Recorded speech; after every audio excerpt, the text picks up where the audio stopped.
I now call to order the May 23rd, 2023 regular meeting of the Anchorage Assembly. Madam Clerk, will you please take the roll? It's 5 o'clock.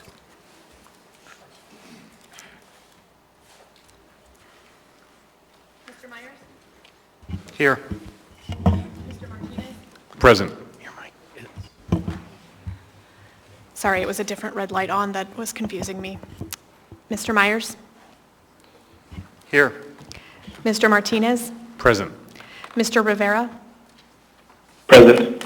Ms. Bronga? Here. Mr. Johnson? Here. Chair Constant? Here.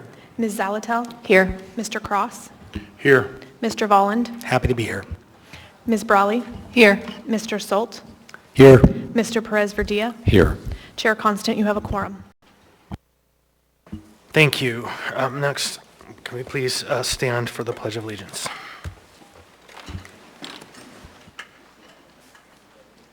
I pledge allegiance to the flag of the United States of America and to the republic for which it stands, one nation, under God, indivisible, with liberty and justice for all. Mr. Terrell, would you please lead us, read the land acknowledgement? A land acknowledgement is a formal statement recognizing the indigenous people of a place. It is a posture of appreciation for the past and present indigenous stewardships of the land that we now occupy. It is an actionable statement that marks our collective movement towards decolonization and equity. The Alaska Assembly would like to acknowledge that we gather today on the traditional lands of the Dena'ina Athabascans. For thousands of years, the Dena'ina have been and continue to be the stewards of this land. It is with gratefulness and respect that we recognize the contributions, innovations, and contemporary perspectives of the Upper Cook Inlet Dena'ina. Thank you. Next on the agenda, we have minutes of previous meetings. Tonight, we have minutes from the regular meeting of February 21, 2023 and March 7, 2023. I'd like to ask for a motion to approve the minutes from those meetings. So moved. Second. Moved by Ms. Zalatel, seconded by Mr. Cross. Is there any objection to the adoption? Hearing and seeing none, those items passed by unanimous consent. Next, Mr. Mayor, time for report. Thank you, Mr. Chair. Good evening, everyone. I'm glad to have you here tonight. I want to start off by letting you know that our acting CFO will be Alden Thurn. Alden started this new role yesterday. Prior to this acting position, he successfully oversaw FEMA reimbursements for the municipality. He was also pivotal in helping to fix the SAP system. Alden will do a fine job while the search for a new CFO continues. I want to now give my thoughts on sanctioned camps. While the idea of sanctioned camps may seem appealing because of the current overrun of our parks and trails, the truth is that it's simply too late to implement such a comprehensive solution this summer. Instead, we must focus our efforts on establishing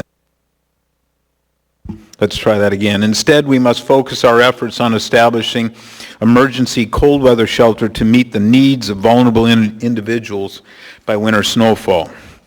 By adopting this pragmatic approach, we can make the most of our limited resources and prioritize the safety and well-being of those experiencing homelessness. Creating and managing sanctioned camps is a complex undertaking that requires careful planning, coordination, and most importantly, funding. We saw this last year when the administration, in the peak of fire season, made the decision to allow campers at Centennial Campground. But this action was deemed a humanitarian crisis by many prominent political leaders. Sanctioned camps involve considerations beyond just determining a viable location. Establishing a sanctioned camp requires the municipality to provide a footprint, the necessary infrastructure, sanitation facilities, security, and the necessary social services. These efforts require significant funding, time, manpower, and staff, making it impractical to expect these camps to be operational in just a short period of time. This brings me to my final thoughts. With the high number of individuals experiencing homelessness who are living on our streets currently, the need for permanent year-round shelter in our city is even more apparent than ever. We have an option to accomplish significant progress to address this long-standing community need before next winter. The NAB Center and Shelter site at Tudor Elmore stands ready to be moved forward. We have the materials, we have the supplies, we have the site prepped, we have the building, we have the permits. We just need the community will to move forward. Having hundreds of individuals living in our green spaces, parks, and trails is not good for our community or for those individuals, but it will be even far worse this winter. It is not safe, and it is certainly not humane. We have made progress with efforts such as hotel conversions, but it is clear the need for shelter space exists. I want us to find a path forward before next winter to ensure we are doing right by those who are the most vulnerable. Again, I will work with each and every one of the Assembly to make this happen. That concludes my remarks. Thank you, Mr. Chair. Thank you. Now, the chair's report. First, welcome and thank you to everybody for attending tonight. And I'm glad to report that last Friday, the Assembly joined members of the administration and community in the housing industry in an all-day retreat, addressing the housing crisis in our community and spurring new housing development ideas is a top priority for the Assembly this year. While we've already passed a number of significant pieces of legislation to address this problem, including reducing parking minimums and easing the process for building of ADUs, and passing a resolution with our housing priorities and investing in a year-long effort to bring focus to community action, this retreat is moving us along the path toward the summit we intend to have in August, which will be a broad community conversation about substantial policy changes that we can make to spark additional housing, which in the end is the true answer to the housing and homelessness crisis in our town. The retreat was the kickoff to our broad community initiative leading up to the summit, with working groups and action steps running throughout the year. To keep up on the Assembly's Housing Action Plan, please go to www.muni.org/assembly and subscribe. I would say that there were a number of things within the mayor's report that I can say that I am in strong agreement with, and in particular issues relating to the sanction camp question. It's a hard one for me, but I'm not going to jump in front of the task force and try to head it off at the pass, and instead look forward to the discussion that the body has on that conversation. And while there are a number of items ready to go at the Tudor and Elmore site, there's one piece still missing as far as I'm concerned, and that is a thoughtful and comprehensive operations plan so that we can understand how it's going to operate, what it's going to cost, how we're going to pay for it. That's an essential ingredient. And while we did see some information along those lines last year, it needs to be market tested and based on factual expenses and what people actually get paid. So I look forward to that conversation moving forward as well, because I share the mayor's opinion that by November we have to have a place for low barrier shelter. Next, we have an unusual item on the agenda, which is an election contest. A notice of election contest was filed at the clerk's office on May 4th and will be taken up tonight as item 12A on the agenda. I believe the last time there was an election contest was 1998. The Assembly's process for how to address the contest is included as an AIM in the documents on that item. Resolution 2023-181 will be before us with the option to either accept the contest for further hearing or decline to further hear. One of the big items on the agenda tonight is the settlement of claims question. It's item 14A, settlement of claims against the municipality. I want to provide background to clear up some misunderstandings around the Assembly's role in the process. There have been some criticisms lodged against the Assembly for taking up this matter, quote, behind closed doors. I want to ensure everybody that while the Assembly did have an executive session as required by law on May 5th, no decisions were made, and our debate and decisions on this item will be made in the public eye when this item comes up on the agenda here tonight. The administration requested an executive session to brief the Assembly on the legal and confidential aspects of the matter, and it's standard for the Assembly to use an executive session to discuss specific legal matters, including pending litigation, and this was one of those cases.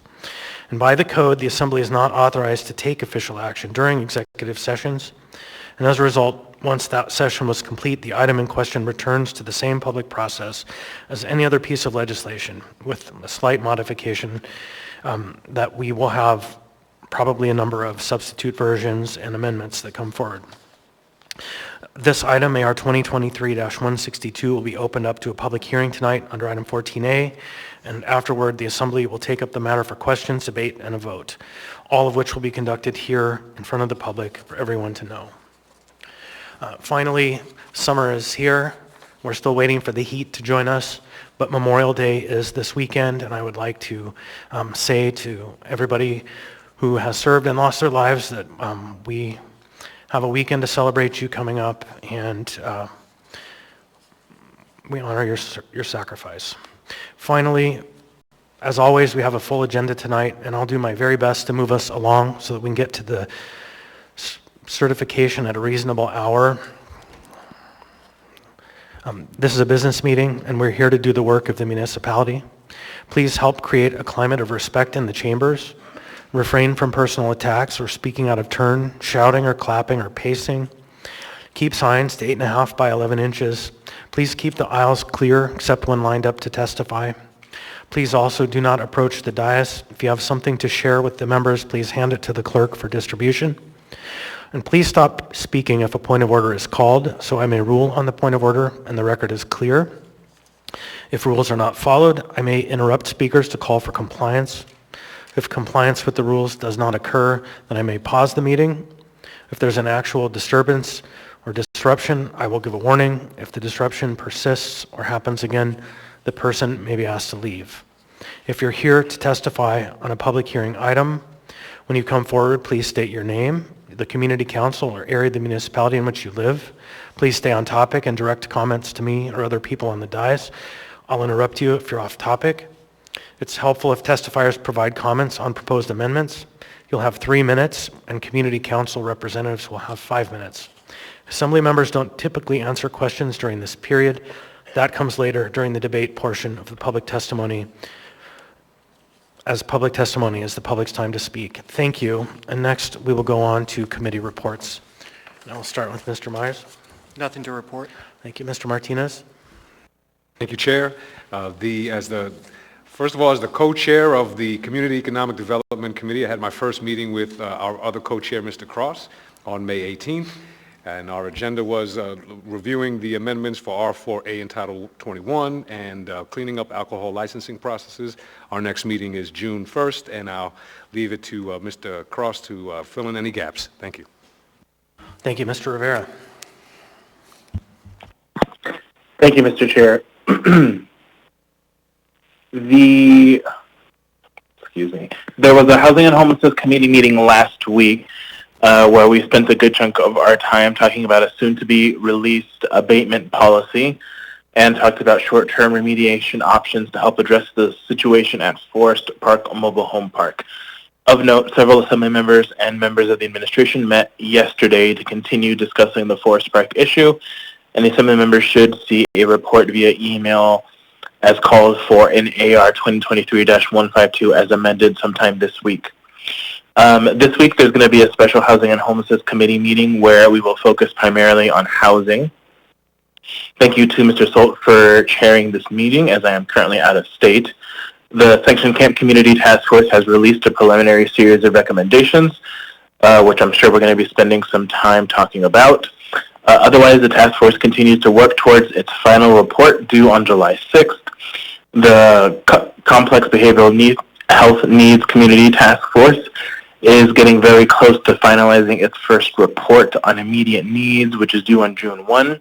They're going to be meeting on Thursday, May 25th from 9 a.m. to 11 a.m. in City Hall, room 155, and all are welcome to attend. Last, the Clean Slate strategy is quickly ramping up. The Anchorage Coalition to End Homelessness held their final community engagement last week, ending the first phase of this work.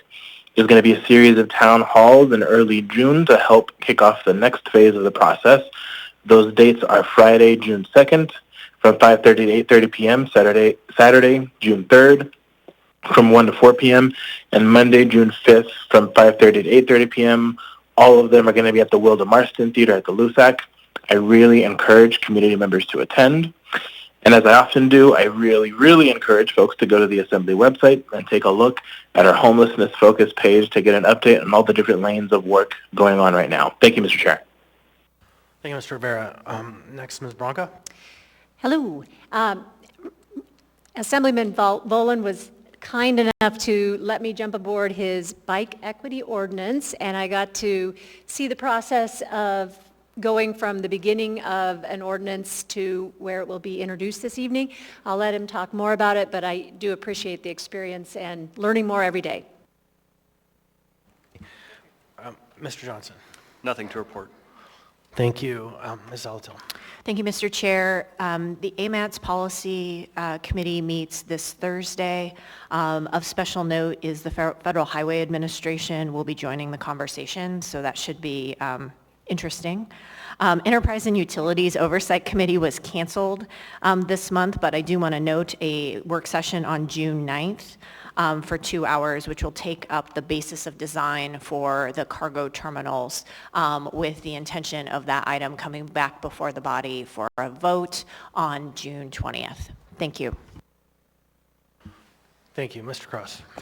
Yeah, just to build off what Mr. Martinez said about our Community and Economic Development Committee meetings, we've doubled those up to twice a month. So for those individuals that are interested in the changes that we're making to Title 21, the triplex, treating triplexes and fourplexes more like residential, as well as conversations about lot size minimums, I would encourage you to participate in those.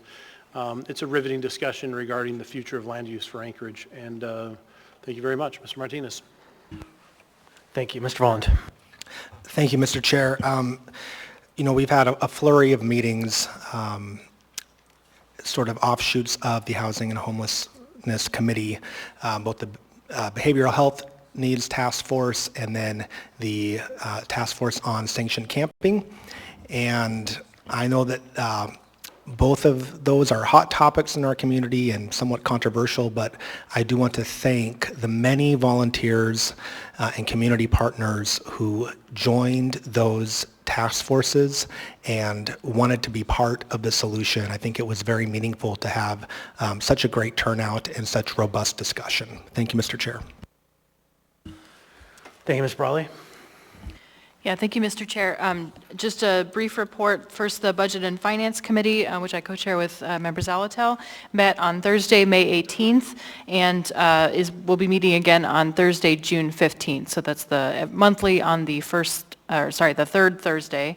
And then one of the good things that we heard from that is that we had an update on our FEMA reimbursement. And so I'm struggling to find the specific numbers, but essentially the municipality has been reimbursed at this point, or is going to be reimbursed, has been encumbered for reimbursement well over $100 million. And I need to find the exact number, but that is some great news, and I encourage folks to go back and listen to the recording if you'd like more details about that.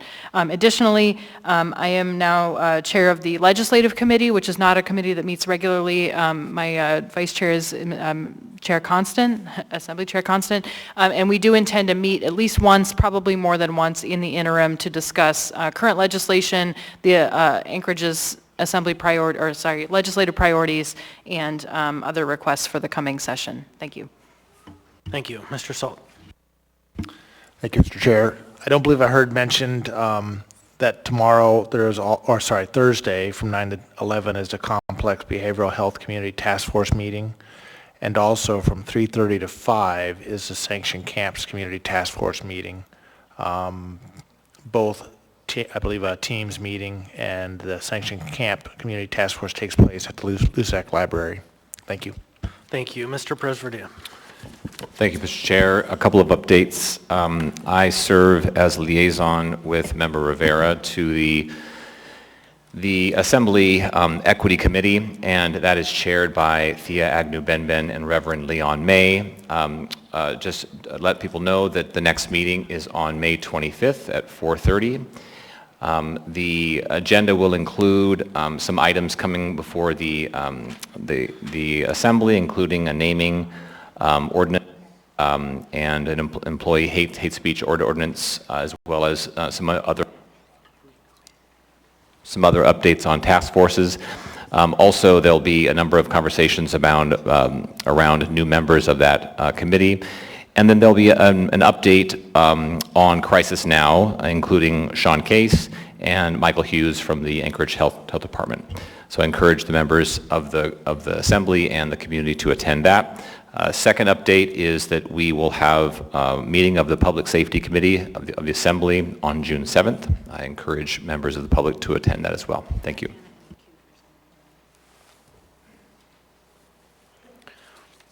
Ms. Brawley? Yes, thank you. Just to circle back, I was able to locate the numbers, and I believe it's important to share back with the community. So to date, and thank you again to the work of the municipal employees who made this happen, there have been $118 million of FEMA, COVID-related FEMA expenditures that have been obligated by FEMA that will be paid. Of that, we have received already $82 million.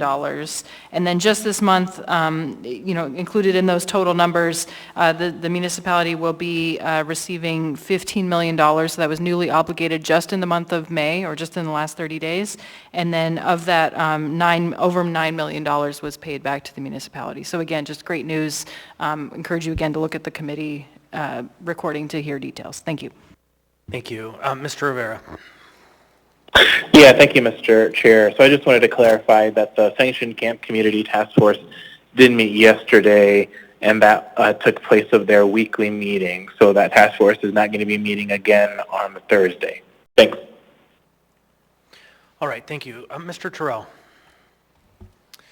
So I apologize for my past two absences, but during one of these absences, I attended the Alaska Association of Student Government Conference in Skagway, Alaska.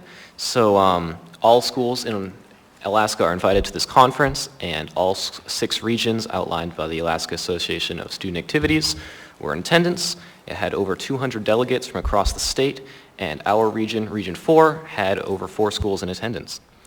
So we debated a number of student written resolutions, including a unanimously passed resolution in support of Senate Bill 52, which would increase the student-based allocation across the state to $7,308. In addition to that, on another note, ASD is wrapping up for the school year, and summer school will be starting shortly. Thank you. Thank you, Mr. Terrell.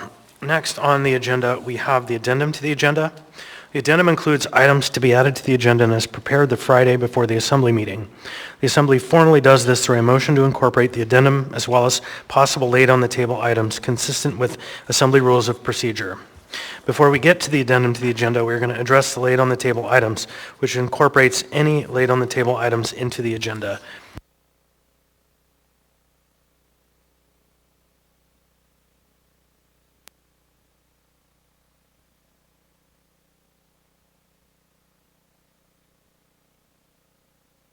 Just one second.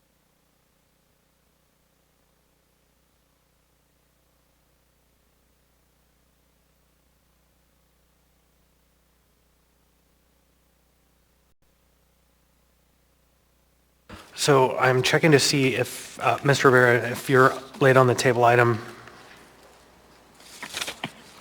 Yes, Mr. Chair. Yep.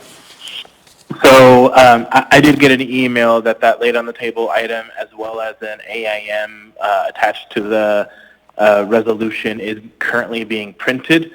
So I will, once it is distributed, make the appropriate motion. Okay, well, and hopefully we can get to that before we're finished with all of the items. So,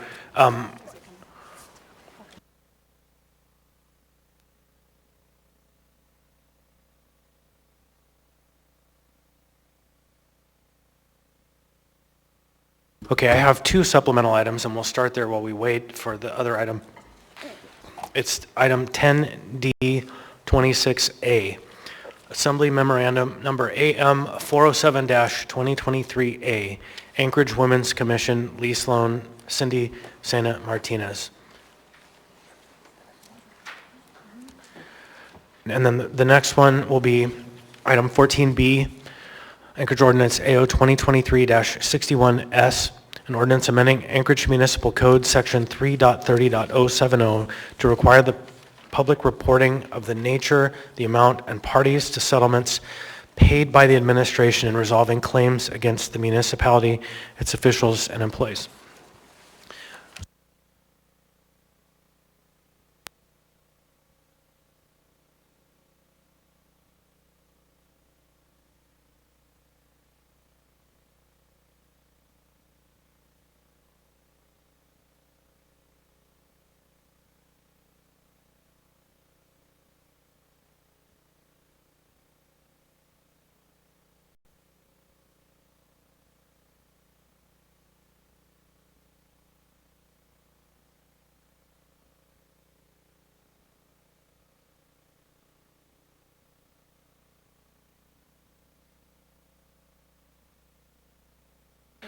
So item 14B also has an AIM, an ordinance amending Anchorage Municipal Code, Section 3.30070, to require the public reporting of the nature, amount, and parties to settlements paid for the administration in resolving claims against the municipality, its officials, and its employees.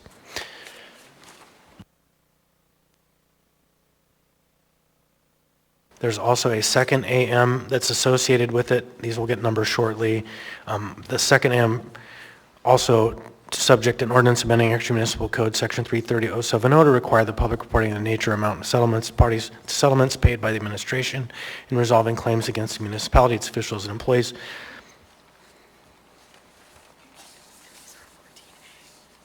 But one of them, this one's new, and it requires a...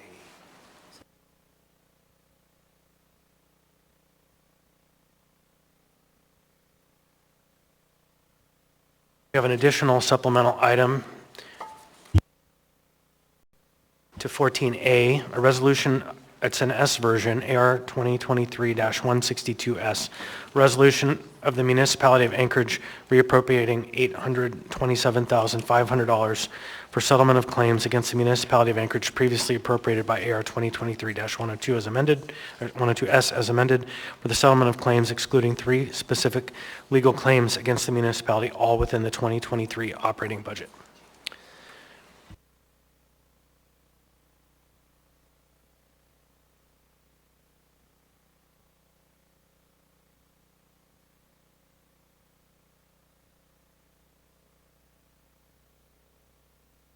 So next, we have at least one of 2 items that are not supplemental that will need an 8-member vote majority to lay them on the table. AR 2023-162S, oh, that's not it. This will be a new item. It's coordinating with item 14A. A resolution of the municipality of Anchorage reappropriating $277,500 for settlement of claims against the municipality of Anchorage previously appropriated by AR 2023-102S as amended for the settlement of claims excluding 3 specific legal claims against the municipality, all within the 2023 operating budget. Madam Vice Chair. Move to lay on the table. Second. Moved by Ms. Alatel, seconded by Mr. Cross. Ms. Alatel. Thank you. This item is laid on the table and is timely because the item is related to item 14A tonight. If this item is laid on the table, the intent is to pull it from the consent agenda and move to change the order of the day to take it up concurrent with 14A. Thank you. Mr. Bronson.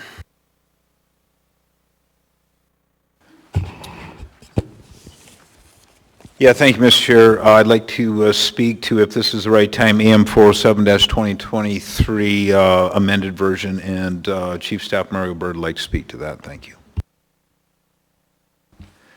Through the chair, I just wanted the Assembly to know that the amended version of the 407 is simply to correct Yeah, so we're not quite there right now. Okay. Yeah, sorry, we're in the middle of laying an item on the table.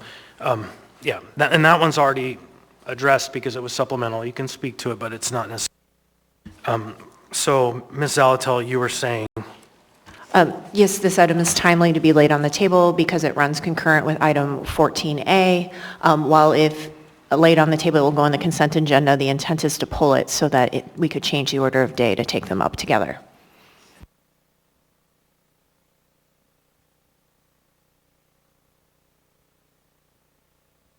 All right, so anyone else? Seeing and hearing none, members may proceed to vote.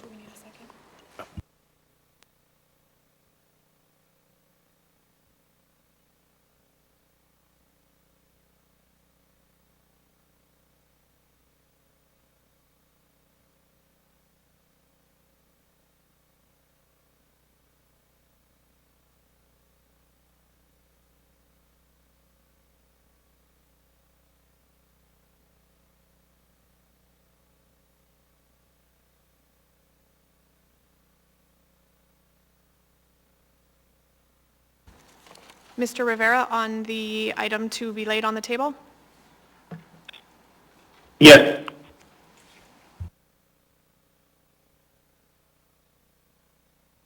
A vote of 12-0. That item has been laid on the table. It will be numbered 10B5.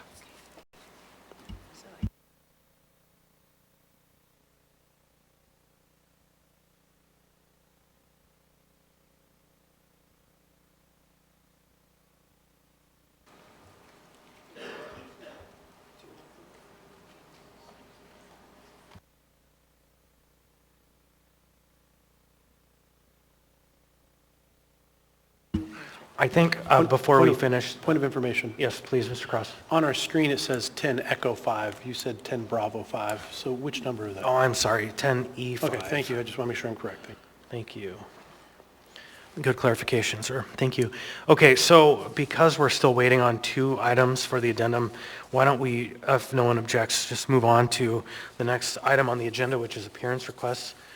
And then we can hear from these folks while the staff manages the paper process to get the final addendum items, and we'll come back to it. Seeing no objection, hearing no objection, we'll move on to appearance requests. First, we have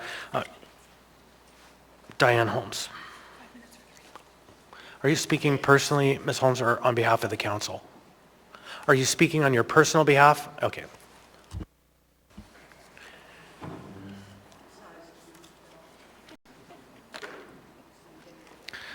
You have to hit the colored button there. I think it's green, maybe. There you go. Okay.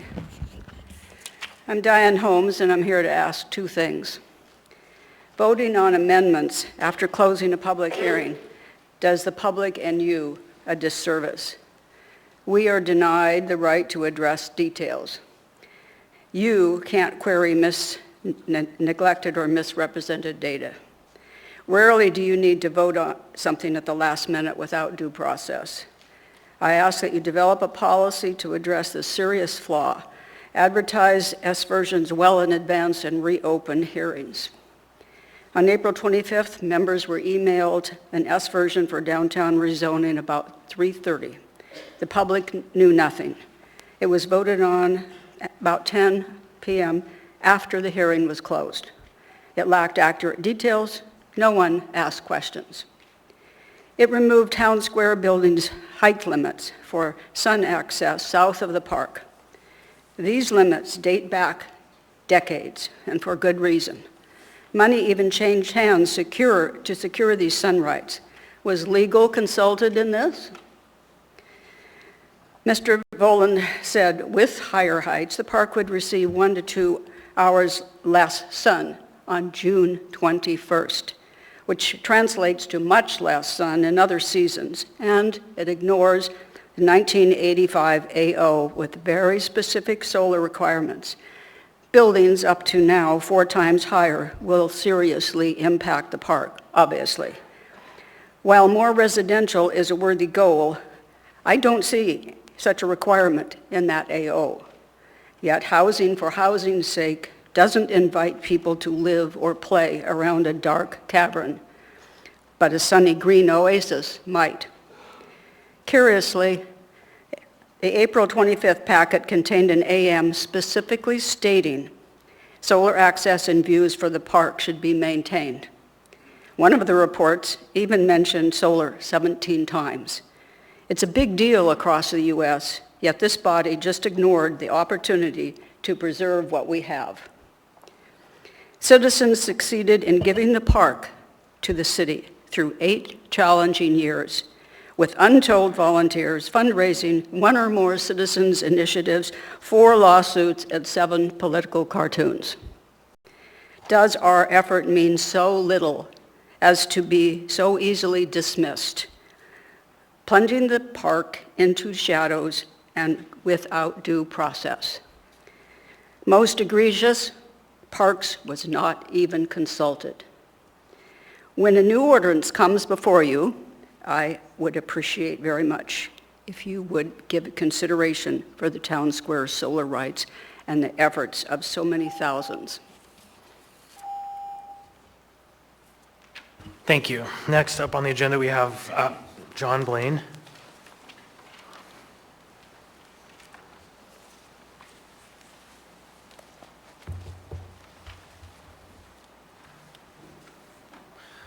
The microphone's been set on the table below. There you go. Thank you. I'm John Blaine. I live in Turnagain. I've been here since 1980. I want to congratulate you on the work that the municipality has done over the last several years in preparing new regulations for downtown building. We need it. We need more people living downtown. We need fewer cars. I think all of us who are concerned about the amendment that was put in that relates to Town Square are generally in favor of the other things that you have accomplished.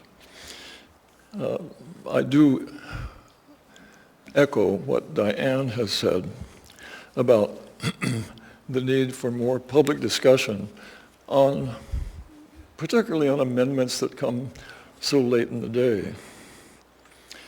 When Mr. Bolland prepared the amendment for you that I'm talking about, I guess 5 of you did not vote on that because you were not yet assembly members.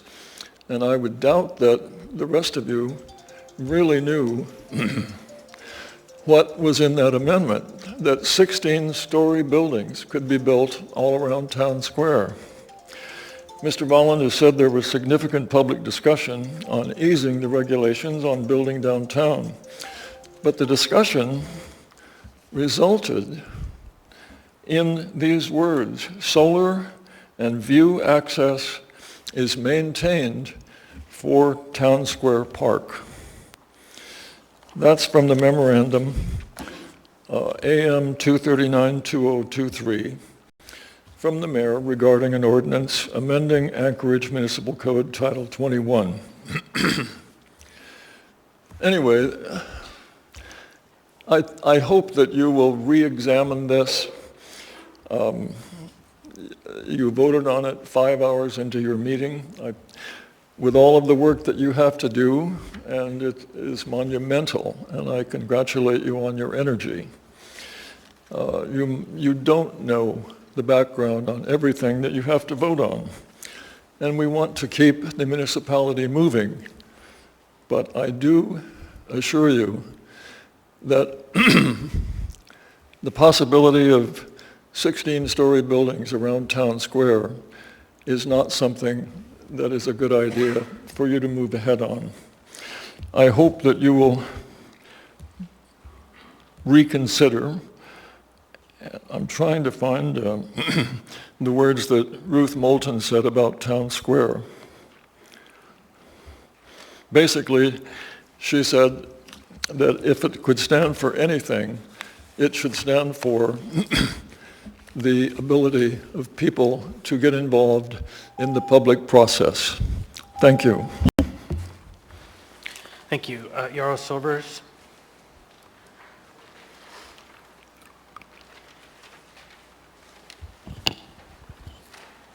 Yarrow Silvers, East Anchorage.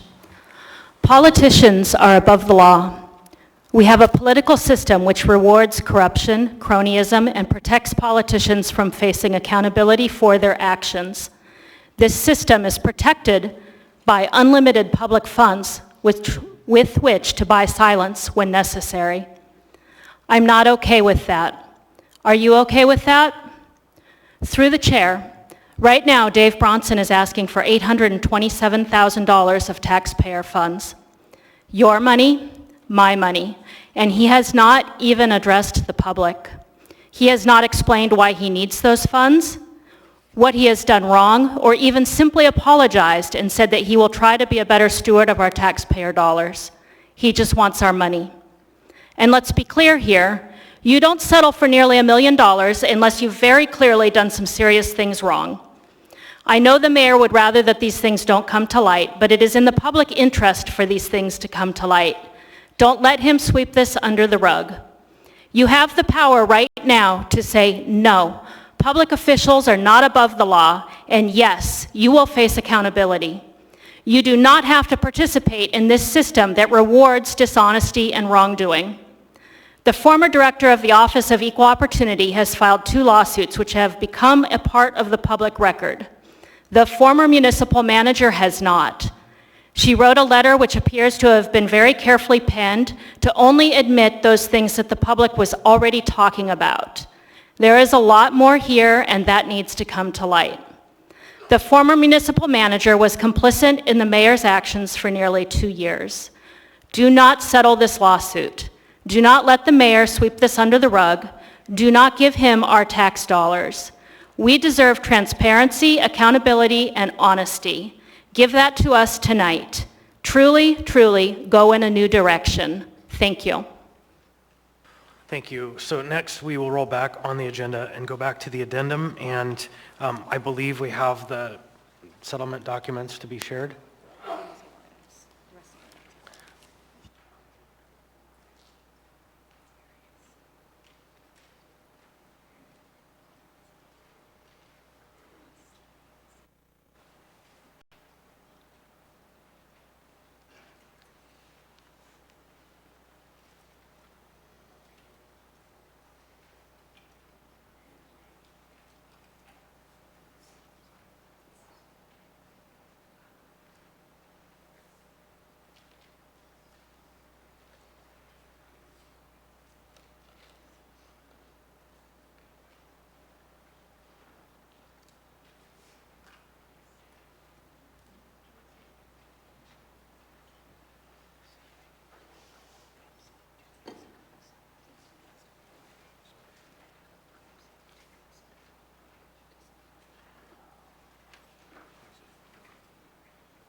All right, so next we have a supplemental item for item 14A. This is an AIM detailing the attached settlements, a resolution of the the municipality of Anchorage reappropriating $827,500 for settlement of claims against the municipality of Anchorage previously appropriated by AR 2023-102S as amended for the settlement of claims excluding 3 specific legal claims against the municipality, all within the 2023 operating budget, area-wide general fund.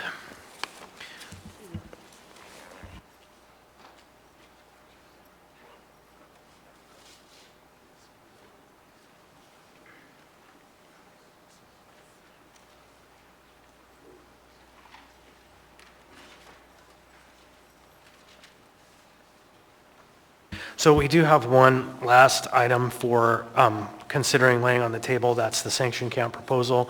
But at this time, it's not printed before us because technical issues. So we're going to proceed with this procedure, and then as this is a resolution, it can be introduced at any time, and we'll come back to that conversation. So next, I would ask for a motion to incorporate the addendum to the agenda and the laid on the table items. So moved. Second. Moved by Ms. Zalatel, seconded by Mr. Cross.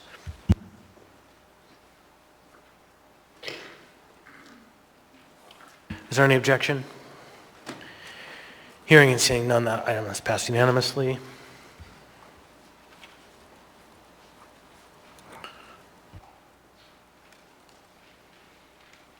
So next we are on to the consent agenda.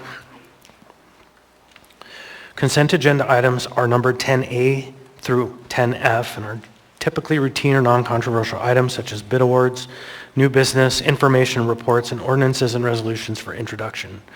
The items on the consent agenda may be approved by the Assembly by a single vote on a motion to approve the consent agenda.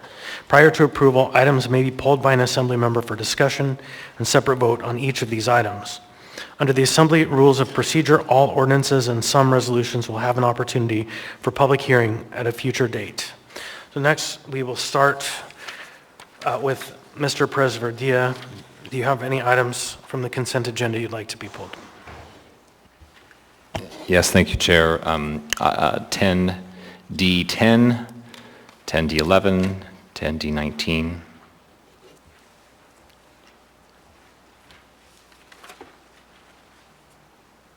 Is that it?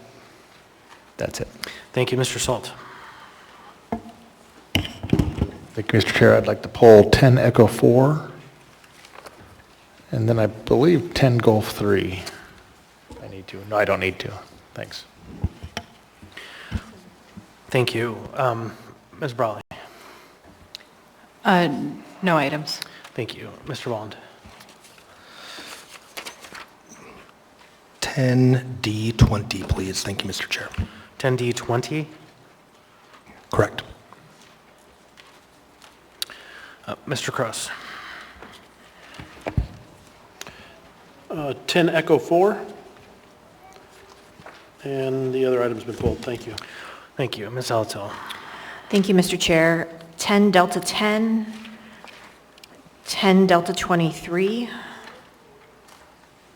10 Delta 26, 10 Delta 28,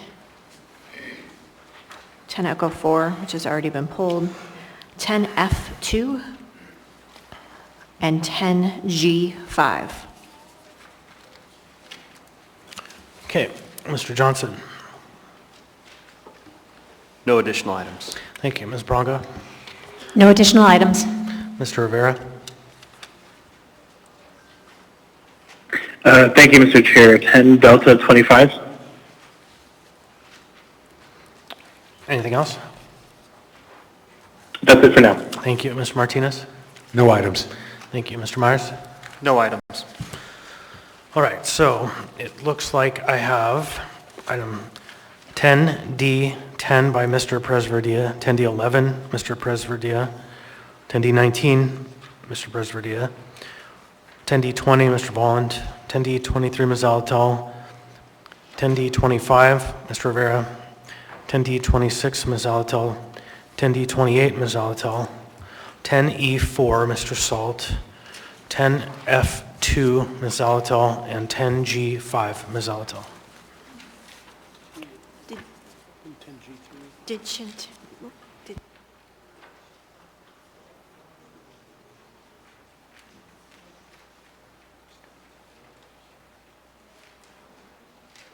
So did you want that one pulled, Mr. Salt?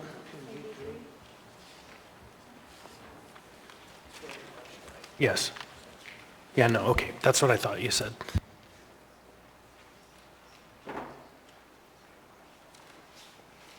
Ms. Alatel? 10 Echo 5, please. Thank you.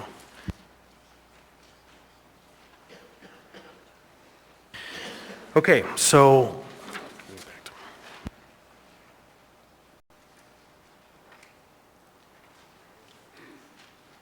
next, I would ask for a motion to approve the consent agenda with the exception of the pulled items. So moved.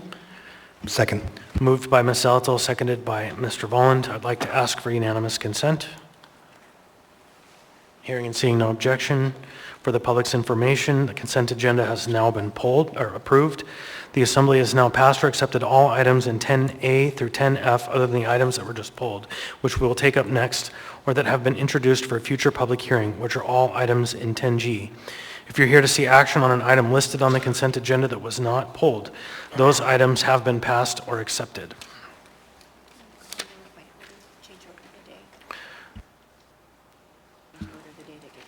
Ms. Alatel? Thank you, Mr. Chair. I moved 10E5, to change the order of the day to take up 10E5, which was a late on the table item, to after 14A. Second. A motion to change the order of the day has been made by Ms. Alatel and seconded by Mr. Volland. Is there any objection?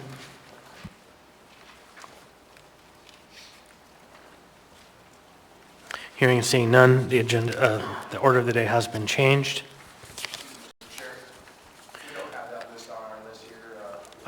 I'm sorry, that you're out of order. Please come up and ask the clerk if you have a specific question. Thank you. You were talking about 10, Please, 10E4 or 5, we don't have that. you're out of order. Next on the agenda, I think we're taking up item 10D10.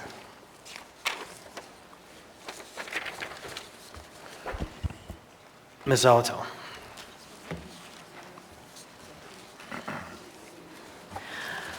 Mr. Chair, before we start this item, I would like to make a disclosure. This item includes funding for a variety of organizations that were part of a unified funding proposal brought forward in part by the Anchorage Coalition to End Homelessness, of which I am the executive director. So I would ask to be excused consistent with prior rulings. As has been previously determined, Ms. Alatil, you do have a substantial conflict on this item and you are excused. What is the will of the body? Move to approve. Second. Moved by Mr. Presverdia, seconded by Member Volland.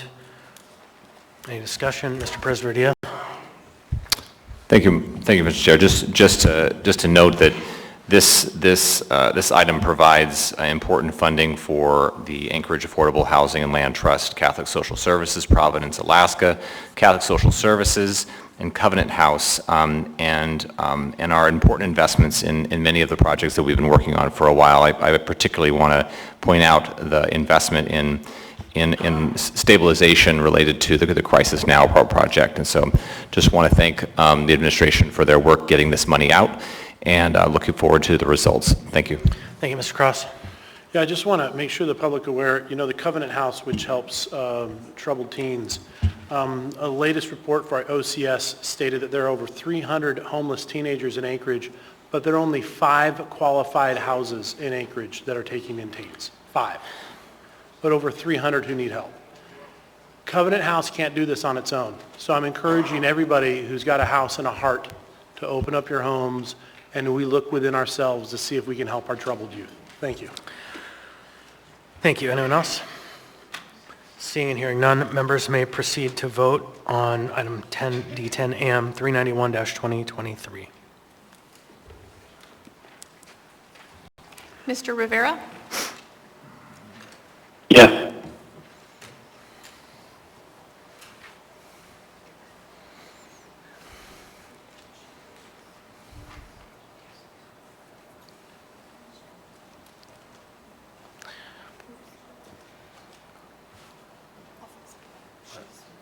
Gotcha. On a vote of 11 to 0, AM 391-2023 has passed the body.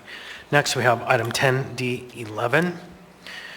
Assembly Memorandum AM 392-2023, Sole Source Contract Amendment 3 with Alaska Hotel Group for non-congregate sheltering services at the Aviator Hotel.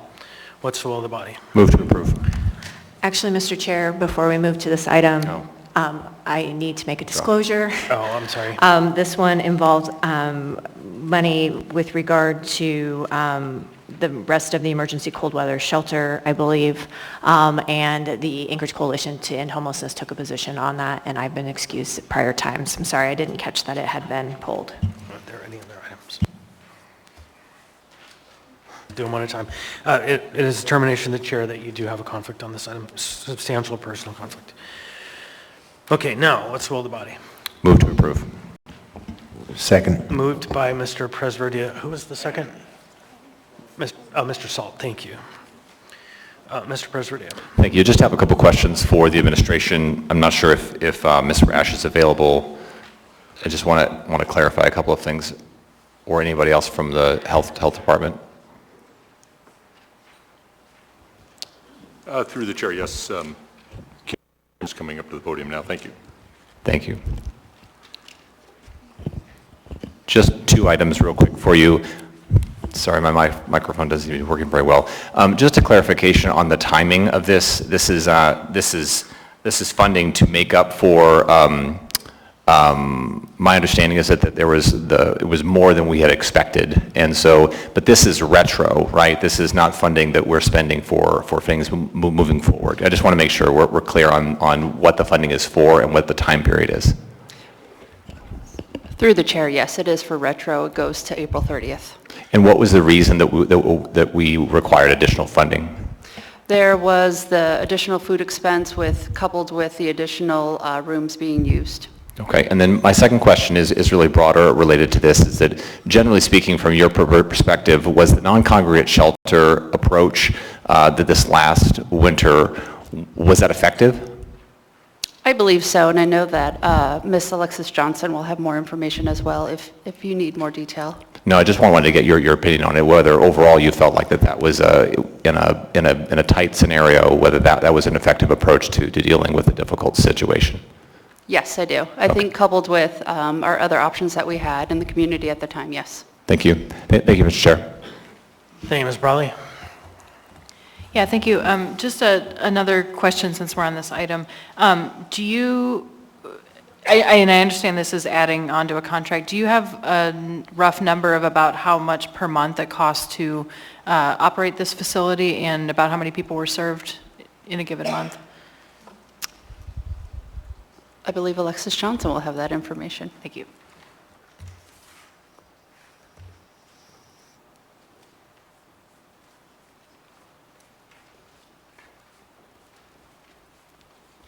Through the chair to Ms. Brawley, if you just give me a couple minutes, I can probably compile all that information for you. Okay, thank you. Do you mind if we proceed to vote and then she can get that information for you? All right, thank you. Anyone else wish to speak to this item? Hearing and seeing none, members may proceed to vote.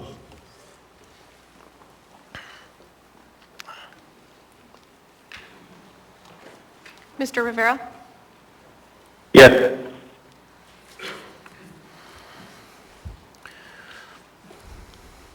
On a vote of 11 to 0, AM 394-2023 has, wait, wrong one. AM 392-2023 has passed the body. Next on the agenda, we have item 10D19. Assembly Memorandum AM 400-2023 Economic Development Grant to the Anchorage Economic Development Corporation for the purpose of operational fees in the amount of $254,000. What's the will of the body? Move to approve. Second. Moved by Mr. Presverdia, seconded by Ms. Zalatel.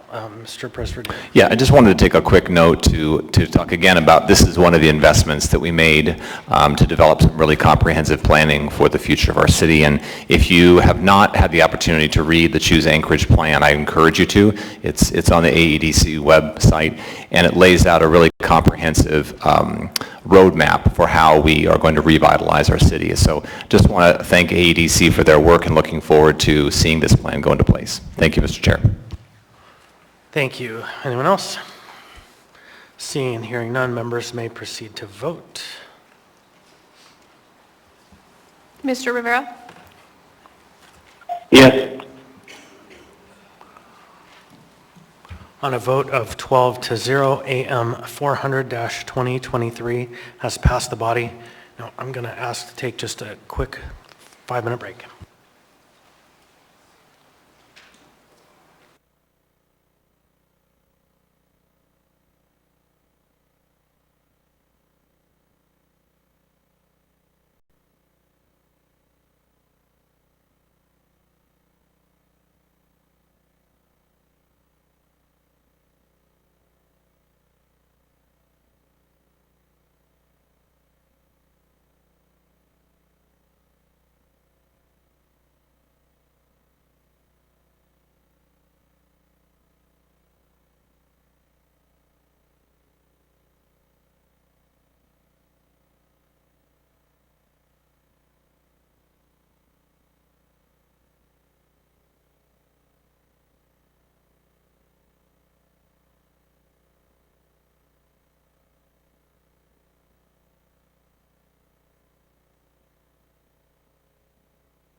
Quick technical issue.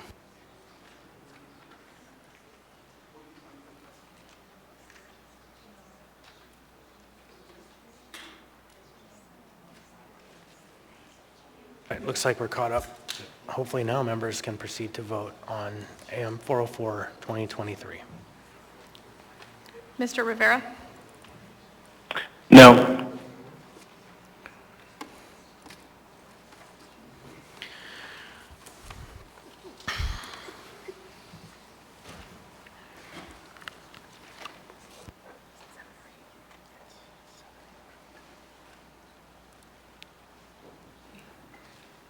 Oh, just kidding. Somebody changed it. On a vote of 6 to 6, Mr. Felder has failed to be confirmed. Next, we have item 10D25. This is AM 406-2023 Budget Advisory Commission. Mr. Rivera? What's the will of the body?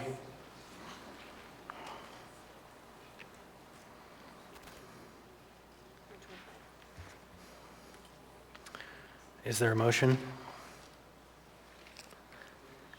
Hearing and seeing no motion, item 10D25 has not passed the body. Next, we have 10D26. 10D26 is AM 407-2023 Anchorage Women's Commission. This one also has an A version. What's the will of the body? Mr. Chair, I move to bifurcate. First, Oh, yeah. sorry. Ms. Braga, you're recognized. So, yourself in the queue and get in there. That's okay. And then the motion would be move to approve the A version.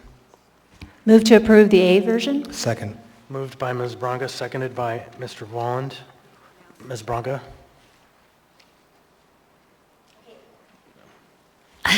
I pulled this item, I would need to move to bifurcate now. Okay. Move to bifurcate? Second. Who was the second? Okay, we have a motion to bifurcate by Ms. Braga, second by Mr. Walland.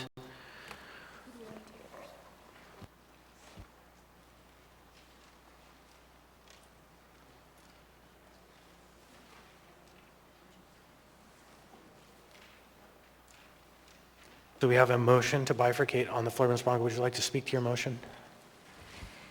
So I was speaking as far as the suitability of Lee Sloan for the Women's Commission, and I do not have a problem with the other person on the list. So I think then, if it would be fair to assert that we would take up the question of Ms. Cindy Sena Martinez first, so we'd bifurcate Cindy Sena Martinez. Sounds good. All right, so is that enough, Madam Clerk? Second agreed. Okay, thank you. Now, we have before us the question of confirmation of, oh, yeah, that's right, the motion bifurcate to take up Cindy Sena Martinez. Anyone wish to speak to the motion? Hearing and seeing none, members may proceed on the motion to bifurcate.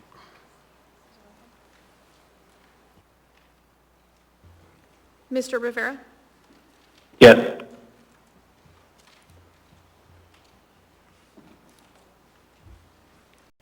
On a vote of 10 to 2, the motion has been bifurcated. The motion before us now is the confirmation of Cindy Sena Martinez. Anyone wish to speak to this? Hearing and seeing none, members may proceed to vote.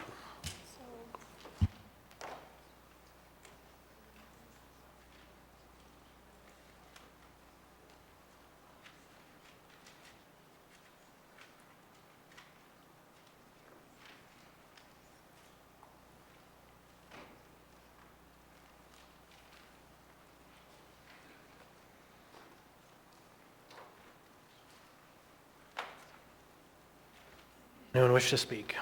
Hearing and seeing none, members may proceed to vote.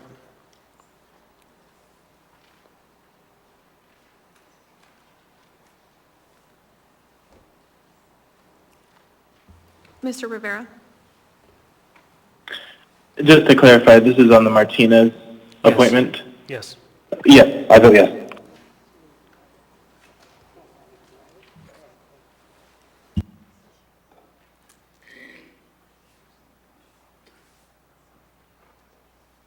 Okay, any further action on this item? Yeah. Mr. Chair, point of for information. Okay, Mr. Presverdia? I don't mind it staying, but I just wanted to clarify for the record that I accidentally voted no. That was a mistake. So, but it passed, and I think it's fine moving forward. The record will reflect your affirmative vote. Thank you. I appreciate that. Yeah, I just wanted to move the second half of the bifurcation. Move Lee Sloan, please. Okay, Yeah, that's fine. It'll take us a second. There's a motion to approve the confirmation of Ms. Sloan. Is there a second? Second. So moved by Mr. Cross, seconded by Mr. Salt. You want to speak to the item? No, thank you. Mr. Cross? Okay. Ms. Braga, So can I speak my opposition? you have the floor. Okay. So during the course of my campaign, I spent quite a bit of time getting to know Lee Sloan by listening to her blogs. And the Women's Commission is supposed to be a clearinghouse for women's issues, disseminating research on women's issues, and recommending to the administration. What I listened to on several of her blogs gave me pause, including her clear desire to limit women's reproductive rights, stating God's procreative plan is to create life. My women friends choose to create life. They do not feel that that is their sole purpose in life. There were other blogs that one was a Me Too one, where she talked about there not being a Me Too movement needed if sex was limited to the confines of marriage, showing a clear lack of understanding about sexual harassment, abuse, and rape culture. I could go on, but I realize that she is a poor choice for this position. Ms. Braga, hold on. You're out of order, and please come to order. It's the gentleman with the blue shirt on about 4 rows forward on the left.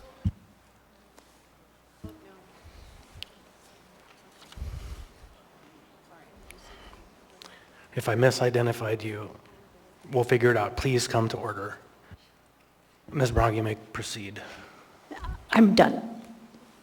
Thank you. In the queue, Ms. Brawley.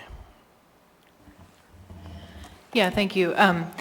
I just wanted to make an observation when I was looking at the agenda on this item and a couple other items, that the administration is given an interesting choice to particularly the new members by placing folks that, including this person whose name was familiar from the ballot. So I would just state that regardless of how the vote turns out, I would encourage anybody who's placed on a board or commission, including this individual, to make sure that you're an active participant in those boards. And I think there's a great deal you can learn about how the municipality functions. Thank you. Thank you. Mayor Bronson.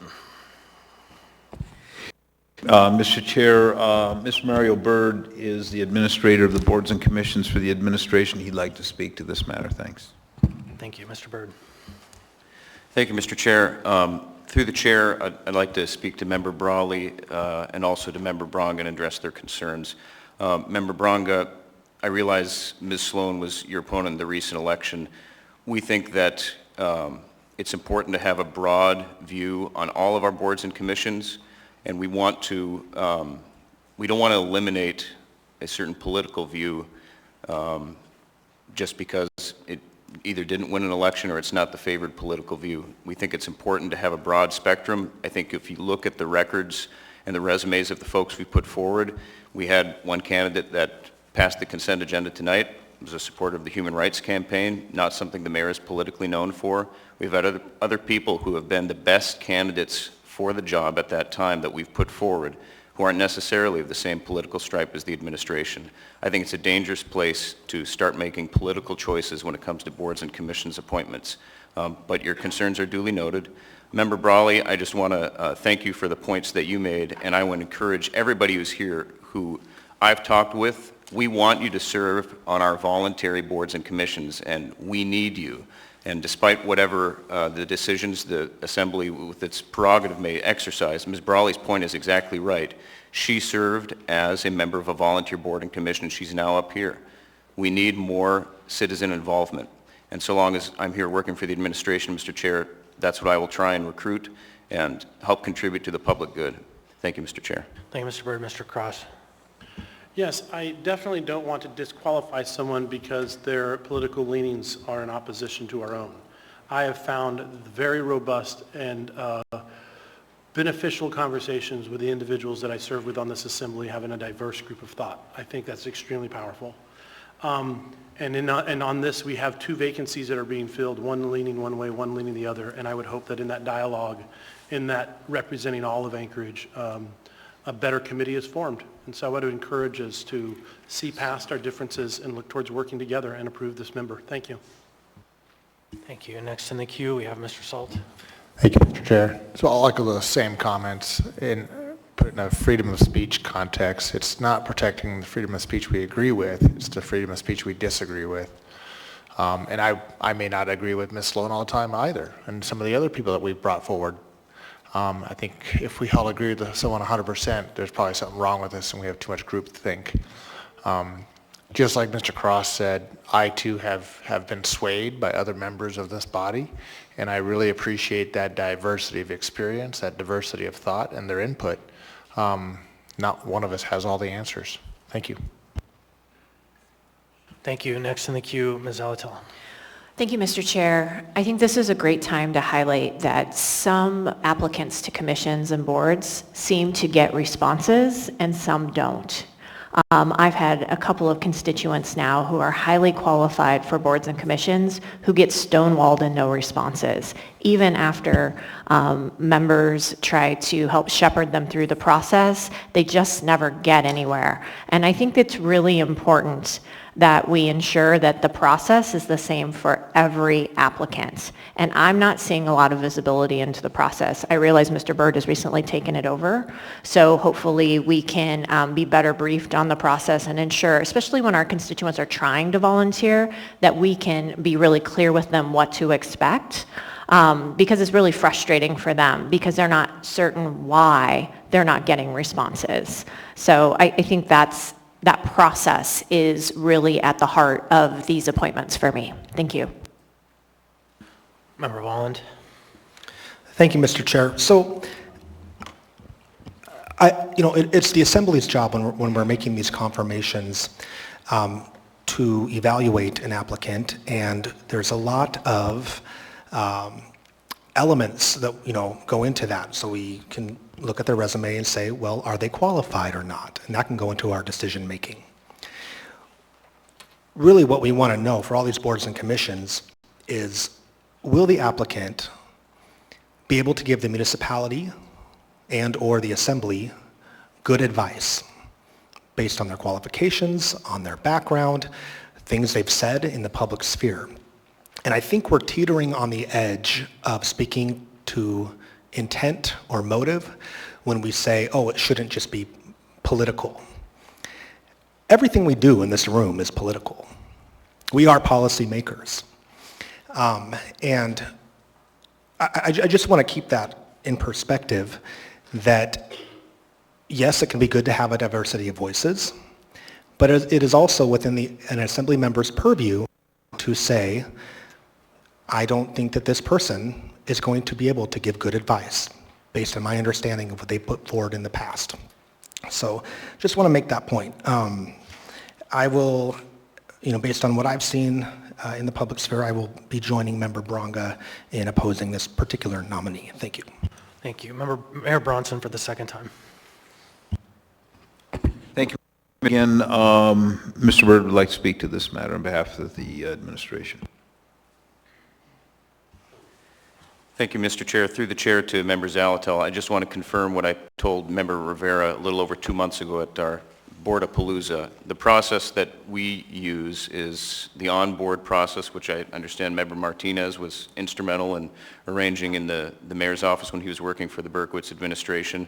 When we receive applications, we vet them, we have our own background that we look into, and then depending on who is applying and what the timeline is, we may follow up with a phone interview. We have kept the rolling application process, which means that we rarely, if ever, say no to somebody because applications could be used later for an open position. I'm happy to address further, and it's definitely fair to say that the mayor does not appoint every single person who applies. But I can tell you that when Member Sweet was On the body, there were applications that he wanted to make sure that we were handling, and we did. And there's a phone interview that followed up on that. So I'm happy to chat outside of the meeting, but I wanted to let you know we're still following the same procedure, even though Mr. Whitney's doing most of that work now since I've been acting chief. And I'm happy to stay transparent insofar as the process goes. All right, and for my part, I just want to say, separate item, but an appointment, the most amazing and on-point appointment happened tonight since this administration has been in, and that is Steve Gordon to the Art Commission. It's like amazing. So the work is good, and everyone has their right to make a decision based on their own opinions. And so, seeing and hearing no other members may proceed to vote. Mr. Rivera? No.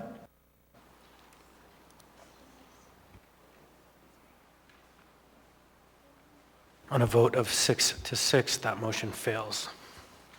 So the AM 407-2023A is bifurcated as past the body. Next, we will be on to item 10D28, Assembly Memorandum AM 421-2023, Executive Appointment Confirmation Hearing. Tyler Andrews, Human Resource Director. What's the will of the body? Move to postpone to the meeting of June 20th. Second. Moved by Ms. Zalatel, seconded by Mr. Volland. Wish to speak to the item? Yes, Mr. Chair. This provides time for a confirmation hearing, and that needs to happen before the item could be approved. Thank you. Anyone else? Seeing, hearing none, members may proceed on the vote to postpone to the meeting of June 20th. Mr. Rivera? Yes.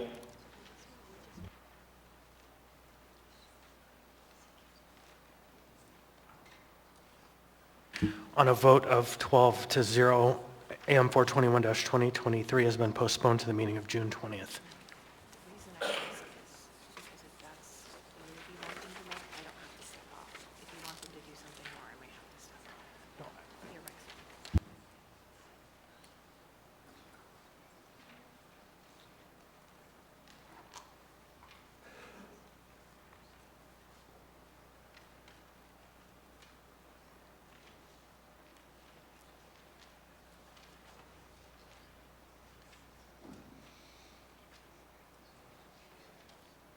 So next item, 10E4, is AR 2023-182, a resolution of the Anchorage Municipality appropriating not to exceed $7 million of area-wide general funds, 101 fund balance to the area-wide general capital improvement projects fund 401-800, maintenance and operations, to be used for construction of a navigation center and emergency shelter at Tudor and Elmore. This item requires a public hearing. It was misplaced at 10E4 and should have been 10G. Mr. Cross. Yeah, I just wanted to move to poll and set for introduction for public hearing on June 6th. Move to introduce and set for public hearing on June 6th. June 6th. It probably should have been at item 10G6 Yeah. instead of an E4. Is there a second? Second. Is there a third? Third. All right, moved by Mr. Cross, seconded by Mr. Salt, third by Mr. Myers. That's it for that item for now. Next is item 10E5. Oh wait, we changed the order of the day, so that one is dispatched. So now we're on 10F2. 10F2 is AIM 106-2023, contracts awarded between $50,000 and $150,000 through formal competitive processes for the month of April 2023. Ms. Zalatel. Move to accept. Moved by Ms. Second. Zalatel. Seconded by Mr. Volland. Mr. Volland. Mr. Constant, you're recognized. Thank you. So inside of this report, if you zoom in, there is an appropriation that was made, a contract offered for Alaska Safety, which the Assembly had voted down when it initially came before the body, when it was at an amount that was requiring Assembly approval. And you'll look at the amount that they made this appropriation for. It's $149,999.99, exactly 1 penny under the threshold of Assembly approval. They authorized the contract after the Assembly said no and said, do some work on recruitment, and then did this. And instead of doing that hard work, they chose this path. Now, there's an argument that is we just have to get these cars on the road, which is a fine argument to make. I first have a question for the municipal manager. Can you tell me what recruitment efforts have been ongoing to ensure that we have in this department so that we can stop with the outsourcing of our municipal jobs? Through the chair to Mr. Constant, the positions have been advertised, I believe, continuously. I didn't check today. I don't know if they've received any applicants. They have had a challenge getting applicants for the jobs, so it's been very difficult to fill the positions. So are you aware of any assertive efforts to achieve recruitment for this division, or is it just simply uploading a link on a website? I'm not aware, Mr. Chair. Right. So for my part, this feels like a game to achieve an outcome that it's on the edge of acceptable. We changed the procurement rules to reduce the amount of an award from $500,000 to $150,000 that the administration could make without Assembly approval. And that effectively, if it were a 3-year term contract, would have been $1.5 million. At least we mitigated the harm to our workforce by capping whatever, say it's a 3-year term, to about $450,000. From where I sit, if the Assembly has affirmatively rejected, like actively rejected a solicitation, a contract, because of a specific reason, like we want these jobs to be recruited for and hired in-house because it's more affordable that way, and then an item comes back, a penny or a fraction underneath the requirement, this will trigger a review of the $150,000 threshold. And so the way I look at it, it's like strike one. And we need to be not getting to strike 3, at which point I would be introducing an ordinance that would do that, make another reduction. We need to invest in recruitment, and we need to do it directly where we know we have crisis. Now, I recognize there is a critical issue. We need to have police cruisers running. And so that's the counterpoint to all of this, and I recognize the opinion that puts you in. But for my part, when I saw that $149,999.99 on an item we said no to, it definitely got my attention. Ms. Zalatil. Thank you, Mr. Constant. My concern with this is very much what Mr. Constance is. However, I think that the more appropriate vehicle may have been a sole source purchase, where if you had no other way to get it accomplished, to use a justification then, because what we don't have is the reason why you went ahead and did this purchase in this way, where at least with the sole source, we would know that you couldn't find any other way to get this done. And I realize that when we rejected the prior opportunity to approve this, you had already gone through the formal procurement process, but that wouldn't preclude you from then just shifting it into sole source and providing those justifications, I don't believe. So I feel like we're in a bit of a catch-22 where we said no because we want investment in our municipal workforce, and outsourcing is usually much more expensive, and it seems to really undercut our labor force. And secondarily, we don't know why you did this. And you can, of course, tell us now, but it's already done. And so either way, it's really opaque to us when we raise very considerable concerns about this particular item being outsourced. And frankly, I'm concerned that the employment issues we're having within the municipality are becoming an excuse for outsourcing. It seems that every opportunity we turn around, whether it's in the CFO's office, whether it's this or something else, legal services, and it is costing us an arm and a leg. We are paying so much to private contractors to do work that municipal employees could be doing. So it feels like we're not being very prudent with municipal resources, and we said that with regard to this particular opportunity to outsource. We said, no, let's bring it in. It's super important that we bring it in-house. And now we don't even know why you went ahead and did exactly what we said, please don't do. Thank you. Mr. Collies. Through the chair to members Zalatel and to Chair Constant. I have several thoughts. You're aware, everybody's aware that the HR director position's been vacant for quite a while. So, and HR itself has been understaffed. They've been challenged in helping the departments hire people. Every director I know has an interest in filling vacant positions. They've worked very hard to fill vacant positions. They do outreach. They have their employees talk to friends. They may want employment. It is very difficult to hire people. We, as you know, on the agenda tonight is the introduction of Mr. Tyler Andrews. I've had several discussions with him in the past 2 weeks that he's been on board, and one of the most emphasized items has been recruitment and retention. We've talked with him about plans for recruiting and retaining employees across the spectrum, and he has some good ideas. So I'm hopeful that we'll be able to fill positions. The fleet department has been unable to fill this position. Members mentioned it just now, but I'll reiterate that some of these police cars are 2021 model years. They have been on the lot for over a year. They have not turned a tire in service of the citizens of Anchorage for patrol. I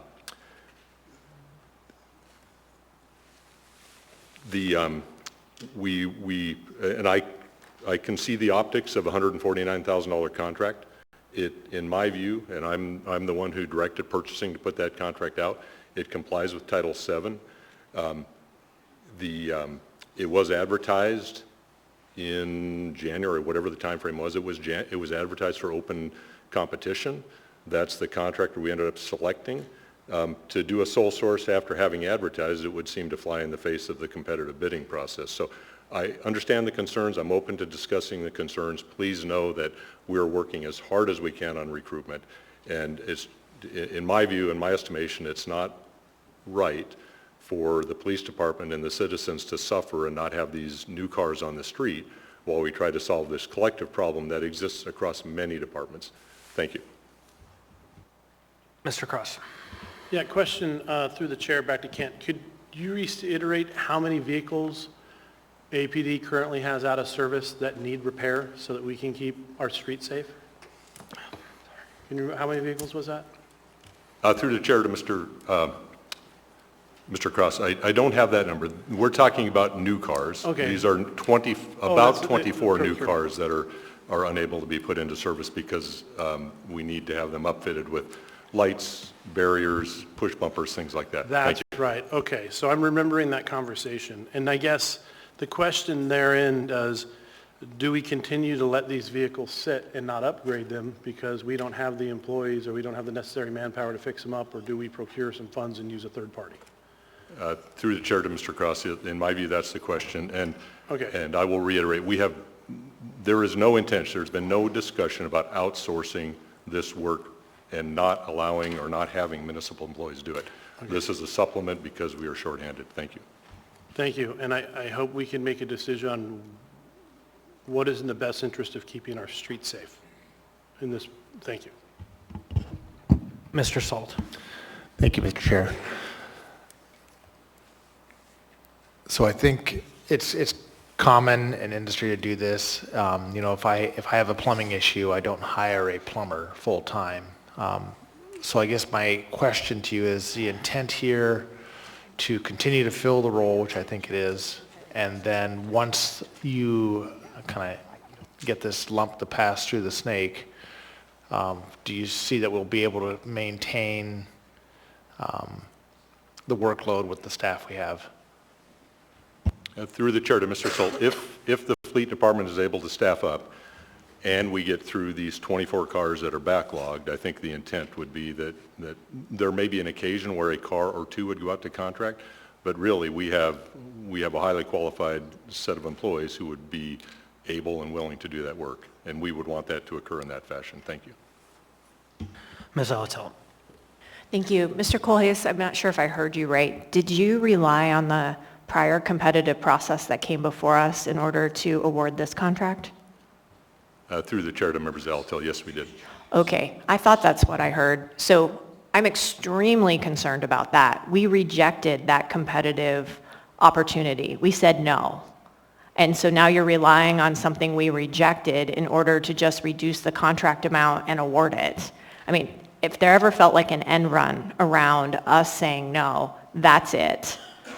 So that's my statement. That's how I observe it, and I think it's really inappropriate. Thank you. Mr. Constant, if I may respond. Chair Constant. It's not a debate right now. That was just her position. So, Mr. Constant? thank you. I will just say for my part that I asked the question when the conversation started, are you aware of specific recruitment efforts for this job? And the answer was general. It wasn't specific. It wasn't, I've had conversations with the maintenance department about figuring out how to fill this position. And so I'm pretty confident that it was just a general conversation about recruitment across the board, not about this position or positions. And I just come back to this idea that if the intent is to use the code, find the loophole after the Assembly's acted and said do it another way, then I'm going to proceed with the code change to fix that too. And so at this time, I'm not going to do it because I recognize the saliency of getting the job done, but I'm just letting folks know that the next time I see $149,999.99 on an item that the Assembly has previously rejected, it will cause an introduction of new legislation that will severely curtail again further the ability of the administration to execute contracts without fiduciary oversight of the legislative and appropriating body. Thank you, Mr. Constant.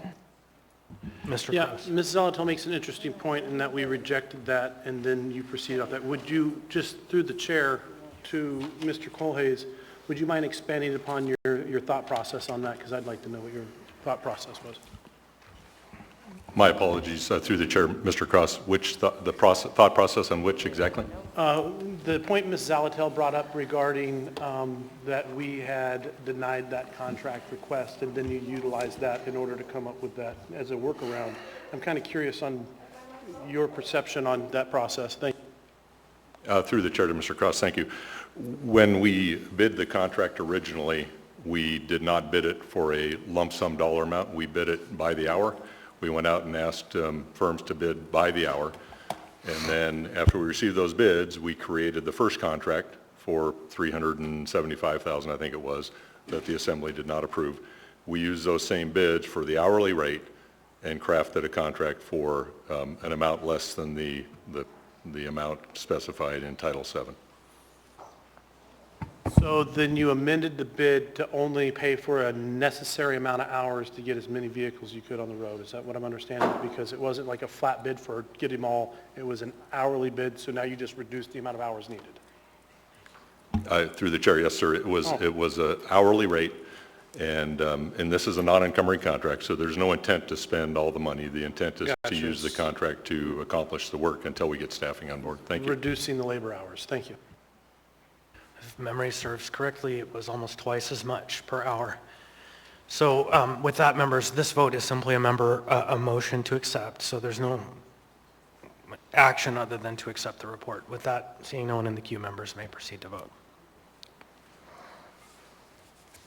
Mr. Rivera? Yes.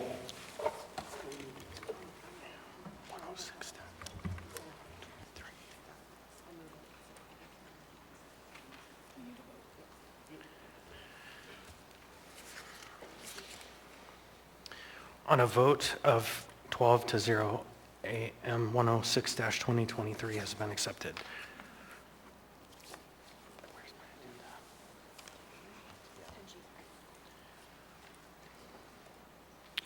Next on the agenda, we have item 10G5 that's been pulled, AO 2023-66, an ordinance of the Anchorage Assembly amending, repealing portions of Anchorage Municipal Code sections 2104-010, 2104-020,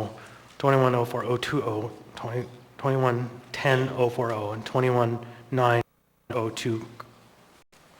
It's 10G5. Create only 2 residential districts throughout the entire municipality and waiving Planning and Zoning Commission review. Ms. Zolotel.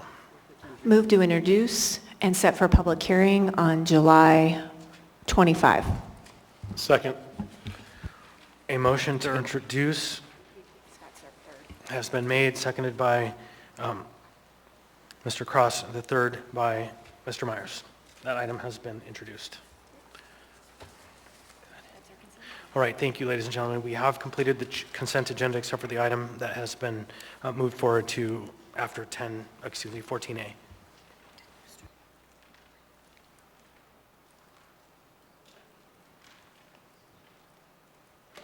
So we have an item before we take our dinner break to introduce or to consider laying on the table, and that is Mr. Rivera's laid on the table resolution. Mr. Rivera?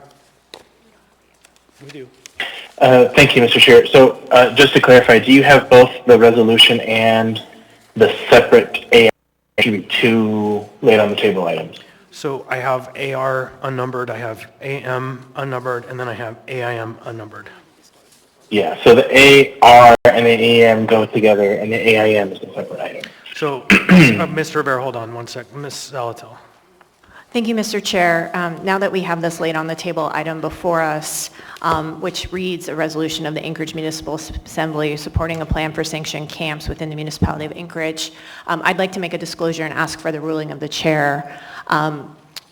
I didn't originally participate in the items that created the task force for sanctioned camping because I was unclear what the task forces would do and whether or not the Anchorage Coalition to End Homelessness would participate in them. I'm the executive director of the Anchorage Coalition to End Homelessness. The coalition did not formally participate in the sanctioned camp task force. The coalition has previously provided written best practices for sanctioned camping during the time that Centennial Campground was open.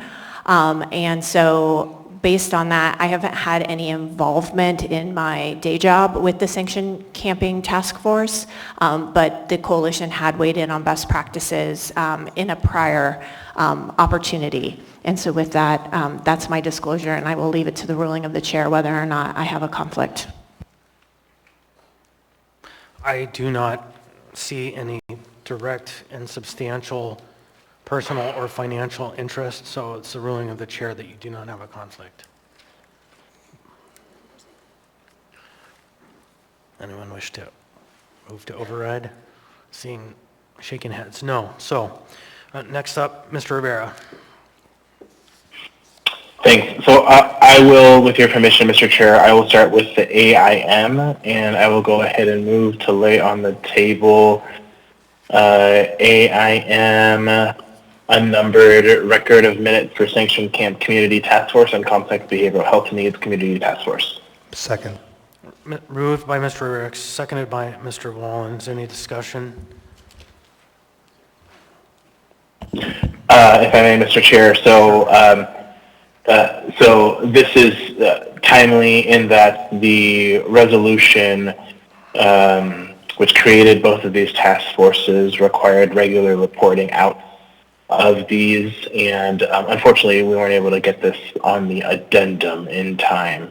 So in order to make sure the community is aware of the work going on in both of these task forces, I'd like us to be able to officially put this on the agenda. All right, thank you. Mr. Presverdia? Thank you, Mr. Chair. I do believe that this item is, I'm going to move to postpone the item to our next meeting to give us an opportunity to have a work session to discuss it in more detail. I think that that's important. So I'm going to encourage the Assembly to not lay this on the table at the time and give us a chance to have a work session on the 2nd and for us to then bring it before the Assembly so it can be on the addendum. So I would... Go ahead. Mr. Presverdy, I would just note, just to be really clear, we are just discussing right now to lay it on the table. The I understand. AIM, which is the AIM. The record of the meetings Gotcha. of the group. Oh, apologies. Thank you, Mr. Chair. Yeah, so it's not the main event. So Thank is you. your motion the same? No, I'm not making a motion. Okay, thank you. I think there is a motion to lay on the table the AIM. So, Ms. Alatal.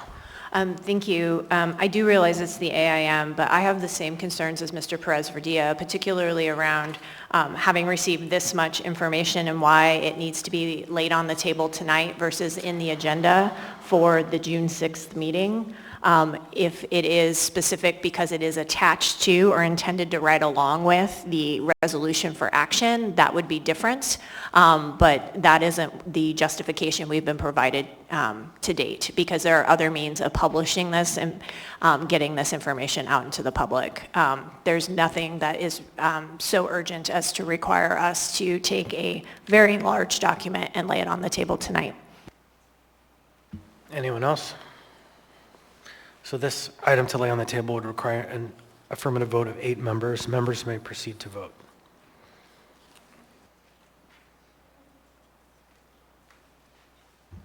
Mr. Rivera? Yes.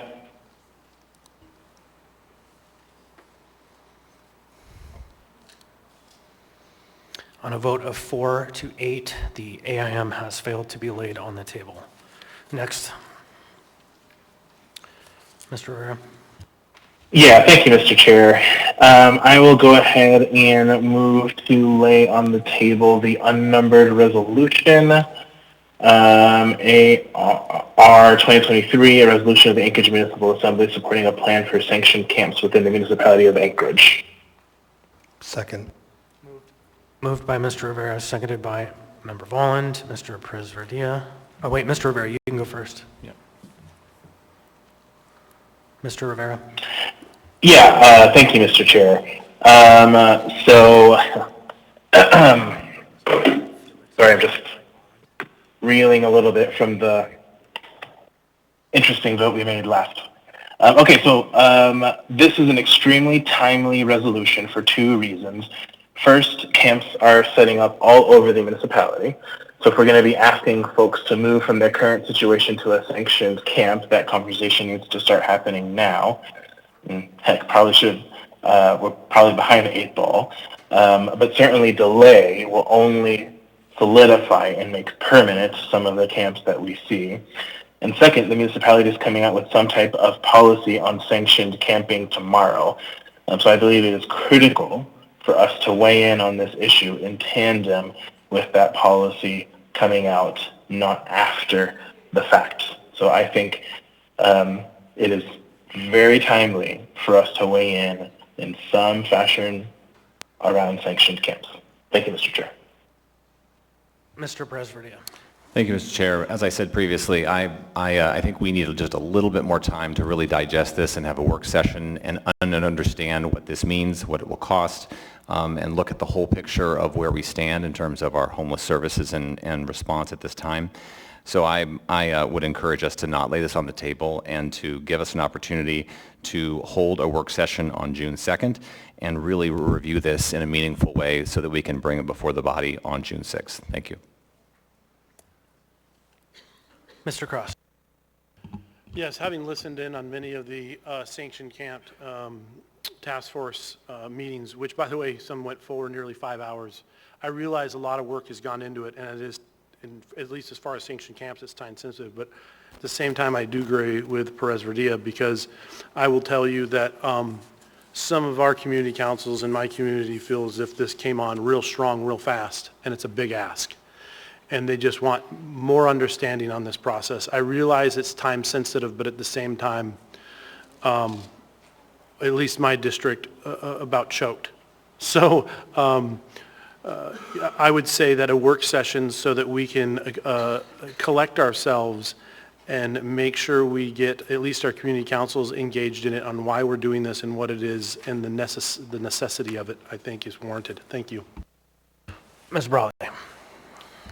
Yeah, thank you. I will echo Member Rivera's concerns about the urgency of this and the fact that, what we have right now is we don't have any places where people are legally allowed to be, and so they are simply existing where they can, or unless they've been moved off to somewhere else. And so I think it's important to understand that postponement of this, or even taking this up tonight, we will still have the situation we have now. However, I do think there is some benefit in postponing, and so I would encourage the community, if we do have the benefit of that postponement, to think not just about what you oppose, but what you support. I think there are, and not to speak to the content of it, but there are multiple options, and so we should think about those. Thank you.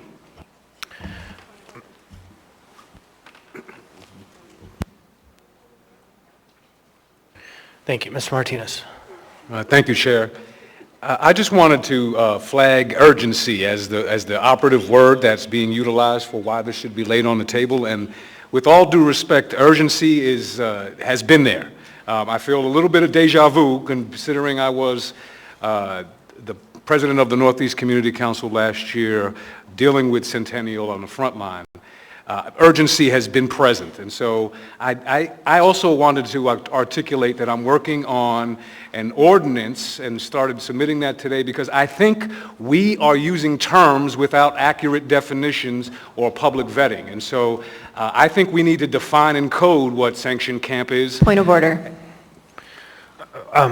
Ms. Salatel, what's your point of order? I believe the member is now speaking to the merits and the substance of the item versus the timeliness of it.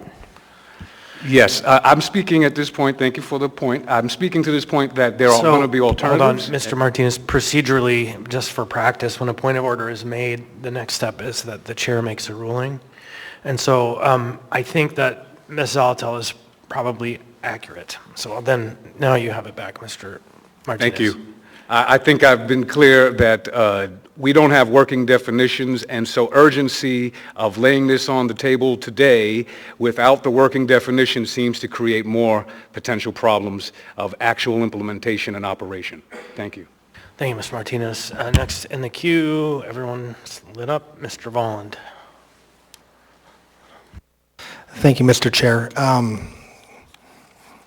Wow, anybody who doesn't think this is urgent, I'll take you on a tour of my district. Any of the assembly members could have attended the publicly noticed task force meetings. We had many community members spend hours of their time volunteering to contribute to this. I think the time is now. We are effectively sanctioning camping without saying so right now, with very little support. So we need to improve our efforts, and it's very timely. Thank you, Mr. Chair. Mr. President, for a second go. You can pull me out of the queue, thank you. Mr. Salt, same. Thank you, Mr. Chair. So with respect to urgency, I think even if we don't move this resolution forward tonight, it doesn't stop nonprofits and the municipality from acting. I'm kind of torn on this one because I've been in the work sessions. I think there's good work. I think it's misunderstood by people that weren't there. But at the same time, it's going to continue whether we do something tonight or not. So I'll leave it at that. Mr. Martinez again. Well, I'm loud enough, but I wanted to also just echo the appreciation for the task force and recognizing that urgency is relative to what we are experiencing, but what we're experiencing, in my mind, has been festering. And so this AR highlights some codes, and it highlights the municipal code around camping, but again, it doesn't highlight or doesn't have any there's no code that establishes what a sanctioned camp in Anchorage looks like, similar to the way we've established in code operational guidelines for sheltering and emergency procedures. Mr. Martinez, I want to point out again, I think you're again talking about the merits of the question, not the timeliness of the question. I think I'm talking about the same merits and urgency. Thank you. Mr. Johnson. Yeah, thank you, Mr. Speaker. I would like to express my gratitude and appreciation to the folks who are on this task force. It was a very diverse group of people from organizations that work with the homeless to concerned community members to folks on the Assembly. And it was meant to bring together a wide range of voices and to be as inclusive as possible in the conversation. And I understand that there are people out there in the community who don't feel like they had an opportunity to weigh on this. To be honest, I feel deeply conflicted about whether or not to postpone this, because I do see the need to engage as much as we can with our community councils and the folks in Anchorage to try and get as much buy-in and to craft the best solution as we can, recognizing that whatever we come up with will be imperfect. But that being said, this was noticed to people. We were We put it out there. We did our best to make sure that everyone is aware of it, and we brought together a wide range of voices. And so if this does not go forward tonight, I do hope that those folks who are concerned about it will seek out these opportunities to be engaged, to have your voices heard, and appreciate the fact that there are people putting in the effort. And if you want to be part of the conversation, you need to show up. Thank you. Mr. Rivera. Thank you, Mr. Chair. So speaking to the timeliness of this issue, I have been talking with my councils about this for a while now. Midtown is very much aware and engaged that these are conversations that are happening. In fact, if members look at the AEM, the Assembly Memorandum that is attached to this Assembly Resolution, it clearly lays out the effort that has been made to get us to this point where we are today.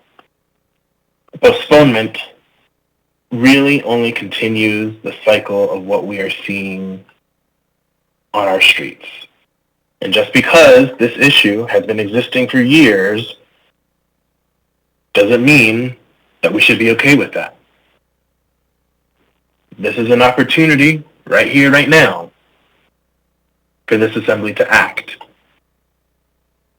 In addition, members should be ready to amend and tear this resolution to shreds today if you want, but postponement isn't the way to go. Thank you, Mr. Chair. Thank you, Ms. Salatel. Thank you. I'm glad Mr. Rivera brought up the timeliness. And so I'm going to use this to illustrate the laid on the table a little bit so we're really clear on what constitutes laid on the table. So laid on the table is something that can't wait till the next meeting because a municipal service will end or a deadline will pass or something specific and tangible, right? And it's really easy to dive into what the substance is because that gives context around urgency. So if we just look at the plain language of this resolution, it sets some deadlines. It sets some deadlines for May 31. And so if we're truly just looking at the procedural aspects of this item, May 31, the next meeting that is available is June 6th. So there is a justification to be made to lay it on the table. Now, if it is laid on the table, whether or not it should be postponed for further work or to be taken up at another meeting could then come before us. So I just want to really hone in on what the laid on the table procedure is for us because it can start to feel really routine, but when we have meaty items and issues of considerable community concern, we really need to ask ourselves, are we following what's in code with regard to laid on the table? Thank you. Mr. Cross. I agree with Ms. Zalatel. I call the vote. Call the question. Second. A motion to call the question was made by Mr. Cross, seconded by Ms. Zalatel. Question requires 8 votes. Non-debatable. Non-debatable. We're just waiting for the clerk to catch up. If this vote is affirmative, what happens is we move immediately to the question of laying it on the table. Mr. Rivera? Yes.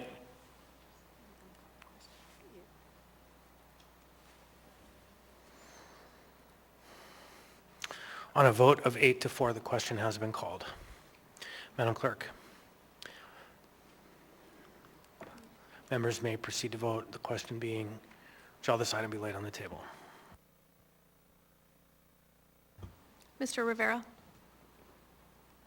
Yes.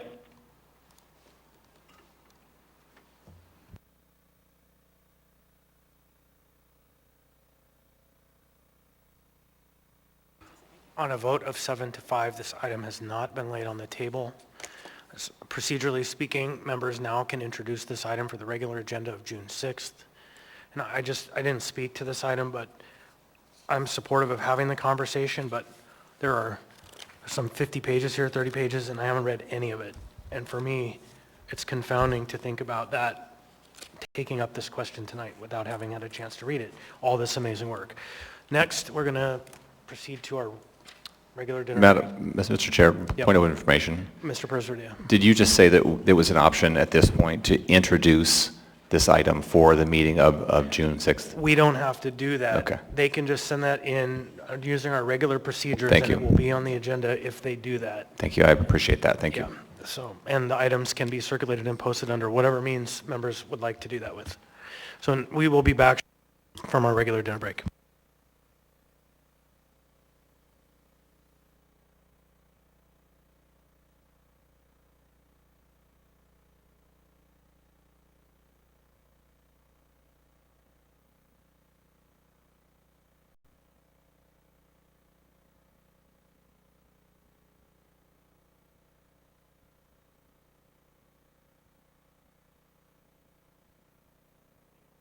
Thank you, Mr. Chair.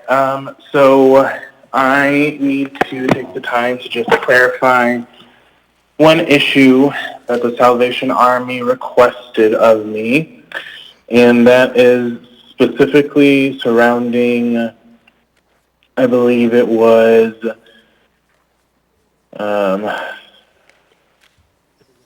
section 12 of the resolution, which was not laid on the table. And the language surrounding that section caused some confusion. So if that had been laid on the table today, I would have made amendments to just clarify that we're speaking specifically of the 30 acres of municipal land west of the Clitheroe Center, not the Clitheroe Center itself as it is being used. In addition, we wouldn't have access to the parking lot, so several other amendments would have been made. So just wanted to clarify that for the record in case there was any confusion from members of the media or members of the public. The Clitheroe Center itself would not have been used for sanctioned camping, but rather 30 acres of municipal land west of the Clitheroe Center. Thank you, Mr. Chair.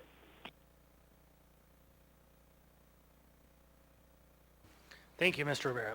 Next item on the agenda, we have item 11A, AM 363-2023, Executive Appointment Confirmation Hearing, Kent Colhase, Municipal Manager. This item was postponed from May 9, 2023. There's no motion pending. What's the will of the body? Move to approve. Second. There was a motion by Ms. Zalatel, seconded by Mr. Salt. Any discussion? I speak to it.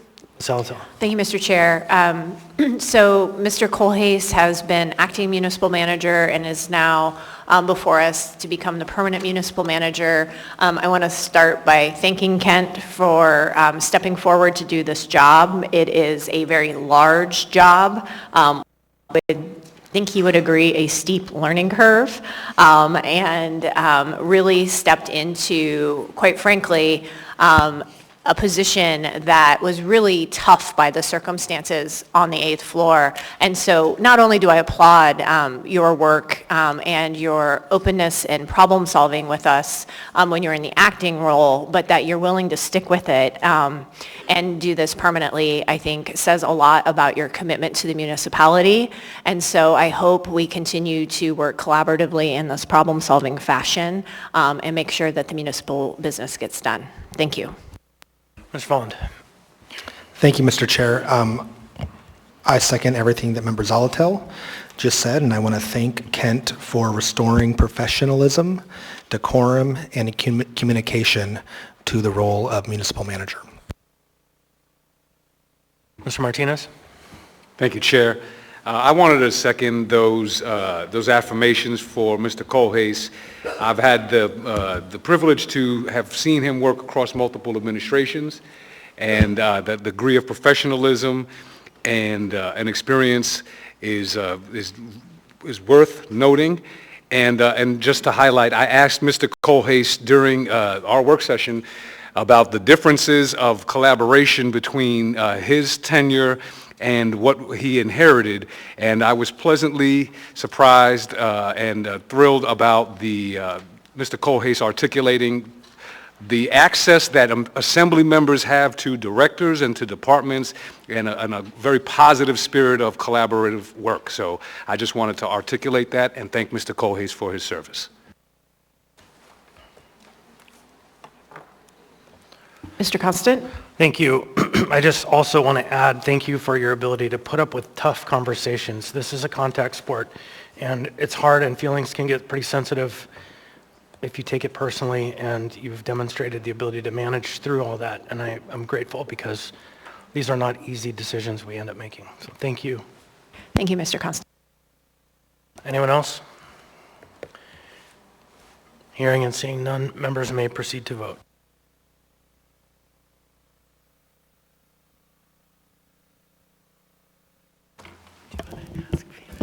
Mr. Rivera? Yes. On a vote of 12 to 0, AM 363-2023, the executive appointment of Kent Colhase as municipal manager has passed the body. Mr. Colhase, would you like to swear your oath of office now?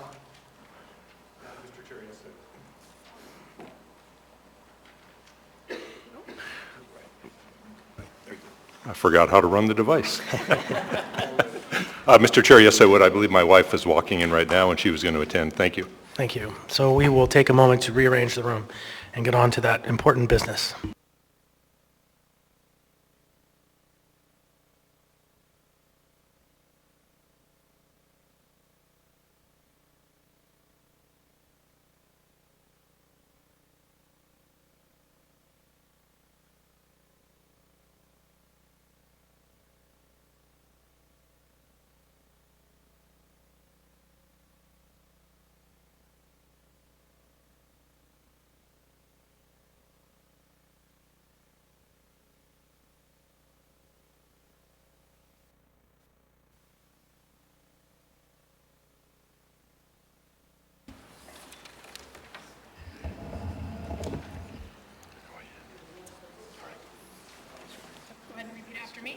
I solemnly swear I solemnly swear that I will support and defend the Constitution of the United States, that I will support and defend the Constitution of the United States, the Constitution of the State of Alaska, the Constitution of the State of Alaska, and the Charter of the Municipality of Anchorage, and the Charter of the Municipality of Anchorage, and that I will faithfully perform the duties and that I will faithfully perform the duties of municipal manager to the best of my ability. of municipal manager to the best of my abilities. Congratulations. Thank you.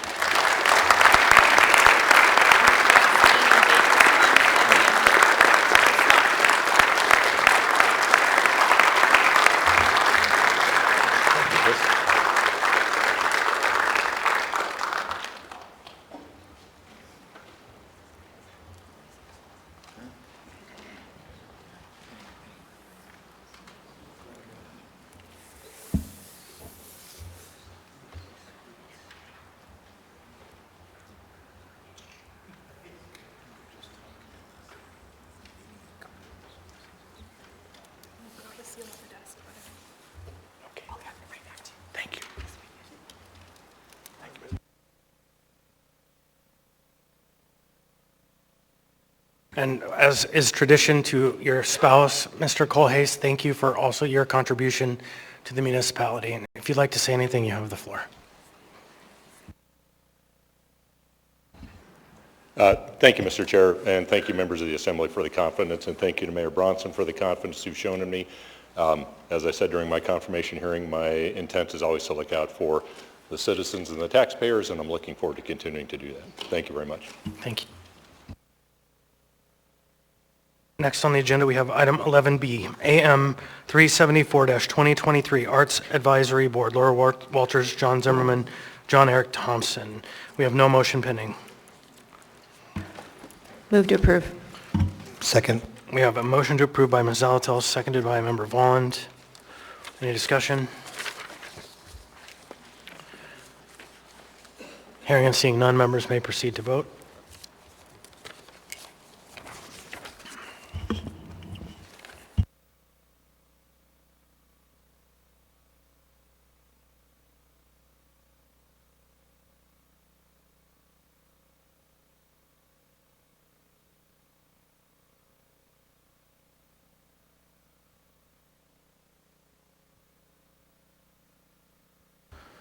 Mr. Rivera? Yes.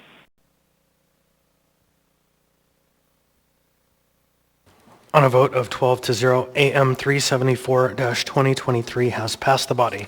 Next, we have item 11C, AM 370-2023, Planning and Zoning Commission, Gregory Strike. We have no motion pending. What's the will of the body? Move to approve. Second. Moved by Ms. Zalatel. Is that Mr. Salt? Seconded by Mr. Salt. Any discussion? Hearing and seeing none, members may proceed to vote.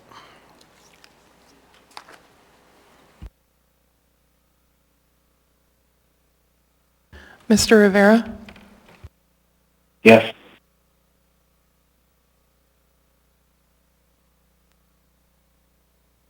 On a vote of 12 to 0, AM 372-2023 has passed the body. Wait, I read the wrong one, didn't I? AM 370-2023 has passed the body. Now we have item 11D. AM 372-2023, Anchorage Community Development Authority Board of Directors, Ron Thompson. We have no motion pending. What's the will of the body? Move to approve. Second. Moved by Mr. Cross, seconded by Ms. Zalatel. Any discussion? Hearing and seeing none, members may proceed to vote.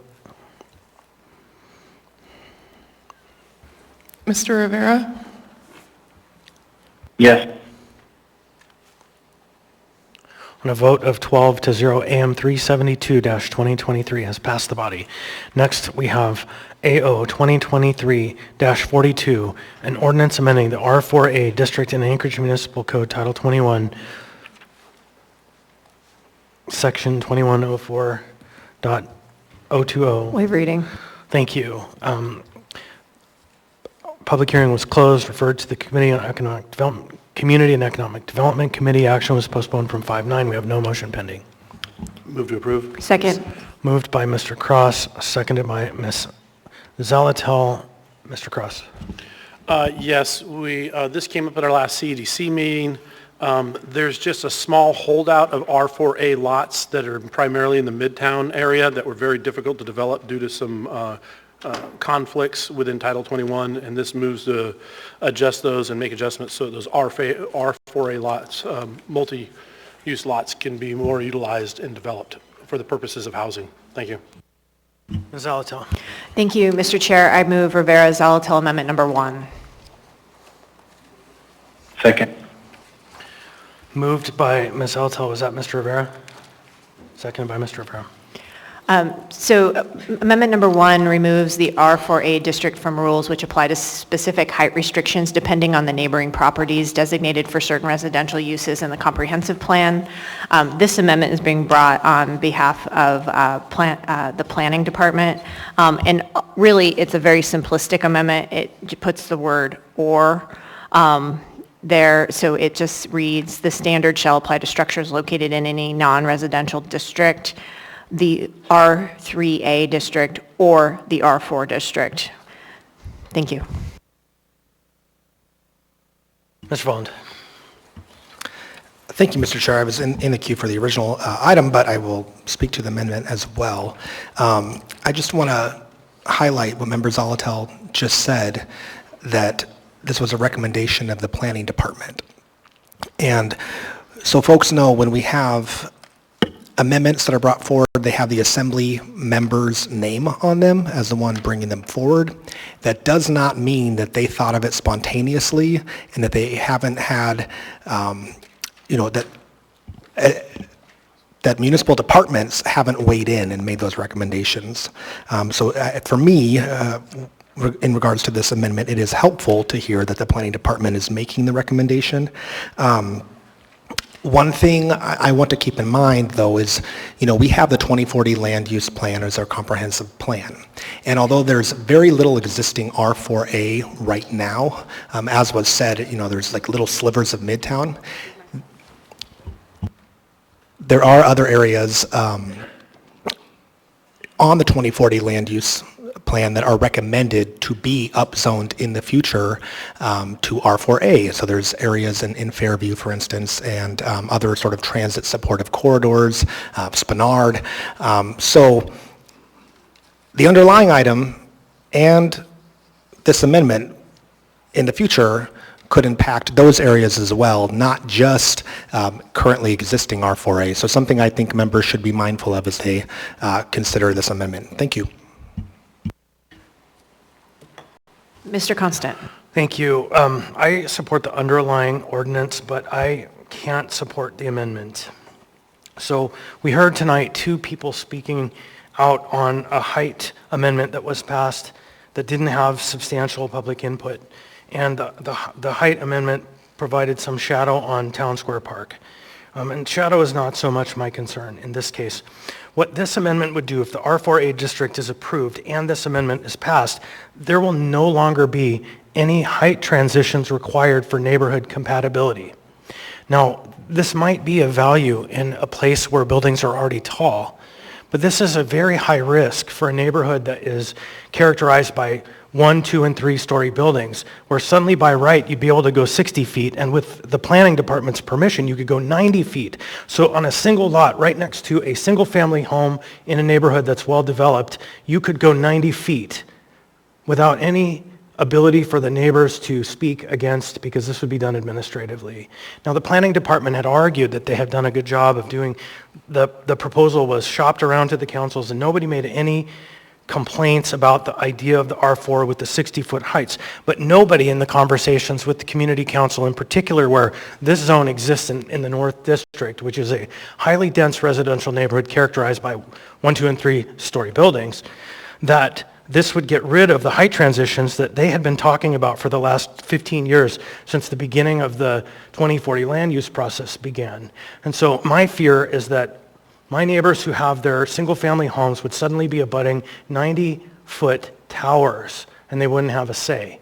And so I would ask the members to vote this amendment down and support the underlying proposal to expand the R4A zone, but to make it compatible, maintain the height transition requirements for neighborhood compatibility. Thank you, Mr. Constant. Mr. Cross. Thank you. I support the amendment. What we're talking about is a small holdout of undeveloped property in the Midtown area. Although I can understand Mr. Constant's concern, I don't think it's a realistic one. I don't see that playing out in this particular case. So going with the advice of the planning department and after our meeting at the CDC, I would encourage to approve the amendment. Thank you. Ms. Alatel. Thank you, Mr. Chair. I think amendments like this and this type of change invoke a lot of concern in the community, and I understand that. We get to know our neighborhoods looking and feeling a certain way. And if we want to move forward and create more options for development that barely pencils at 1 story or a single-family home, let alone 2 stories or 3 stories, I don't see mega properties likely being developed. And so I look at these opportunities as a way to envision what could be possible without going to the worst possible case scenario, because those opportunities seem unlikely. We have a hard enough time getting single-family homes, and so if this can simply be something that opens more options to make something work, I don't think it will have the effect that is feared. Thank you. Mr. Volland. Thank you, Mr. Chair. You know, I've been chastised tonight, perhaps duly, I don't know. But I guess in light of the chair's comments about, you know, there's been a public process to examine the underlying item, it's been shopped around to various community councils and other groups that it would potentially impact. I'm wondering if there's a mechanism for this amendment to be heard, if we potentially could reopen public hearing and give the community an opportunity to weigh in on the amendment.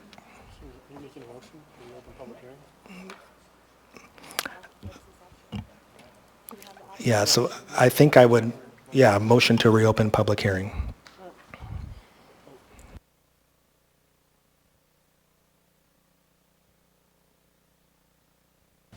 I think I already spoke. Second. Moved by Mr. Vaughn, by Mr. Salt. So there is a motion on the floor to, I guess, postpone this item to another meeting and reopen the public hearing. So I believe the 6th is pretty full, and I wouldn't suggest it be on the 6th. So do you have a date that you would prefer in your motion?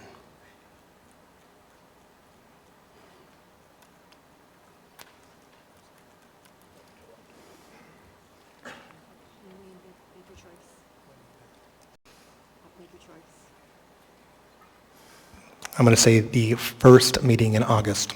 All right, so the motion is to continue this item to the meeting of August 8th and reopen public hearing.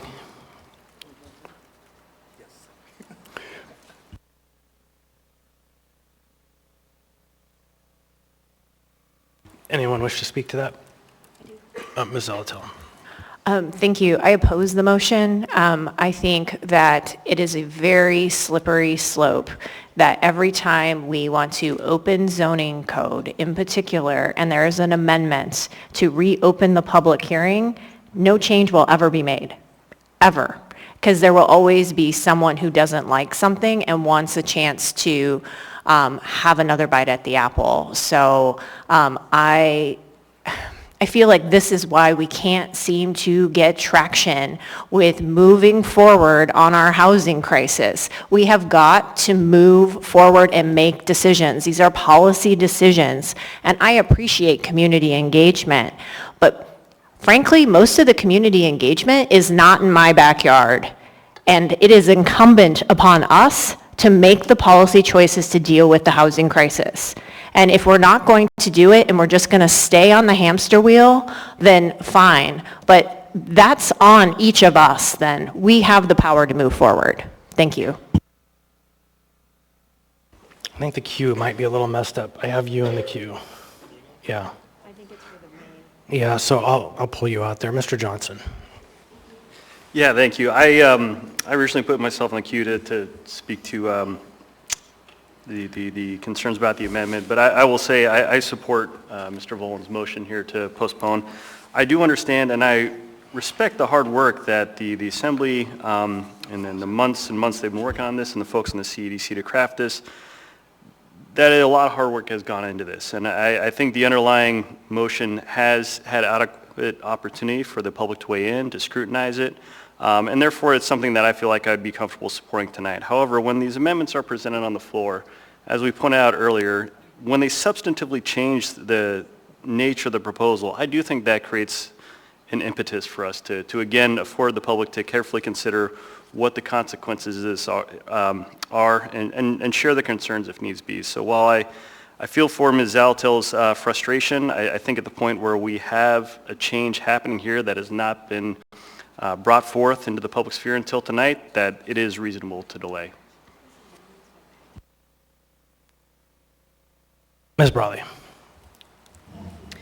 Yeah, thank you. I do want to speak later on the item itself, but for the postponement, I will echo what Member Zalatel's comments were. I believe that we do need to make changes, and yeah, I guess I'll leave my other comments for later. Thank you.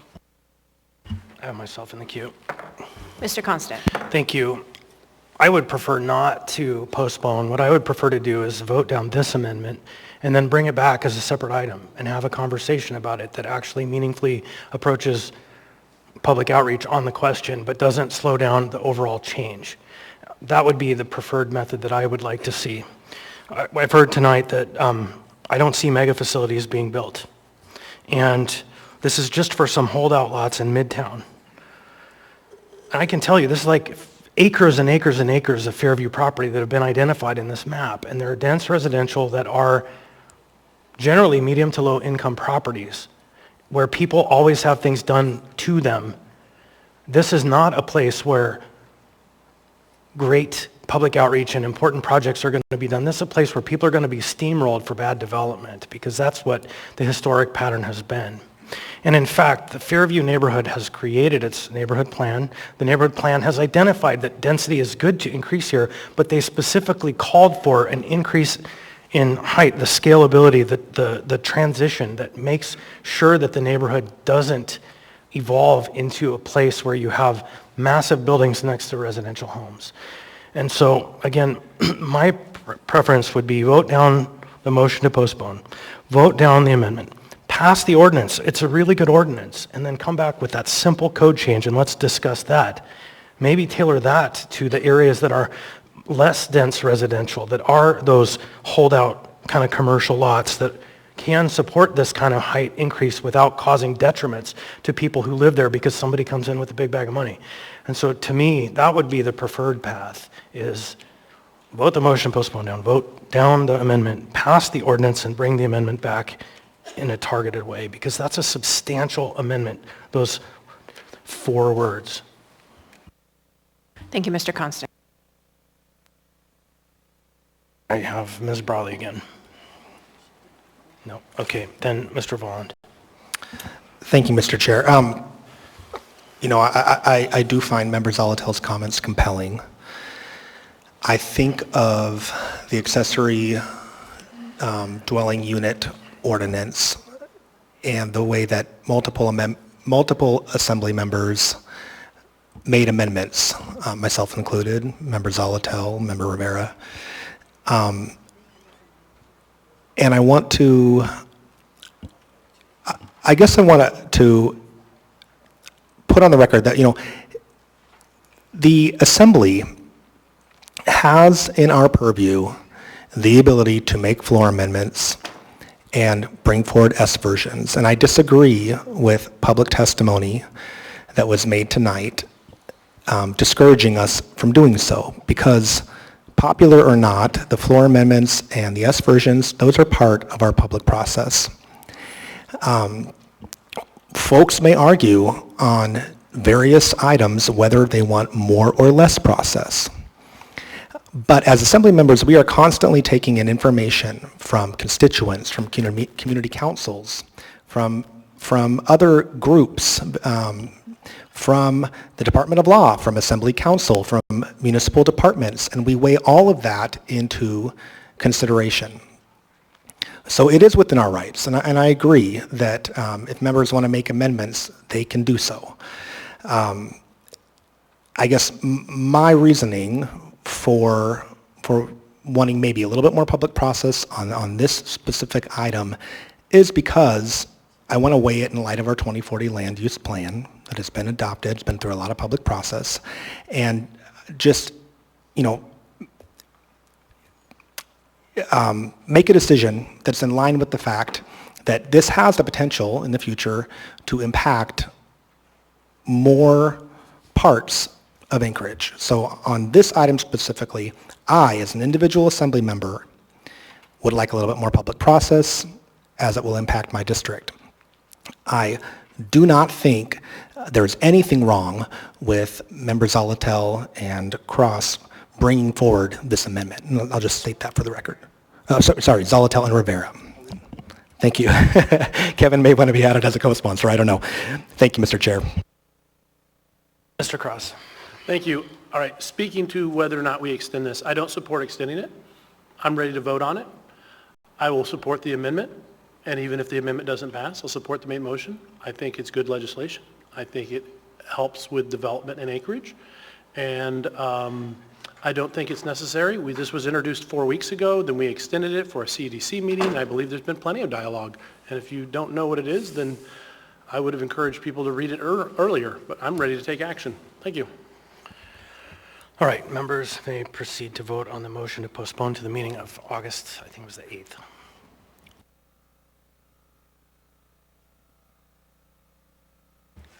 Mr. Rivera? No.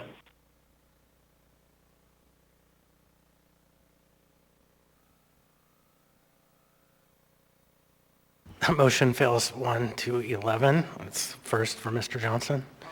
Welcome to the club.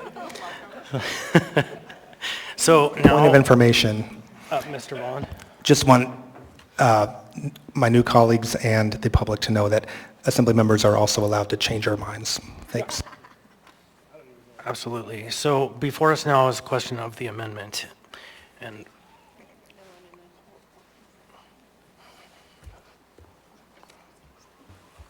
Mr. Constant for the second time on the amendment. Yep, I am just going to ask my peers to please consider not supporting the amendment. I will help draft bringing it back as a separate ordinance so that it does come back before us in a timely manner, but so that the one area in North Anchorage that is many, many acres, probably 100 plus acres of people on 7,000 square foot lots, know that this change was proposed, because a year ago, when the planning department came through the community councils and did the presentations on this ordinance, this was not contemplated. The height was contemplated, yes, but it was contemplated in the context of neighborhood height transitions. And so I am just really asking for you to please consider voting no on this. Thank you. Ms. Brawley. Yeah, thank you. Excuse me. I do support this amendment. I do understand Member Constant's concerns about the implications for not zoned R4A now. However, I also am concerned about basically the issue of property rights. The property rights for the owner and the property rights for the people around them. And I think our code is inconsistent in that regard. We certainly don't have absolute property rights. We live in a city, and so we impact our neighbors with what we do with our land. So both of those things need to be considered. However, the requirement that anything within 200 feet of every lot, or any lot, I'm sorry, the text in this amendment, that's pretty big. That's a pretty big buffer area. And so I think it does bring it back to what are the rights of a person when they buy a property, and what is our right to limit it, and is it limited in code, or is it limited by the neighbors that happen to be around them? And I think there's not one answer to that, but I think this really brings that question into clearer definition, and I would support this amendment. Thank you. Anyone else? Seeing and hearing none, members may proceed to vote. Mr. Rivera? Yes.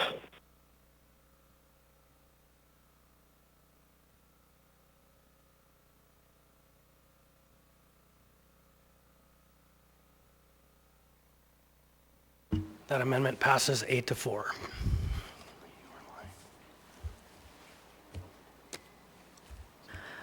Now back to the main motion, Mr. Constant. To the planning department, I believe you are lying to the public, and I no longer trust you. And so that is the condition that now exists, because you have presented to communities one message, and you had another move in your hands, and that move is now before us. As we've heard, it was brought on behalf of the planning department. And we saw this with Town Square Park, and this is now the new pattern. And so I'm sad, because I've been an ally with the planning department since I joined the body and before, when I worked on neighborhood planning to achieve a harmonious neighborhood. I believe you are now agents of disharmony. And it's fine, you want to be disruptive, and it's fine that members of this body are all about, let's just get rid of all residential zones. Let's just do radical change right now without contemplating the impacts and without telling the public. And so for my part, my takeaway in this is I can't trust the planning department anymore. Thank you, Mr. Constant. Mr. Cross. Yeah, I don't see it the same way. And I think we got to be real careful when we make statements like that, Mr. Constant, because many times we've brought actions before this to do public hearing and then make radical amendments. We used to have an open session of speaking from 5:30 to 6, or whenever 5:30 to 6:30, and we told people we were bringing forth an action to adjust the time, and during that we amended it to completely remove it. And the public said the same thing about us.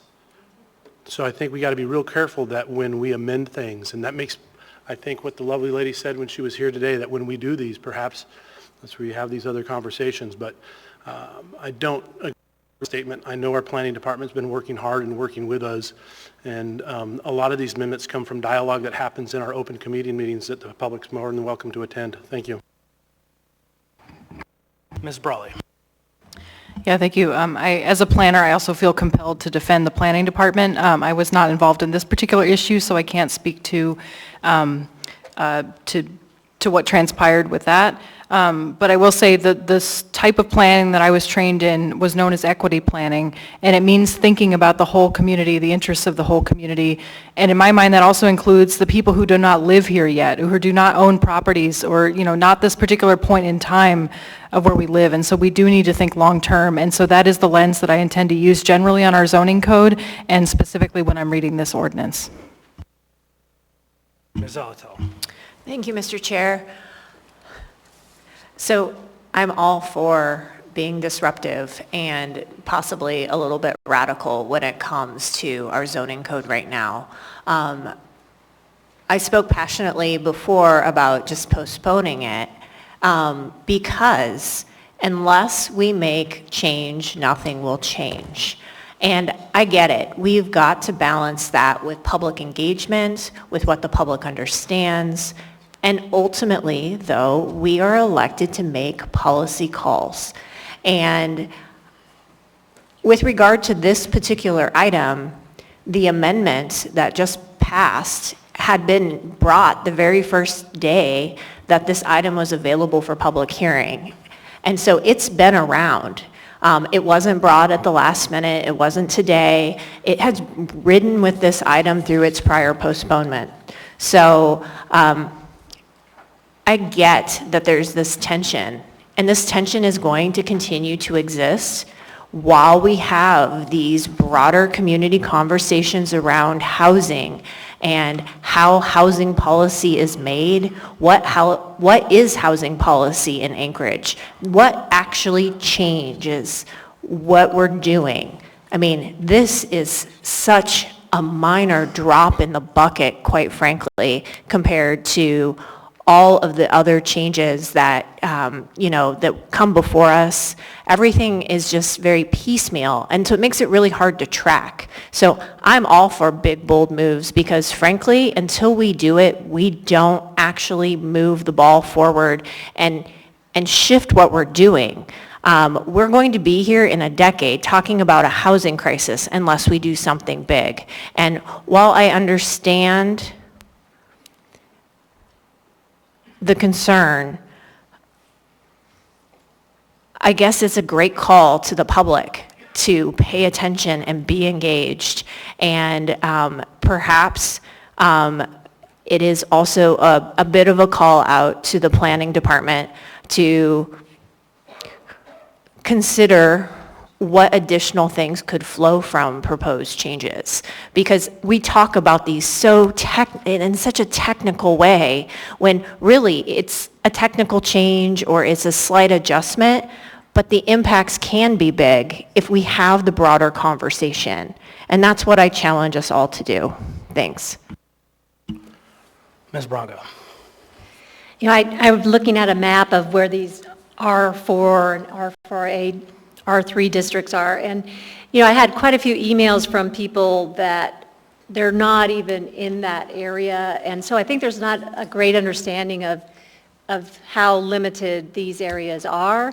And so, quite frankly, I don't think it's going to make a huge difference in people's sunlight, daylight in the areas that I'm seeing. And it could make a huge difference in getting housing for people. Mr. Bronson. On the issue itself, I certainly can see both sides of it. The notion of, quite frankly, throwing the planning department under the bus in this regard, I can't support. These are fine employees. In fact, overall, I'm deeply impressed with the quality of employees for this municipality, and I know in the heat of motion sometimes when we lose, we get that way, but I've got to agree with some folks here who spoke out in favor of the planning department. These are great people, and I think they need our support, and they're just working for us. So, thank you. Mr. Salt. Thank you, Mr. Chair. So, similar lines, I think we got to be careful when we call out entire groups or entire bodies or speak in superlatives. We're facing a workforce, I'll say crisis, trying to get people to come work for the muni. And if it's not a welcoming environment where they feel valued, they're not going to want to come work for us. With this AO, Anchorage is out of really usable, buildable, easily buildable land, and the only way to go is up. And we should be doing this in a thoughtful manner, looking to make thoughtful changes. We're not cutting new ground here. Other cities are far ahead of us in their development, so we can learn from their mistakes and develop responsibly, as well as get developers in here that do that and mesh with our way of thinking.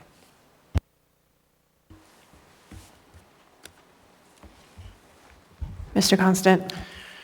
I appreciate being called a loser by the mayor, and I was scolded by the body for speaking about the planning department, and I'm just going to reiterate that my feelings are what they are, and my experience is what it is. So you can all have a different opinion. I'm going to have mine. I'm going to give a little history lesson now. I heard from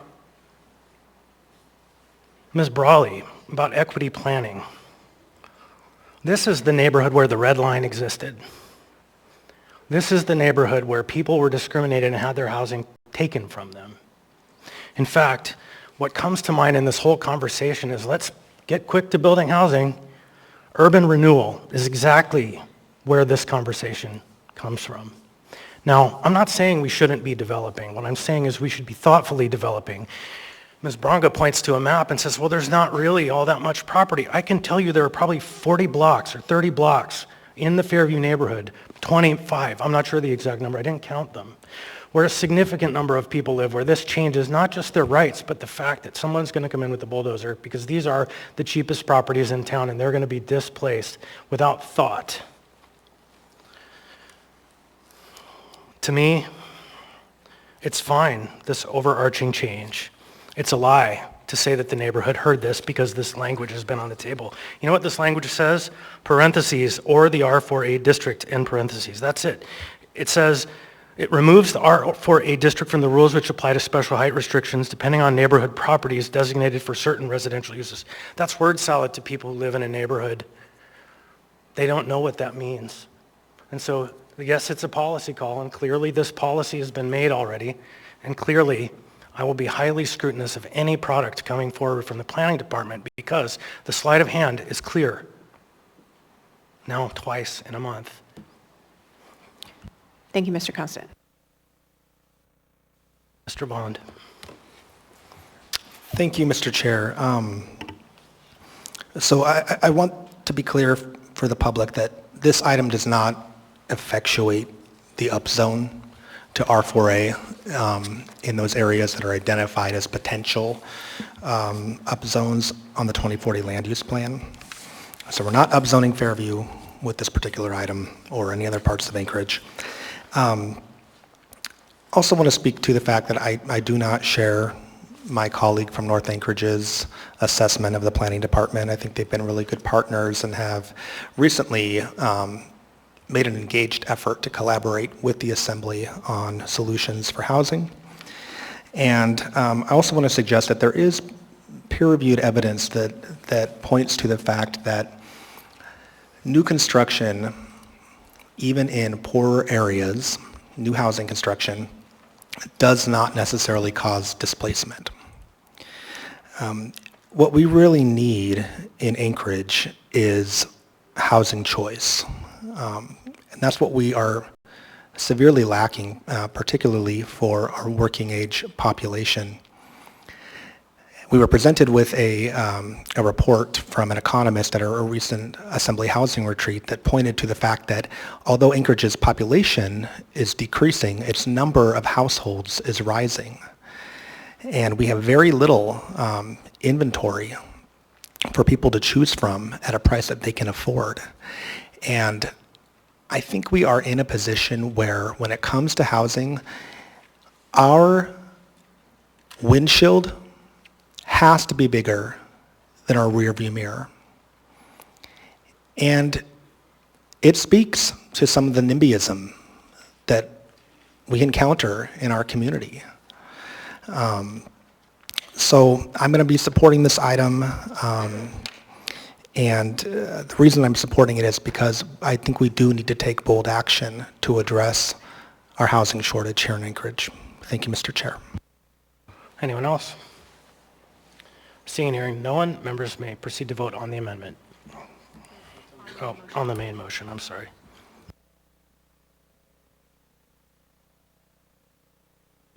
Mr. Rivera? Yes.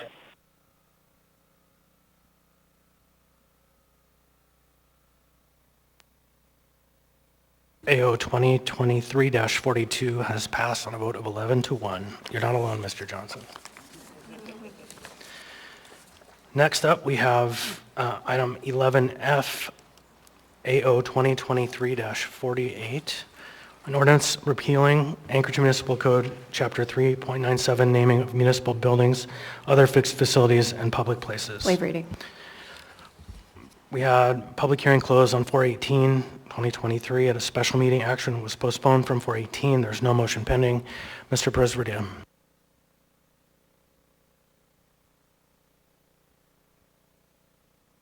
Didn't you have a plan to postpone this item?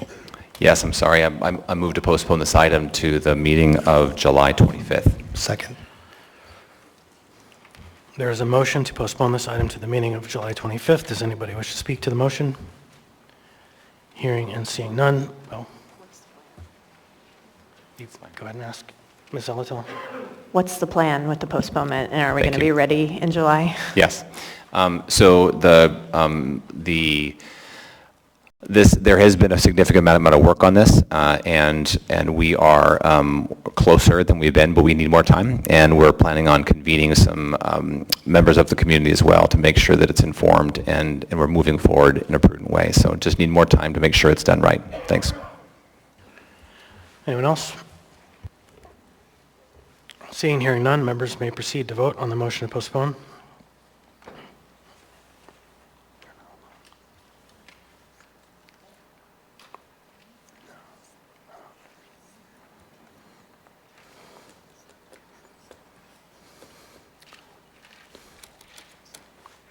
We're just catching up.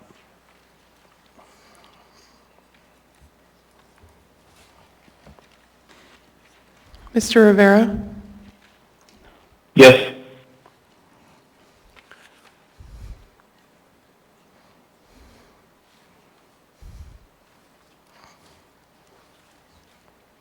Mr. Perez-Verdia?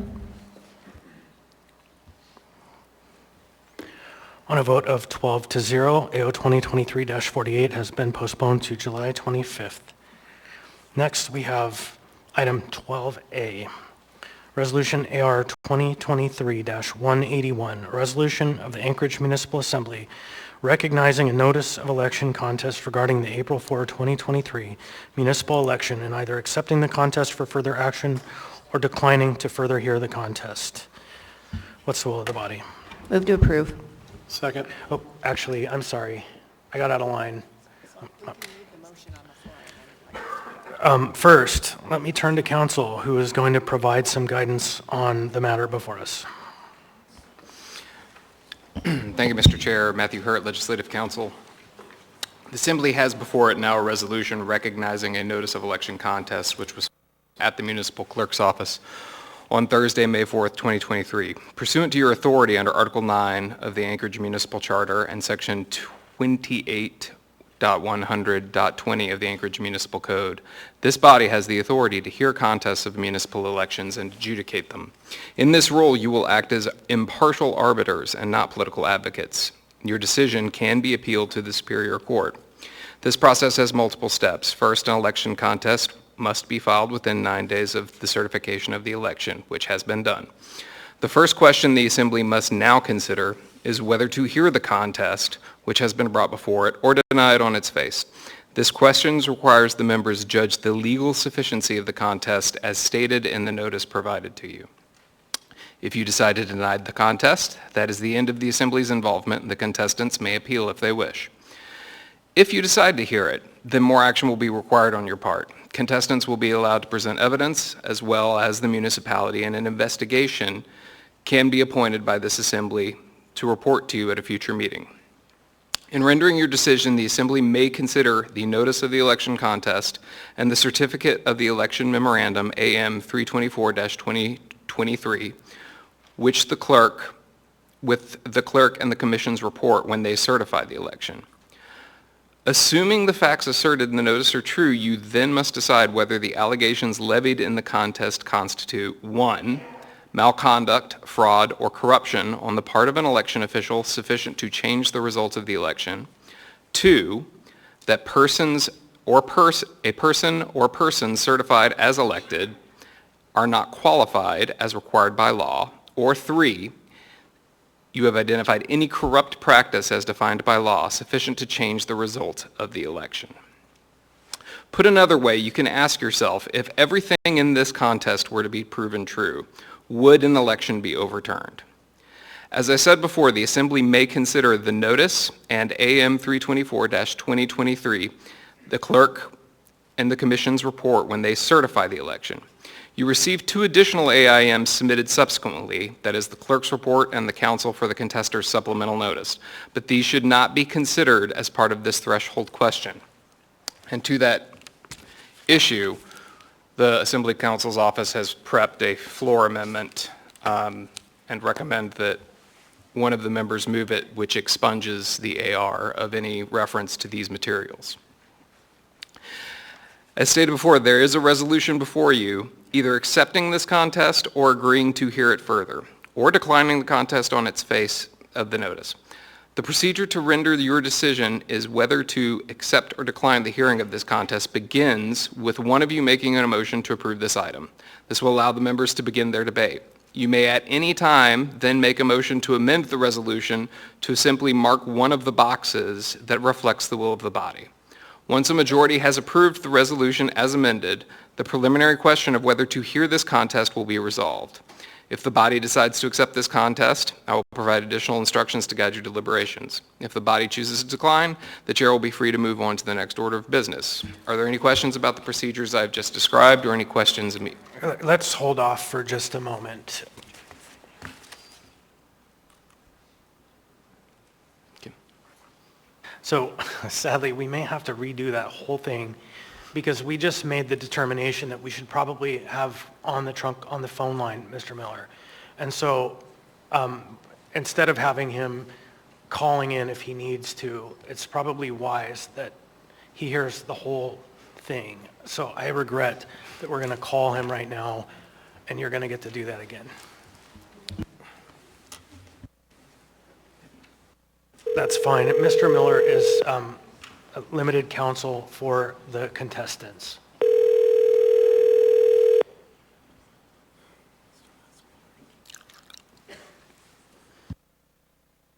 Hello.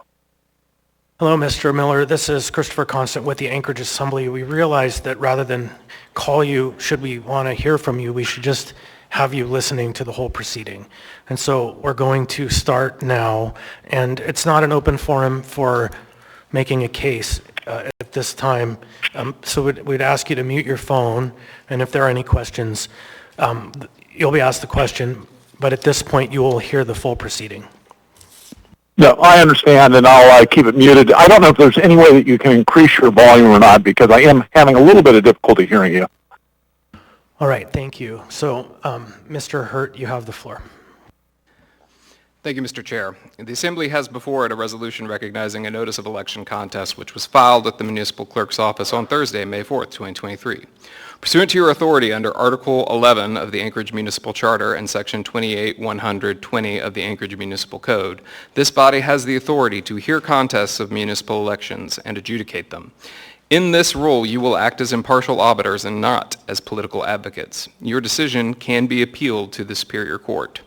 This process has multiple steps, the first being an election contest must be filed within 9 days of the certification of the election. This has occurred. Now we are at this step where the Assembly must consider whether it will hear the contest which has been brought before it or deny it on its face. This question requires the members judge the legal sufficiency of the contest as stated in the notice. If you decide to deny the contest, that's the end of the Assembly's involvement, and the contestants can appeal to the Superior Court should they choose. If you decide to hear it, then more action will be required of you. The contestants will be allowed to present evidence as well as the municipality, and an investigation will may be appointed by the Assembly to gather evidence and report back at a future meeting. In rendering your decision, the Assembly may consider the notice of election contest and the certificate of election memorandum AM 324-2023 with the clerk and the commissioner's report when they certified the election. Assuming that the facts asserted in the notice are true, you must decide whether the allegations levied in the contest constitute 1, malconduct, fraud, or corruption on the part of an election official sufficient to change the results of the election, 2, that a person or persons certified as elected is not qualified as required by law, or 3, you identify any corrupt practice as defined by law sufficient to change the results of the election. Put another way, you can ask yourself, if everything in this contest were to be proven true, would an election be overturned? As I said before, the Assembly can consider the notice and AM 324-2023, the Clerk and Commission's report, when they certified the election. You received 2 additional AIMs submitted subsequently, the Clerk's report and the Counsel for the Contester's supplemental notice. But that should not be considered at this time as you are merely addressing the threshold question, the first step. You should only consider the notice and the certificate of election. There is now before you the resolution either accepting this contest or agreeing to hear it further. The procedure and agreeing to hear it further or declining the contest on its face. The procedure to render your decision on whether to accept or decline the hearing of this contest begins with one of you making a motion to approve this item. This will allow the members to begin debate. You may at any time make a motion to amend the resolution to mark one of the boxes that reflects the will of the body. Once a majority has approved the resolution as amended, the preliminary question of whether to hear this contest will be resolved. If the body decides to accept the contest, I will provide additional instructions to guide your deliberations. If the body chooses to decline, the chair will be free to move on to the next order of business. Are there any questions about the procedure I have just described or the questions immediately before the body?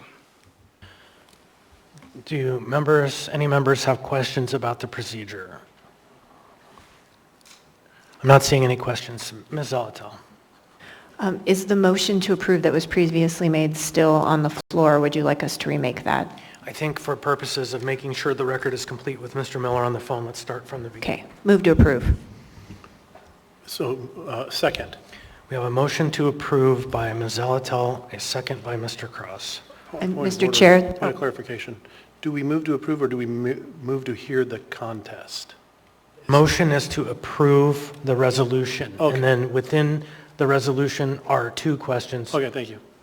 Mr. Chair, Ms. I move Zolotel. to amend page 2 to check the box that says declines to hear and the secondary box at line 25 that says the notice does not include grounds for election contest. Is there a second?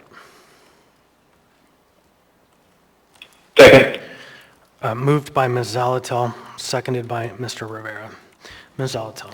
Thank you, Mr. Chair. Based on what council has provided around looking at the notice of election contest, primarily, you have to take what's here. And the notice of election contest is literally 1 page. And within that page, the grounds articulated by Mr. Hurt, malconduct, fraud, or corruption, are simply not alleged. Additionally, I believe that the box that I've recommended checking is accurate to describe the situation because it does not allege sufficient election official malconduct, fraud, or corruption to change the outcome of the election. And I think it's important to read that sentence in its entirety because B does not apply, the person certified as elected is not qualified as required by law, and that is also not alleged in the notice of contest, and then any corrupt practice as defined by law sufficient to change the outcome of the election. Again, frankly, the notice of election contest just falls short of alleging what is required in order for us to look at this further. Thank you. Mr. Cross. Yes. I do not support the decline to hear. I would be moving to hear the contest. I'm a little conflicted, and I realize it's the way it's written, but and this is just procedurally, that individuals who benefited from an election would get to vote on whether or not you have the right to contest it or not. So That gives me heartburn. I know that's the way it's done, but that does give me heartburn. And the other part is I think it's reasonable to have a conversation.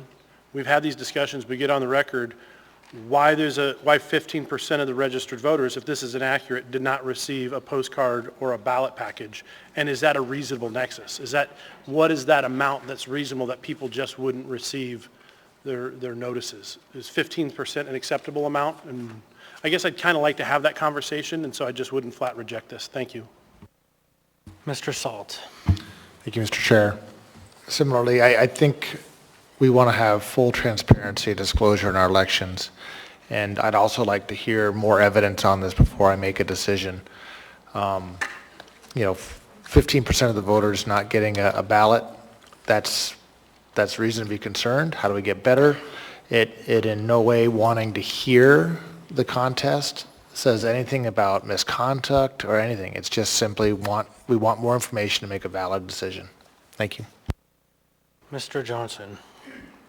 Yeah, first off, I understand Mr. Cross's point about it is sort of strange that the people who you could say benefited from that election are placed in the position to adjudicate this. I get that, but I mean, that is what it is. That's how the code stands today, and so we're simply put in this position. And I will say for my part, I intend to be as objective as I can be, and I trust that everyone else will do the same. In terms of the discrepancy between the number of registered voters and those who receive ballots, when I look at the code, it clearly states that they shall not be mailed ballots if they're PN, UN, LM, or LU. Now, maybe we don't think that's how the code should be, but that is the way the code's written. So if we think there's a deficiency in the code wherein we should be mailing, say, ballots to every registered voter, well, that's a change that we should make to the code itself. But as far as I can tell, this election was conducted in accordance with the code as written at the time, and therefore, if they had done anything different, that I think would actually constitute misconduct.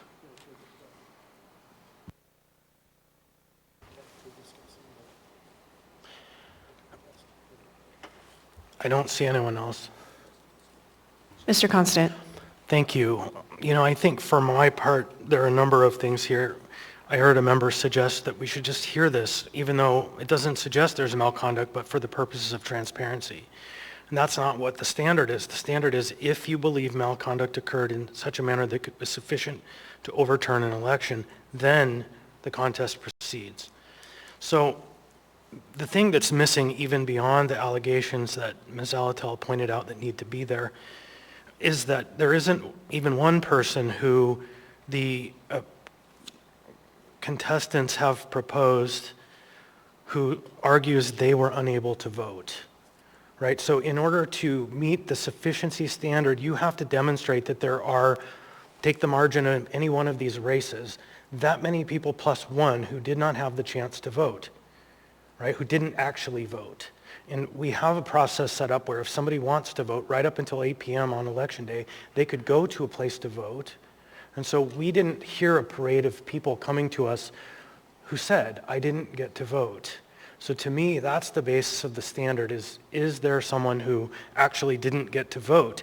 And if that were the case, they would have been participants in the canvass, the public session of canvass hosted by the Election Commission. The Election Commission denied this protest or question, this contest. They decided that there weren't grounds sufficient to overturn the outcome of an election. And so for my part, I don't see that evidence and I intend to support this motion. Thank you, Mr. Constant. Ms. Brawley. Yeah, thank you. And I also appreciate the difficulty of having just been elected and then being asked to consider this. I guess it strikes me, and hopefully I don't go out of bounds, it strikes me that that according to the information we have, the current code was followed, and that it appears that there is a policy of not mailing out ballots to folks who are marked as potentially, or the past record is such that they have not voted or that there's certain conditions. And it seems like this is actually responsive to prior concerns that have been brought up in prior years about too many ballots going out, to places where they were, they maybe found themselves in the wrong hands allegedly, or just, were going out of state, whatever the claims were at the time. So it seems like this is responsive to that, and I guess that's all I'd like to say at this point. Ms. Bronco. I was just going to say, toward the end of the campaign, I imagine Anna ran into this, probably Lee Sloan. There were people who said they didn't have ballots, and so they wanted to know what to do, and we directed them of what the process was. I don't think that anyone probably missed there was an election going on based on the signs and everything going on, but I'm finding it hard to believe that not getting the card reminder, they wouldn't question how to get their ballot then. If they heard there was an election going on, they would go to the website, figure out the process to get a ballot. But it's hard. You want everyone to have them come to them, but on the other side, just as Ms. Sprawley said, that there was a lot of complaints about too many ballots going out previously, like going to households that the person had moved. So I don't know, maybe they just tried to tighten things up. Thank you. Mr. Myers.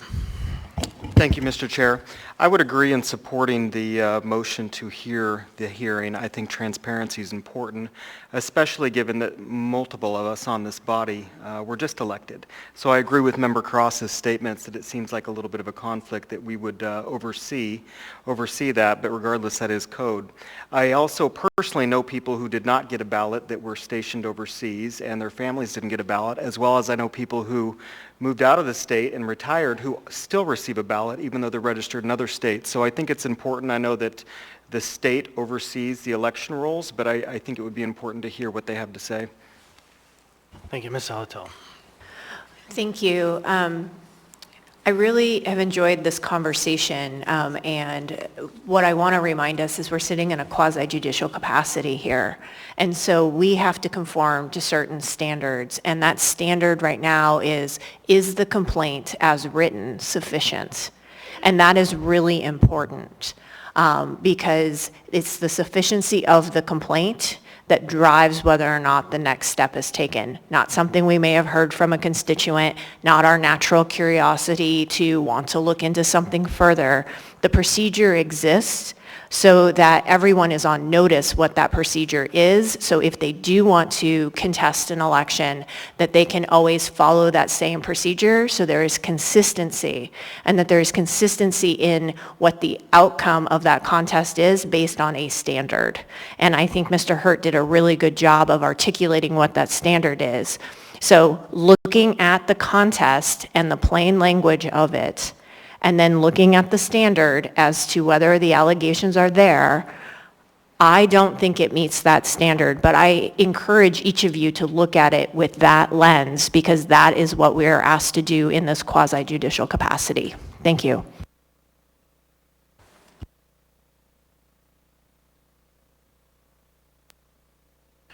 Thank you. Anyone else? Hearing and seeing none, members may proceed to vote on the amendment. The amendment checks the box that says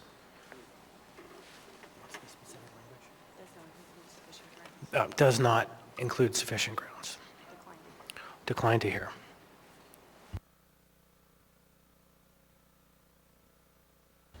Mr. Rivera? Yes.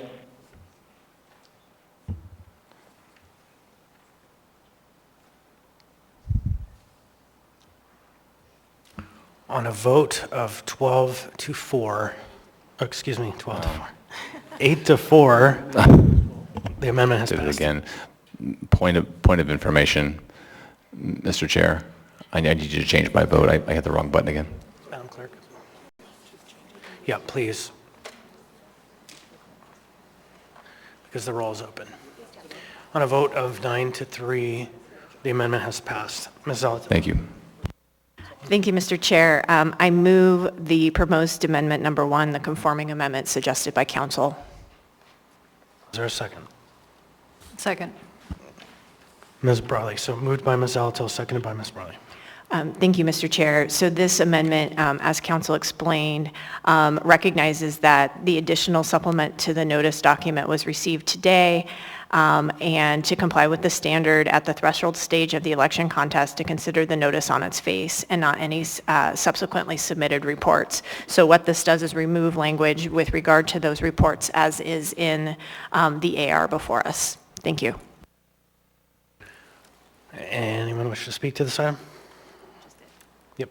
Anyone else? Seeing and hearing none, members may proceed to vote on the amendment.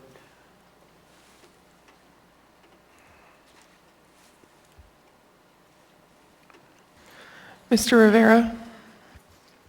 Yes.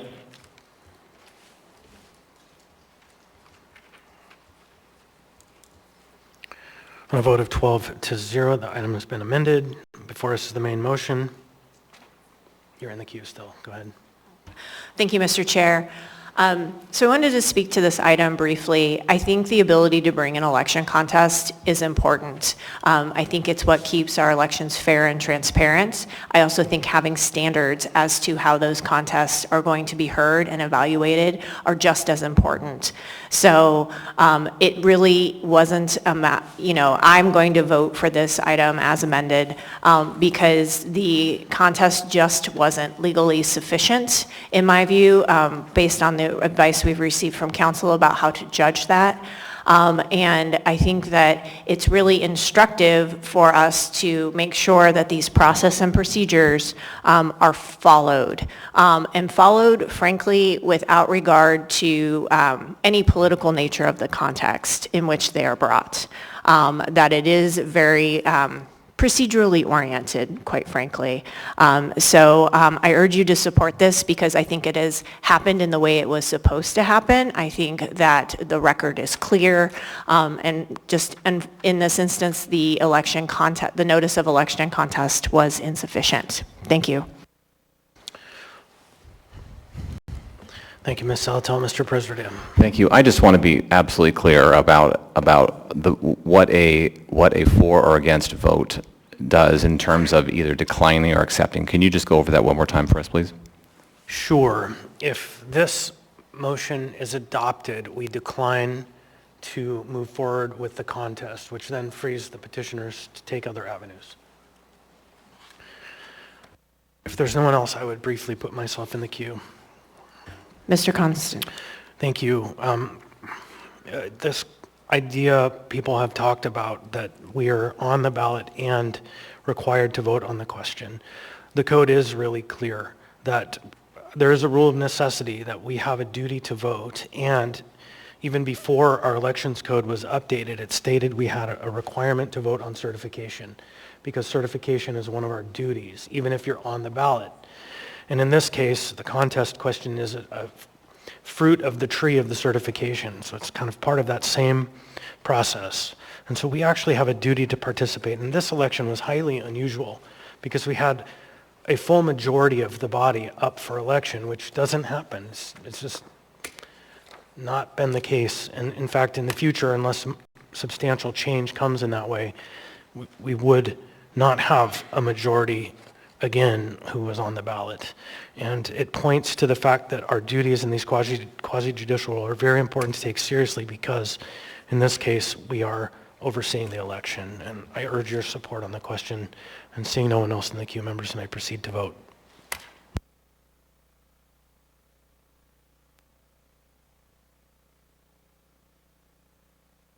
Mr. Rivera? Yes.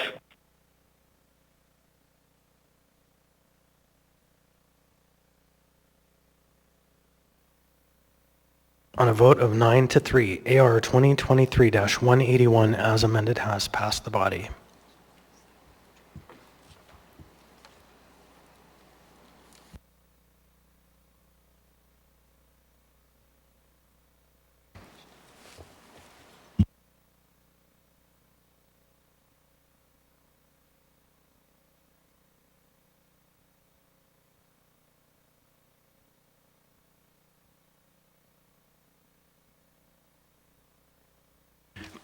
Next up, we have item 13A, AO 2022-182, an ordinance of the Anchorage Municipal Assembly amending building codes at Anchorage Municipal Code 23.10, Anchorage Administrative Code 2018 edition to allow optional independent plan review of structural design for commercial building permits.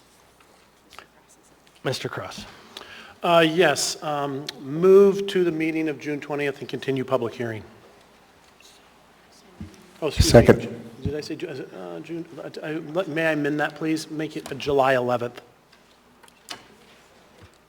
If it's okay with the second, I'd like to make it July 11th because the June 20th meeting. Hold on, Mr. Cross. The clerk advises us rightly that this is a public hearing item and we have never really opened the public hearing. Okay. And so council had recommended to us that we open the public hearing. We don't have to hear testimony because we're Okay. going to postpone it or continue it. So for the purposes of the good order, I'm going to now open the public hearing, AO 2022-100.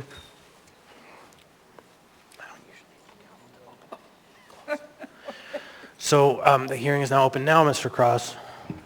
So you can look at the date on this thing. I've been working on this thing a while. So it just came out of SEAC, the structural engineers. My motion is to, move to the meeting of July 11th and continue public hearing. Second. Moved by Mr. Cross, seconded by Ms. Alatel. Okay, for you guys that are new here, I've been working on this for like a year. And so it's a complex one. It seems small and should be pretty, but it required a lot of communication between the Structural Engineers Association of Alaska, the Building Safety Department, our general contractors, and we're almost there. But one thing you guys haven't benefited from is a work session on this to bring you up on all the work that's been done. My intention was to have it ready by now, but we've been so busy with our sanctioned camp and the work sessions and the 50 hours a week we're putting in on this part-time job that we haven't had a chance to do the work session on this one. It's been languishing. So I'm going to push it till July 11th because 6th and 20th, we've already extended a bunch. I think those two are already packed up and it's the summertime. So I feel good about being able to finally accomplish this on the 11th and give us time for a work session. Thank you. Mr. Constant. So, Mr. Cross, I'm going to recommend an alternative path. So the S version that's coming has changes, right? There is an S version, that's correct. Well, I don't see it in here. It should have been attached to the back. Yes, it was a list of changes that came from the Structural Engineers Association of Alaska. So since you're moving it to July, I would suggest let's just let this item die and then reintroduce it as a clean item that doesn't have all the underlines and all the parentheses and get it introduced at the next meeting and set it for hearing on July whatever, so that it comes in as a whole clean package as opposed to trying to read through the legislative markup. I'm good with that. So move to postpone indefinitely and start over? Yep. All right. Move to postpone indefinitely. Is that okay, Madam Clerk? Second. Okay, thank you. I withdraw, so first I would have to withdraw my motion No. to... It's fine. You're fine? I'll second. Thank you.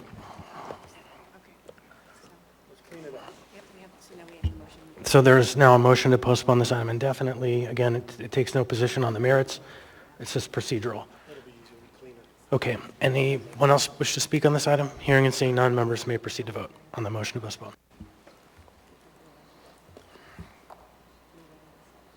Mr. Rivera? Yes.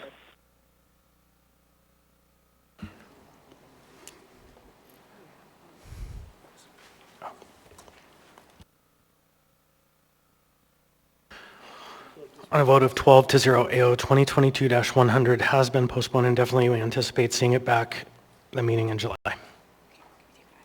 And there's been a request to take 5. We're going to take 5. Yeah.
Come back to order.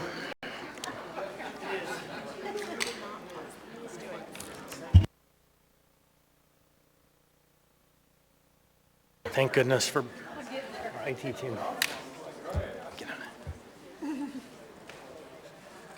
sorry, I got off on a tangent. All right, let's come back to order. Thanks for reeling us back. We got a handful more items to address tonight.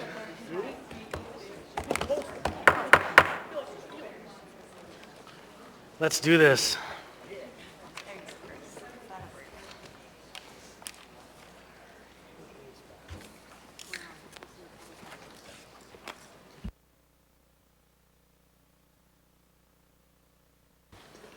All right.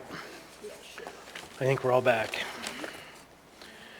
Next up, we have AR 2023-162, a resolution of the Municipality of Anchorage reappropriating $827,500 for settlement of claims against the Municipality of Anchorage previously appropriated by AR 2023-102S as amended for the settlement of claims excluding 3 specific legal claims against the municipality. Public hearing for this item is now open.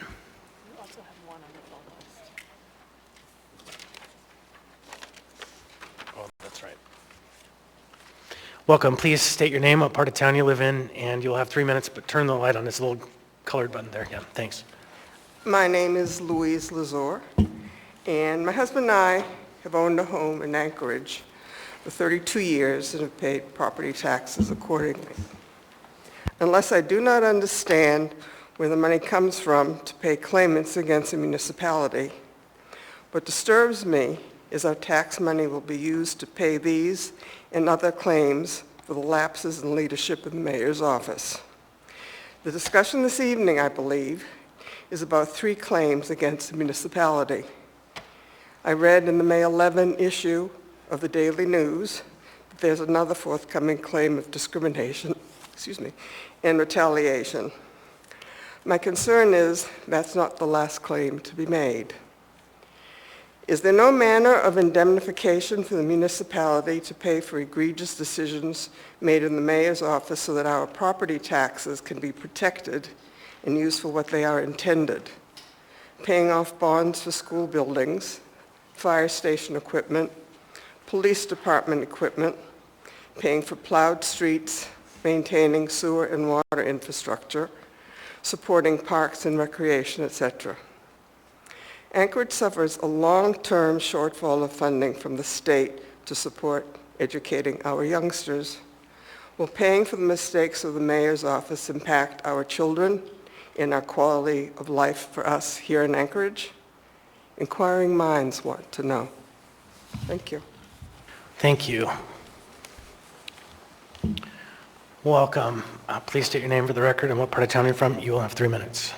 All right, good afternoon. My name is Mike Grunst. Thank you for allowing me time to speak on this. I'm out of the University Area Community Council. My comments are on my own and, let me move this away a little bit, do not reflect the views of the Department of Defense, U.S. Army, or the Alaska National Guard. $1 million of $100 bills weighs about 15 pounds. As a federal contracting officer and a dispersing officer that managed to disperse over $16 million in cash, or about 240 pounds in 6 months, I do not support the allocation of taxpayer funds for the illegal activity. I bring that up to state that while there is an opportunity to make mistakes, there is a difference between an oopsie and flagrantly illegal behavior. I'm going to quote the great Madeline Kahn as Lily Von Stoop in Mel Brooks's Blazing Saddles and just say, I am tired. I am tired of funding criminal activity and rewarding incompetence. If this was a surgeon or a lawyer, they would be disbarred. They would no longer be allowed to practice medicine. They need to be indemnified. Thank you. Thank you. Welcome. You'll have 3 minutes. Please state your name and what part of town you're from. Hi, my name is Tim B. Barron. I live in East Anchorage. I write to you guys all the time, so I thought I'd come down and just say, hey. I wanted to speak on AR 2023-162. I couldn't decide if I wanted to talk about this one or 2023-6 62 regarding transparency, because I think, especially regarding this, we're not having a whole lot of transparency. I'm very direct, I'm not very eloquent, so please bear with me. I am against this resolution. Mayor Bronson created a hostile environment for everyone, but especially the employees of the municipality as soon as he stepped into the mayor's office. He has handpicked administration of wildly unqualified friends and cronies, Joe Gerace, Judy Ellich, Sammy Graham. I don't have time for all the names, but no list, however incomplete, could leave out the mayor's good friend and top advisor, Larry Baker. I believe Heather McAlpine absolutely deserves compensation for her unreasonable firing. After 7 years as Director of Equal Opportunity... Ms. Barron, could you please step closer to the mic and pull it down? I'm sorry. No. Is that better? Perfect. Okay. After 7 years of service as Director of the Office of Equal Opportunity, she, like many other longtime, efficient, knowledgeable municipal employees, has been treated unfairly. And we've lost a lot of talent and expertise because of this inept, juvenile administration. Amy Domboski deserves no settlement at all. She was at the heart of many horrific spectacles, including the assembly meetings regarding COVID during the lockdown and masking era. She did a lot of cruel and controlling things during her time as part of the administration. Amy considered herself one of the men's club, and she came out with none of the things that are in her lawsuit until she was kicked out of that men's club. She instigated or was complicit in every move Bronson made until her firing. Everyone knew that Amy runs the city. I don't believe she deserves one dime. Let her take us to court. I don't know how she can justify not reporting much earlier. She was every bit as involved. As far as these settlements go, I've been uninformed, so I've looked it up. Of course, this money's coming out of our property taxes. I've always understood that our taxes go to public services, snow plowing, road maintenance, things like that. I don't currently own property, but I rent, and I pay a pretty good amount in rent, and I believe property tax is reflected in that. When somebody screws up, fine, we get it. But the mayor, for crying out loud, has pushed the envelope on every societal constraint. Sorry. Anyway, I'm against this resolution. Thank you. Thank you. Welcome. Please state your name for the record, what part of town you're from. You'll have 3 minutes. Irene Quidno, District 3, West Anchorage. I want to remind the people and you that not just the mayor is spending taxpayers' money on settlement.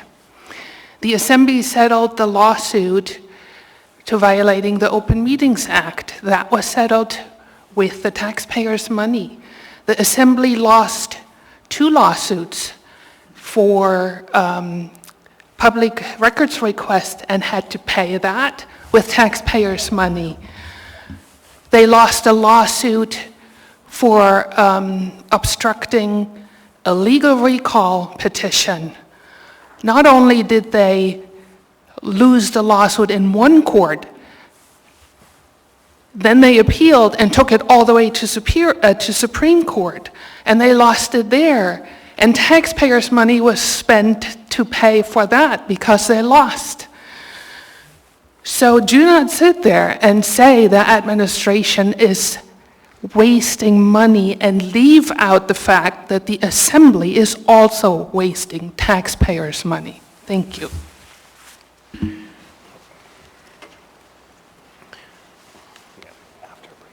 Welcome. Please state your name. What part of My town name you're is from. Brian You'll Witzke. have I go 3 by minutes. Bree. She and her pronouns, 13 years transgender woman, Anchorage resident, on and off since '95. Mr. Bronson, I'm along with a lot of other people. I disagree with us having to pay this, although I understand that you are an employee. Employees make mistakes. I know I've made my fair share being employed as well as Assembly. Sometimes we make mistakes, cost to acquire, and we have to pay them.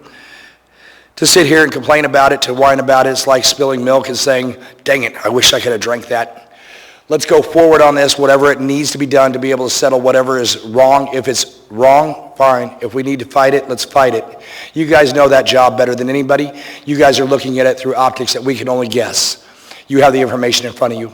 I suggest that you guys make the decision that's right for us. That's what we voted you here for. Even though you guys only have a 17% approval rating on the last vote, that doesn't change the fact you have knowledge beyond a lot of us. Please use it. Mr. Bronson, you have knowledge in ways that I cannot understand. I would hope that you would use better judgment next time.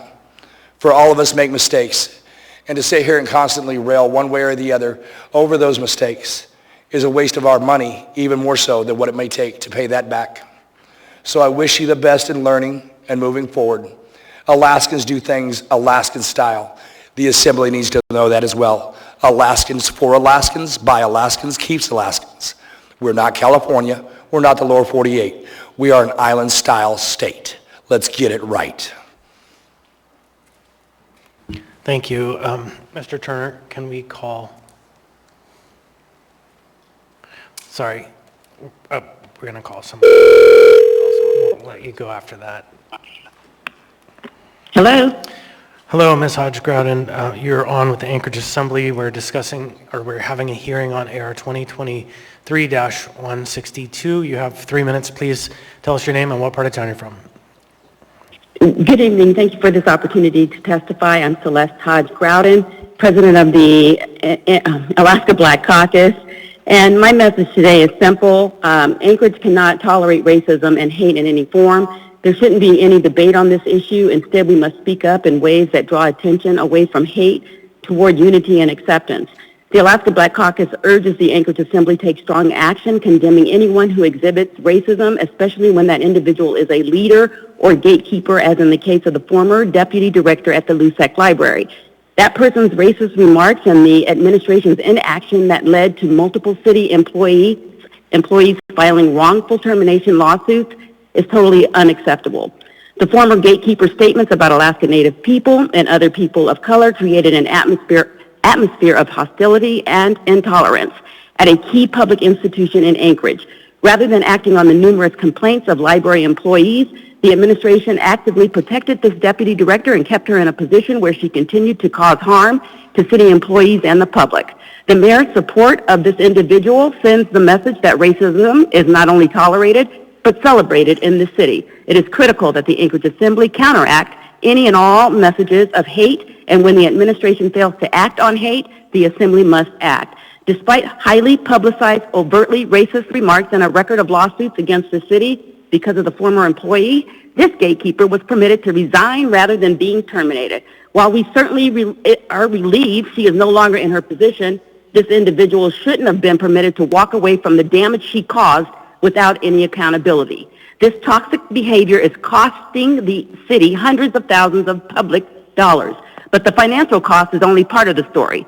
There is a deep emotional cost to the employees and members of the public that she's harmed, and there is a moral cost to the city if we fail to act. You know, I was really hoping we would have moved past the days when racism was alive and well. I'll never forget when I worked for the city and was told my blackface would never be promoted, or the time when my supervisor shared during Halloween she was dressing as Mrs. Southern Annabelle and her Caucasian husband would be her nigger.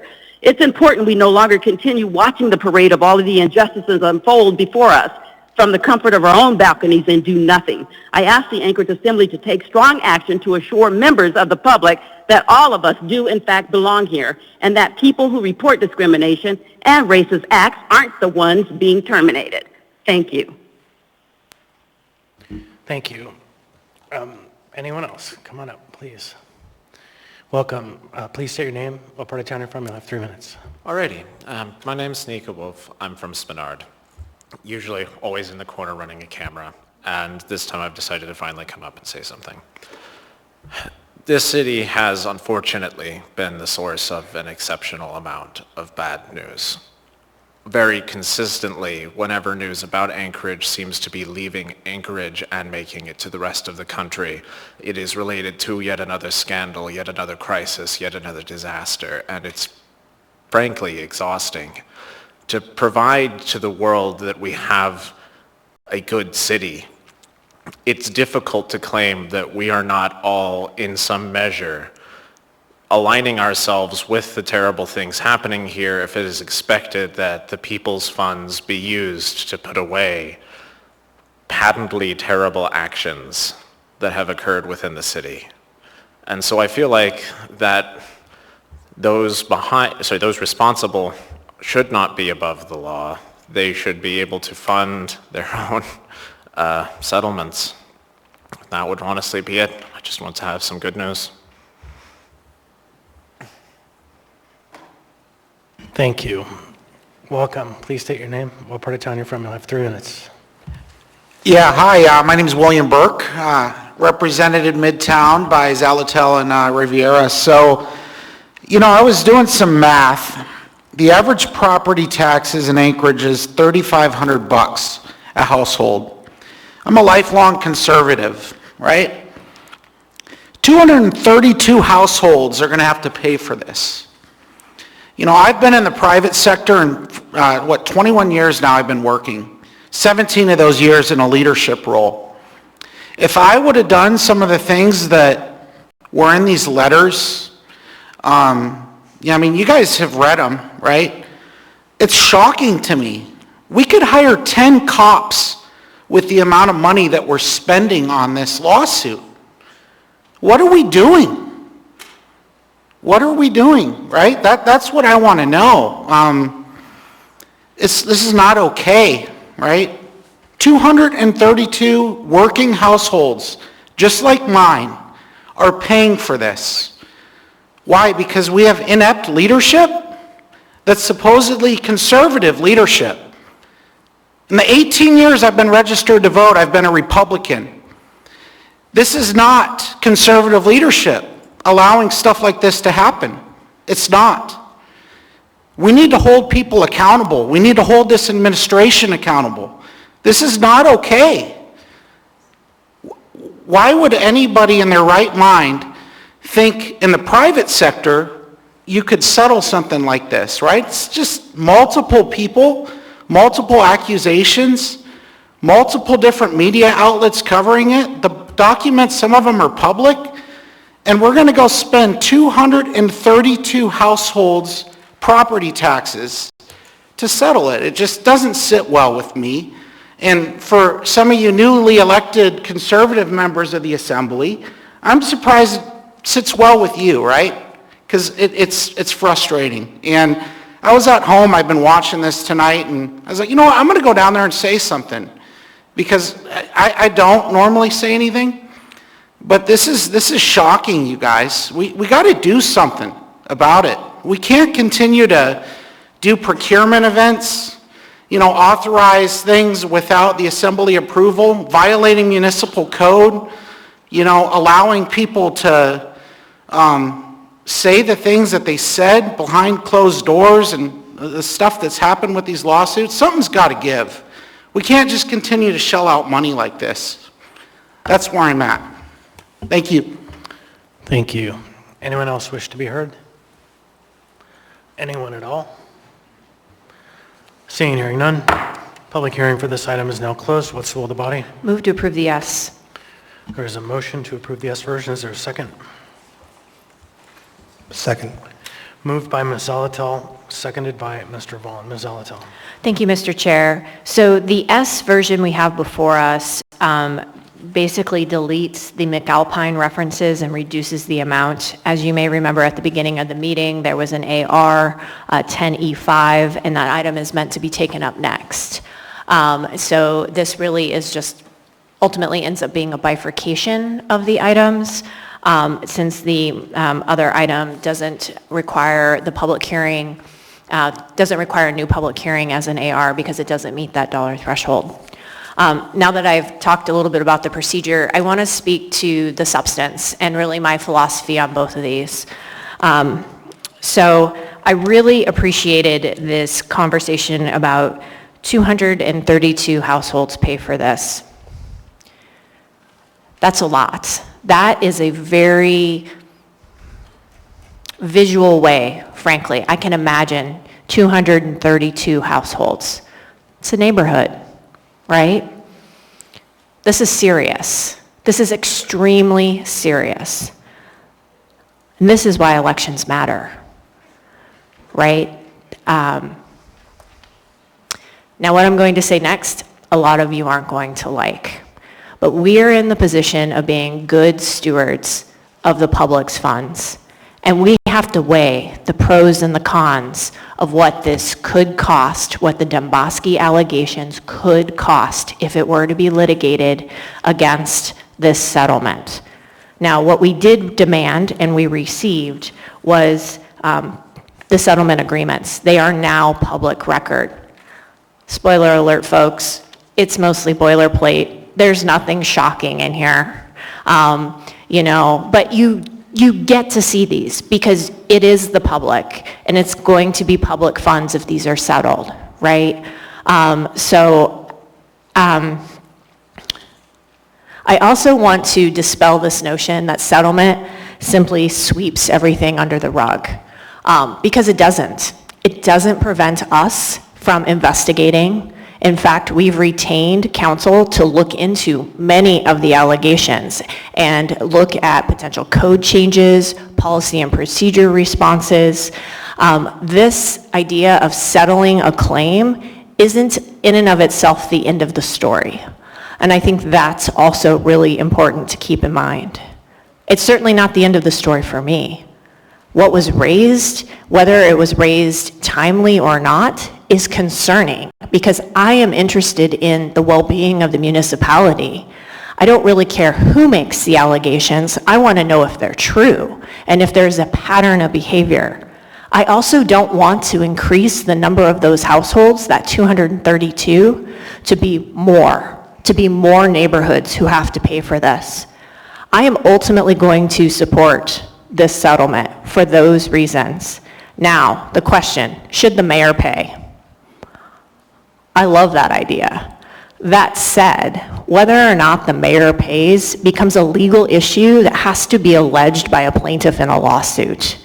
And that can be a risky proposition. So Ms. Domboski has a demand at this point. Would she possibly personally name the mayor? I don't know. That would be a strategic decision for her counsel. But one thing I do know is that courts don't just suddenly on their own say, that person's now going to be personally liable. It would have to be a strategic decision. And in Alaska, that is tough because if you allege that and you lose, we have a loser pays rule for litigation. So you could end up paying part of the other side's attorney's fees. I say all this because it's a matter of calculated risks and it's a balancing act. I absolutely abhor that we are in this position right now. It is ridiculous that we have to even be having this conversation. But here we are.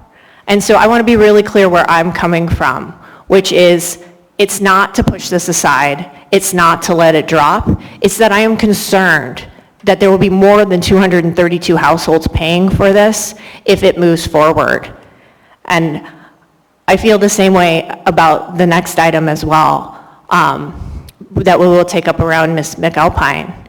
And frankly, if a settlement can be reached, I also have to trust that there was that weighing by the professionals in the municipal attorney's office about those pros and cons. Litigation never results in what I think the public is demanding. Litigation never results in this kind of accountability we want. As a former attorney, as an attorney, no longer practicing right now, who used to represent people in things that mattered a lot to them, like their children's education cases, I had to tell folks there were two things we could never do. We could never get anyone fired, and we could never get an apology. It is dissatisfying, but here we are. And I thank you all for coming out and testifying and emailing and providing your point of view, and I respect it. And I respect the frustration, but I'm going to support this item tonight. Thank you. Mr. Consted. So I'm going to take the counterpoint. This is serious, and I really also appreciate the framing of 232 households paying the cost. it's asserted that even if we were to settle, it doesn't prevent us from investigating. I've been waiting to get a filing and a hearing and a ruling in a case relating to former health department director now since last year, a simple record that doesn't say a damn thing in it, but is claimed to be a personnel record. And in order to get that revealed so people can understand the facts alone, we're in court and we're nowhere near receiving the truth. And if every document we want has to be litigated in order for us to get the truth, then the actual cost is substantially higher for settling, or we just give up because the train has left, it's yesterday's news, the problem fixes itself because in the end everyone forgets. The cost is a factor, and it's an important factor, but the cost is only one factor. What is the price of the truth? How do we get to the truth? I think the only way we're going to get there is if the parties themselves, in front of an impartial arbiter, which is not the assembly seeking an investigation, because that will always be seen as political, but instead is before the bench, where people swear oaths to tell the truth, and where if they don't produce the records that have been demanded, there are criminal sanctions. The fact is, we have scenarios here playing out where we have records requests being made, and the people who are subject to those requests are being granted an opportunity to remove records from the files before they're turned over. So we have no confidence in the truth of the process that we have because there's nothing we can do to compel the administration to do its job within the bounds of the law. And so to me, I'm afraid that the only answer to get to the truth is to tell it in front of a judge. Thank you, Mr. Constant. Mr. Bond. Thank you, Mr. Chair. You know, I'm inclined to agree with you. I've been thinking a lot about this as we sort of wrestle with this issue. What is in the public interest? Certainly, protecting taxpayer money is in the public interest.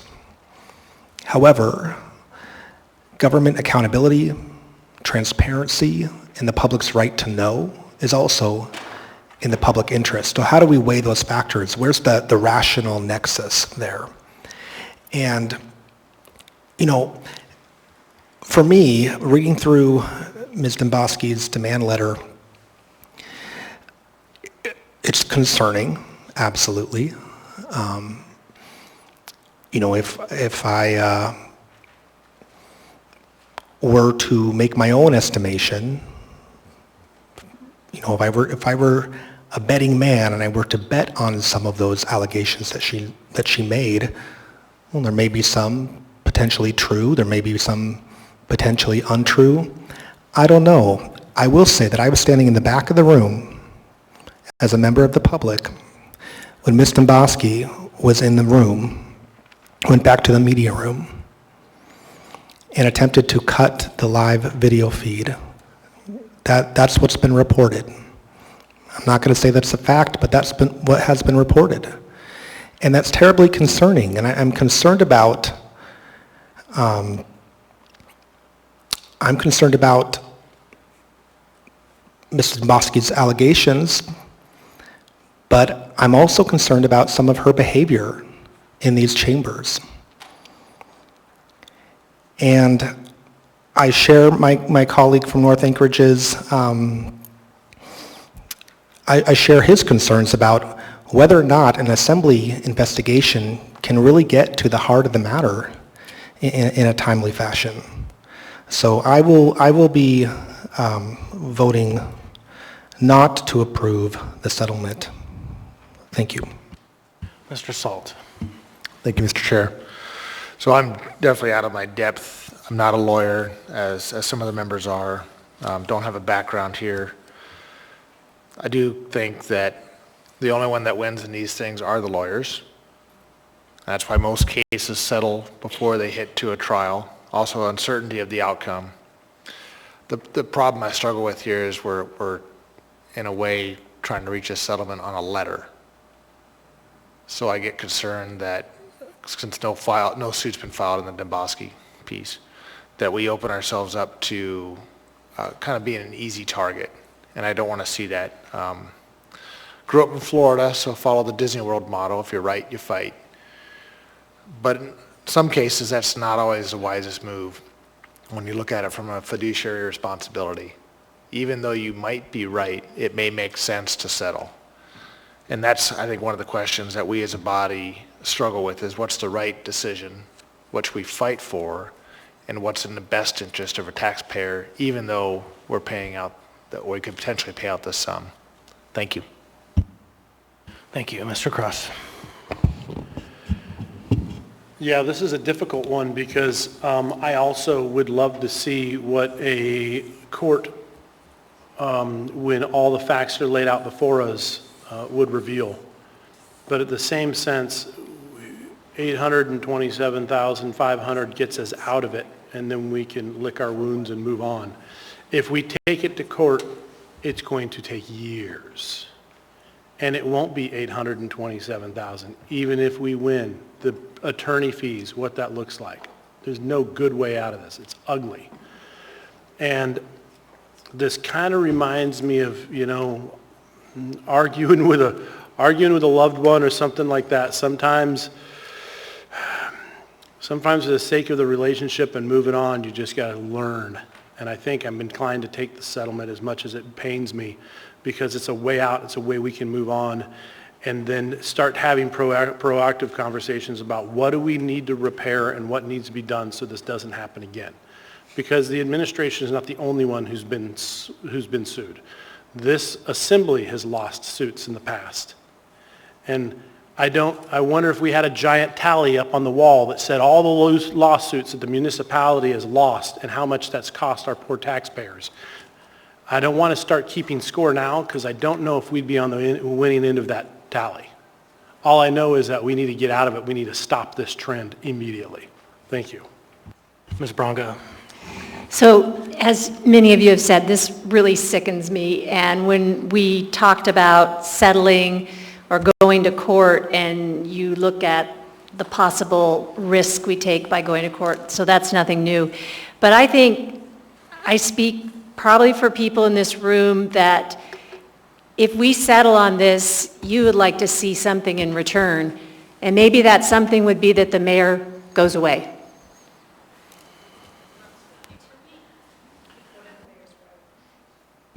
Mr. Johnson.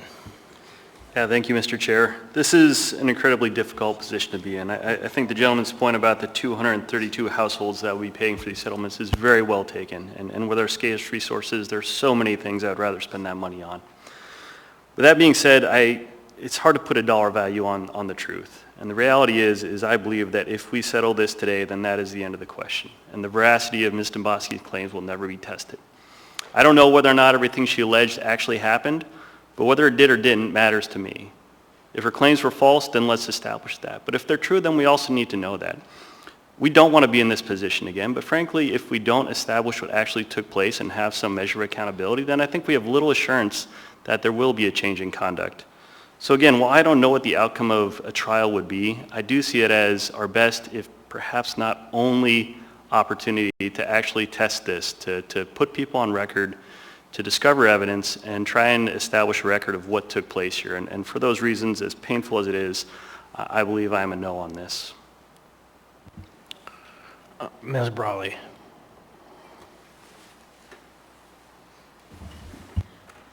Yeah, thank you. This is a difficult question, and I really appreciate the discussion on the public record with the members as well as hearing from the public. And I guess the bottom line for me is it just really makes me profoundly sad how much this administration has cost the municipality. There's dollar costs, there's personnel costs, there's certainly emotional costs I especially feel for the employees who have gone through this, everything that's been alleged here. And it feels like this cost is just never going to end, and I'm not necessarily convinced that settling this will end. It certainly won't end the bigger picture issues. And it's hard to put a dollar amount on that, so I guess I'm still not decided yet, but yeah, this is hard. Mr. President. Thank you, Mr. Chair. One of the members just said this gets us out of it. I think that those of us who have been on this body during this administration have seen that this is the tip of the iceberg. There is massive toxicity. There is poor decision making. There is an environment that has been awful from the very beginning. And we are just now learning about a lot of it. And so I don't think it's a good idea to approve this. I think that we need to allow this to move forward. We need to know the truth. And I think we're going to see a lot more, unfortunately, because what we've seen is a mass exodus of people who have worked for this municipality for decades. We've seen people who have committed their careers to this city, who because of this administration have run away. And I don't think it's over. So I think it's important that we not approve this, that we get the truth out, and that we ensure that we hold this administration accountable for what they've done and what they're currently doing. Thank you.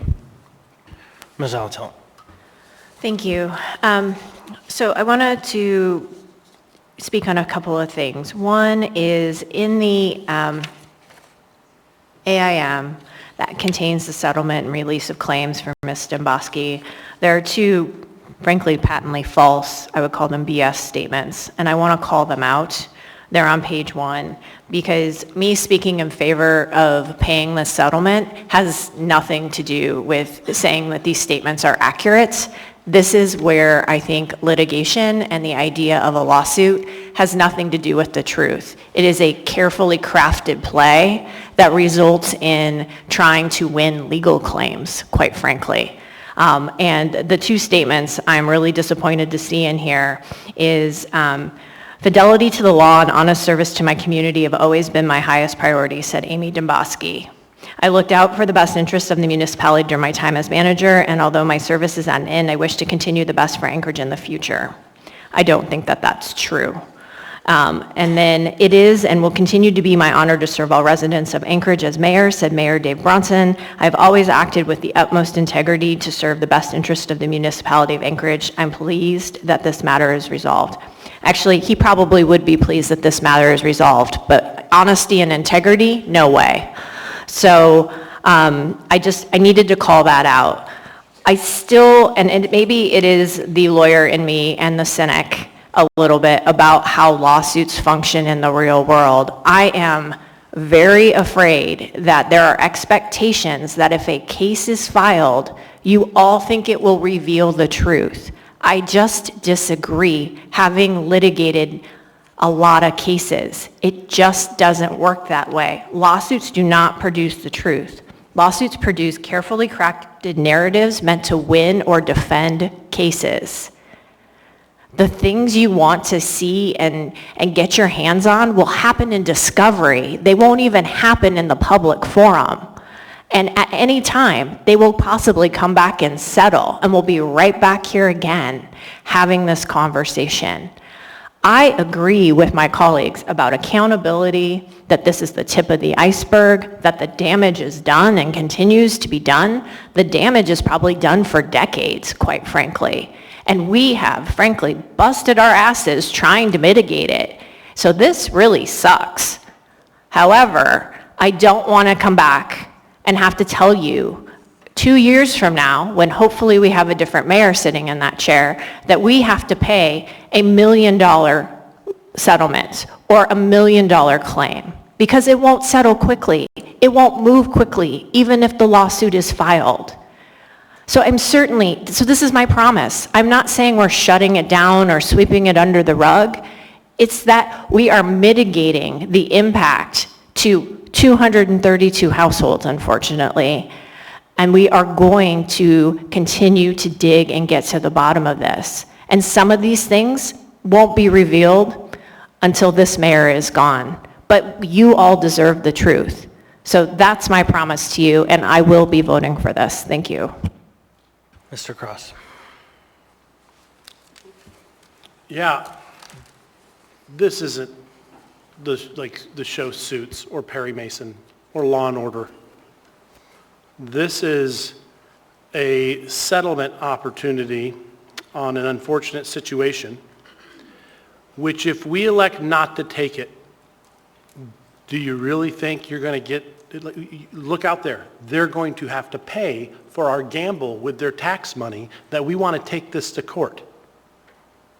And the assembly, if we're not going to take this and it costs dramatically more, maybe that should come out of our budget.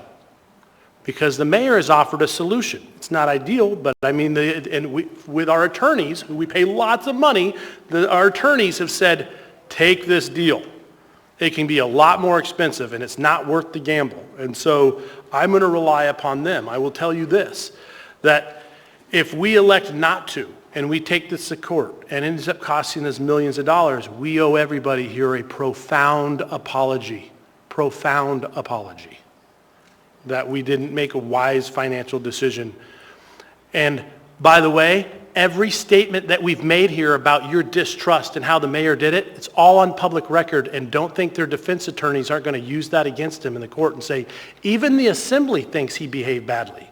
You just basically awarded their attorney and gave them fuel to sue us for even more. What are you thinking? So take the settlement, because your very conversation you had here may have just cost the assembly another $1 million, because the court's going to look at it and they're going to say, even the mayor's assembly, even they don't believe he did right. And there's 12 of them. What do they know that we don't know? Guys, take the settlement or be prepared to cut a check.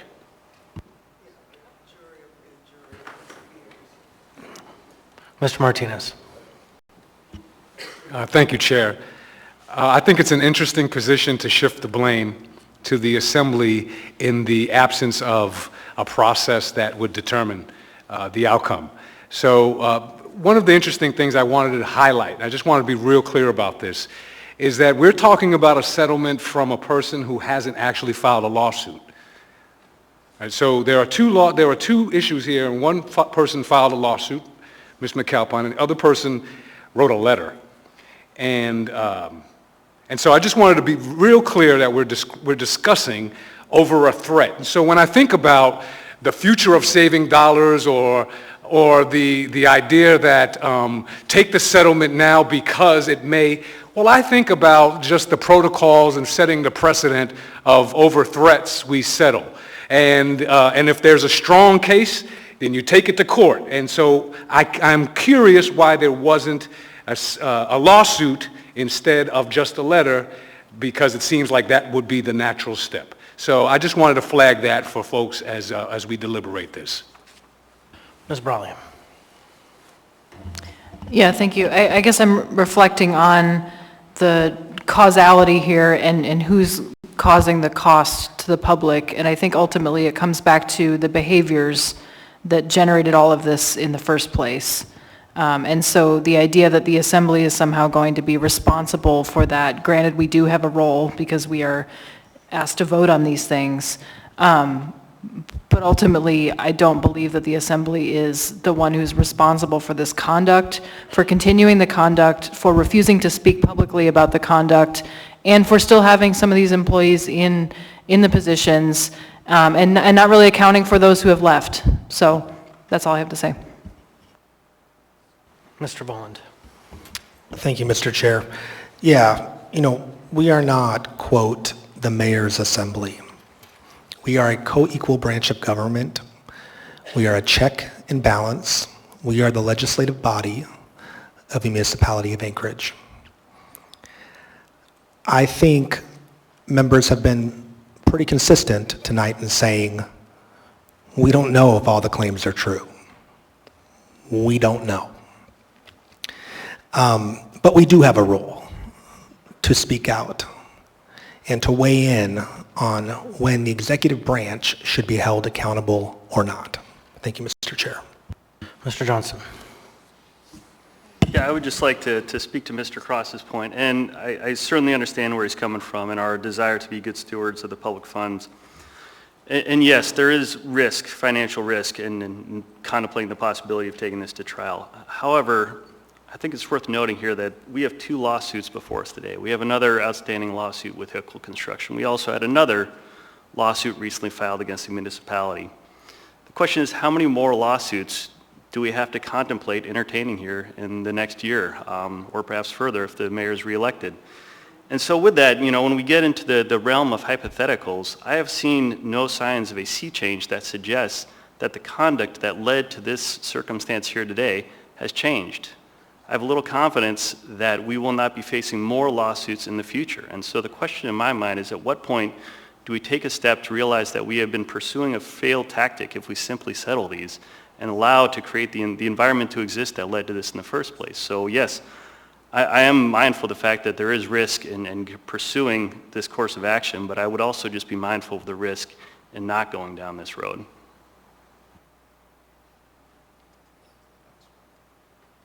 Mr. Constant. Thank you. A few just cleanup comments, and then hopefully we'll proceed to vote on this question. A member of the public asserted that the Assembly settled an open meetings lawsuit. No, actually that happened at the transition. Had the Assembly the authority really to be in that question, we probably would have fought it. But this administration, this mayor decided to settle it on terms we never saw. There have been a number of very small lawsuits related to records issues that have been settled in the court because of technical errors by members of the administrative staff of our branch. And they were settled to the tune of $5,000 and $6,000. So if you were to add up every settlement that's happened on the legislative branch, it wouldn't add up to a tithe of even the small settlement that we're talking about here. So these are kind of straw men. The vice chair pointed out to me it's probably wise to communicate to the members that we don't generally authorize funding for settlements. In general, we aren't involved at all because it's an executive function. But the extraordinary nature of this conversation that we've been having, the tide of issues that we've seen consistently breaking on our shoals has put us in a position where we've had to take extraordinary action. And the way we did that was by exerting our legislative function, which was restricting the use of money for the purpose of settlements.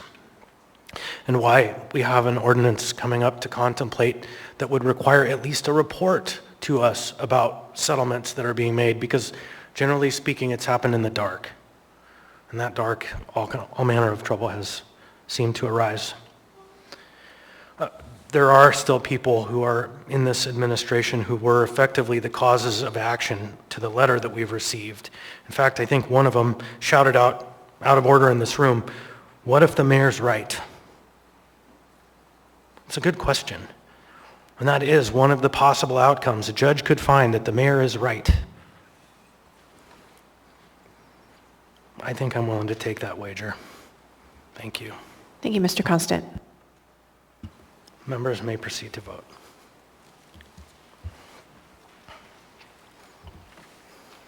Mr. Rivera? No.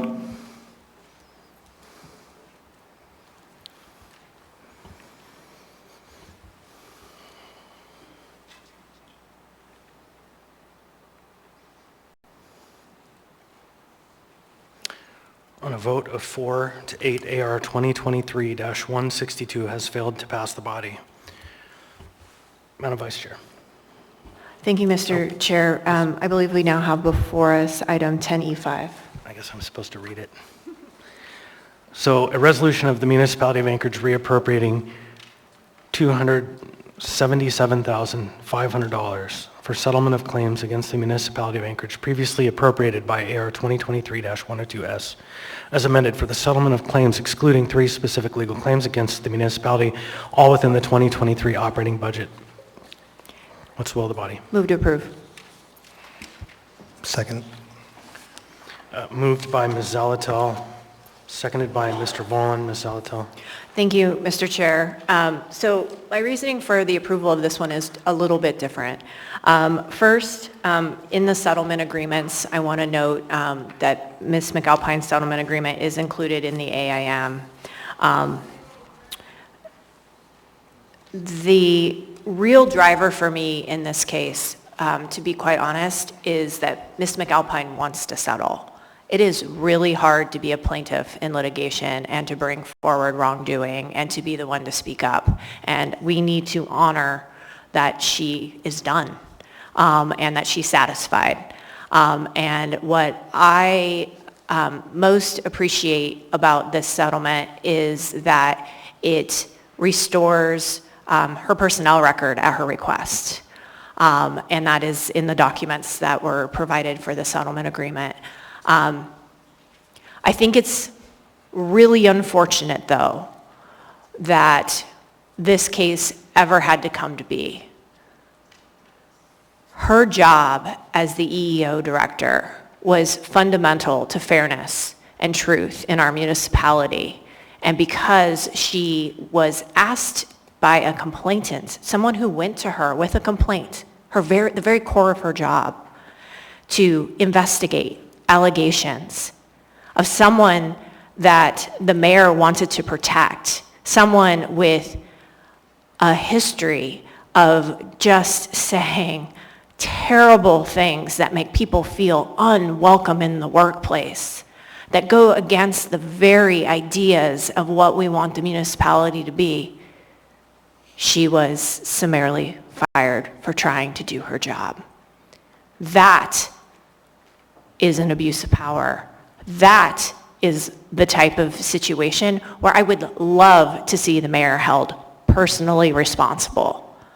But that's not the case that was brought. That is not the settlement that's before us. So let's honor Ms. McAlpine's bravery and her perseverance and let her be done. And I am sorry that it cost you taxpayer dollars. I'm really sorry about that, because it could have been avoided by just letting her do her job that she was hired to do. We are so fortunate that Ms. McAlpine remains in municipal service for the Ombudsman's office, and I am just so thrilled that she still wants to serve her community after all of that. So I hope my colleagues will join me in approving this settlement. Thank you. Mr. Constant. In this one, I align nearly perfectly with Ms. Alatel, and I urge members to support the settlement for Ms. McAlpine. I would just add that the cause of action that brought her to the point where she felt her only response was to go to the courts has in fact been resolved. The person is no longer here, and in fact the HR director who inappropriately took a stand by wearing a t-shirt that said, "I'm with the person who caused this problem," is also gone. To me, despite the fact that the taxpayers shouldn't be held liable, and that there are some arguments, or some reports, I should say, that some issues are ongoing still, that there are complaints still to be heard, that Ms. McAlpine sacrificed for truth, and I urge your support. Thank you, Mr. Constant. Mr. Martinez. Thank you, Chair. Yeah, I just want to reiterate as well, the environment that Ms. McAlpine had to endure was not acceptable. It should never be acceptable within any portion of our municipality to have people feel so disrespected and unsafe. It also is worth noting that this is the one person that did file an actual lawsuit. So in this regard, we are considering settling with a person who has strong claim, but also there's an actual lawsuit that has been filed. And I think those are very different, and I would urge my colleagues to also join in approving this item. Mr. Perez-Verdia. Thank you, Mr. Chair. I'm likely to join my colleagues in supporting this, but I just wanted to, the gentleman that came up and said, what's going on here? Like, what is going on here? It's just hard to believe. In my day job, I run an organization, and I have many employees, and the idea that a large percentage of my employees would leave, would sue the organization that I'm a part of because of the way that they've been treated, and for me not to have lost my job to be fired by my board immediately. It's just amazing to me that this is even happening. And that, to the point of one of my colleagues, the environment hasn't changed. Many of the people that are involved in this are still here. There's been no accountability. There's been no one has come out from the mayor's office and said, there's a problem here. We did something wrong here, and we're going to make some changes. We're going to claim to actually fix this and do something different. There's been nothing like that. There's been no statement. There's been no action to shift anything that I've seen. And so I think, to the point made earlier, that we can expect more concerns, more complaints, unless something changes. So it sickens me that we have to continue to have this conversation, but I will be joining my colleagues, many of them, in moving forward, because I think this woman deserves it. And I agree that she needs to be done with this, but we shouldn't be done with this. We should continue to pursue the truth and find out what's exactly going on behind these scenes, and how we can change it. Thank you. Ms. Brawley? Yeah, thank you. To echo Mr. Perez-Verdia's comments, I agree that it is important to look at the specific case here, and the fact that this settlement does not excuse or address the behavior of the other individuals who are involved in this issue, but also that it is not a poor reflection on the person who has brought this, because it seems like what she did was brought it to public light, which is important. And so I think, again, I will echo that we should look at these cases differently, and that there's more work to be done, but I think it would be beneficial for this individual to have this settled. Thank you. Anybody else? Hearing and seeing none, members may proceed to vote.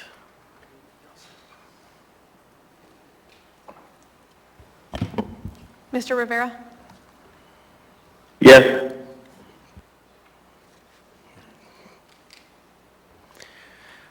On a vote of 12-0, the unnumbered AR appropriation for McAlpine settlement has passed the body. I'm going to take just a minute while my computer gets resettled, so everybody, just a moment.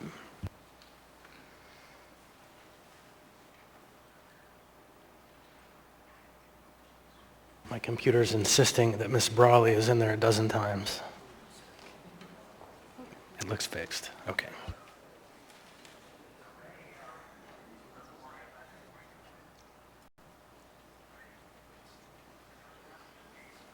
Ready?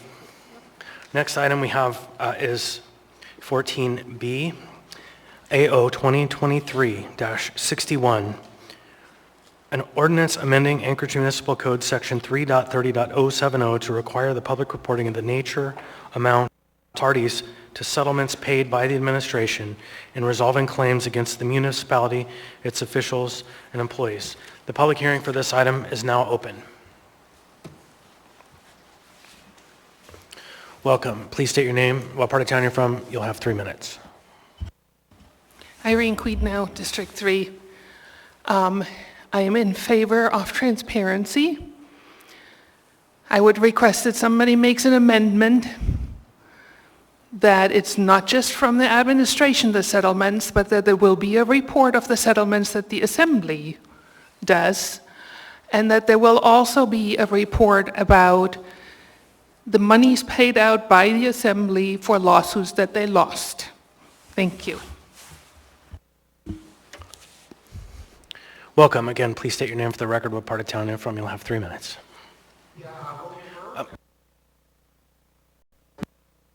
The microphone is turned off. Would you please turn? There we go. Sorry. William Burke, Midtown, represented by Zalatel and Rivera. You know, so Member Cross had said something earlier during the previous deal, and he said, what do we need to do to repair this so this doesn't happen again? I wholeheartedly agree with you. This is a start, right? You know, there's got to be transparency, right? Another thing that was mentioned was we need to stop this trend of lawsuits immediately. Couldn't agree more, right? It's transparency, guys. This is what it's all about. Member Cross, you know, he called it an unfortunate situation. It is an unfortunate situation. It doesn't have to be that way. What are we going to do to prevent this from continuing to happen? If this was the private sector, this wouldn't be happening, right? So I guess I just urge the Assembly to pass this. I think it's a step forward in the right direction with transparency. So, thank you. Thank you. Anyone else wish to be heard? Welcome. Again, please state your name. For the record, what part of town you're from. You'll have 3 minutes. Alrighty. Nico Wolf, District 1. I just don't believe that there's any price that one can place on truth and accuracy in information. Transparency is integral to a functioning democracy. And when it comes to situations like this in a city where it's so difficult to obtain information, oftentimes I feel like it is a very good idea to provide the public with as much as they can receive, as much as they are legally entitled to when it comes to anything like this. I think it's the accountability that is necessary to help improve the city, the municipality as a whole. That's all. Thank you. Anyone else? Anyone wish to be heard? Anyone at all? Hearing and seeing none, public hearing on this item is now closed. What's the will of the body? Move to approve the S. Second. Moved by Ms. Zalatel, seconded by Mr. Cross. Ms. Zalatel. Thank you. On the S, I just wanted to point out that there are a few times in which the municipal attorney may redact the name of a party where the reported disclosure would violate the requirements of municipal, state, or federal law, violate the terms of a collective bargaining agreement, or foreseeably cause additional harm to an alleged victim, child victim, victim of sexual assault, or similarly vulnerable complainant. So that's the differences in the S. And Mr. Chair, I'd go ahead and move constant amendment number 1. All right, we have a motion. Second. Amend and second by Ms. Zalatel, moved, seconded by Mr. Volland. Thank you. Constant amendment number 1 is the amendment, an amendment that will provide the deadline of July 25, 2023, by which the municipal attorney shall provide their historical reports. This ordinance moves 2 ways, one looking forward, one looking backwards. And so this makes it clear when those historical reports are due. Thank you. Mr. Constant. Thank you. And, you know, I didn't have a chance to confer with the legal department on how much time it might take to conduct such a review. And this date was added as a recommendation. And I don't know if it's too soon. It's 2 months. And if the municipal attorney wanted more time and nodded her head, we probably could provide a little more time, but now would be the time.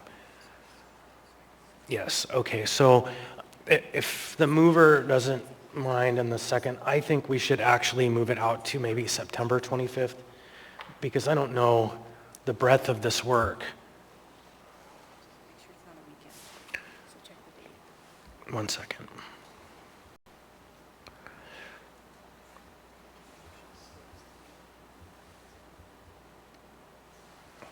It's a Monday. I have no objection to changing it to September 25th. The second? Second agrees. All right, do you have that recorded?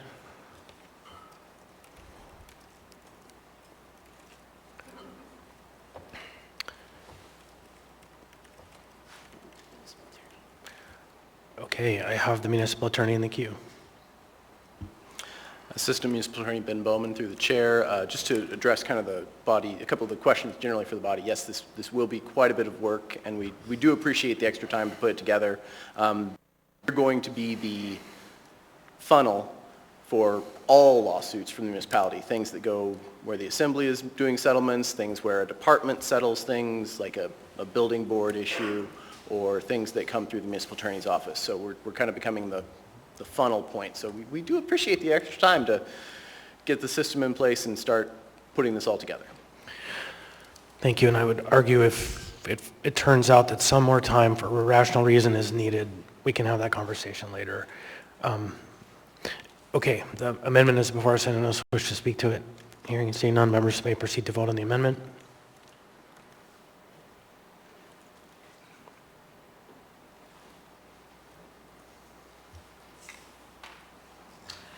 Mr. Rivera? Yes.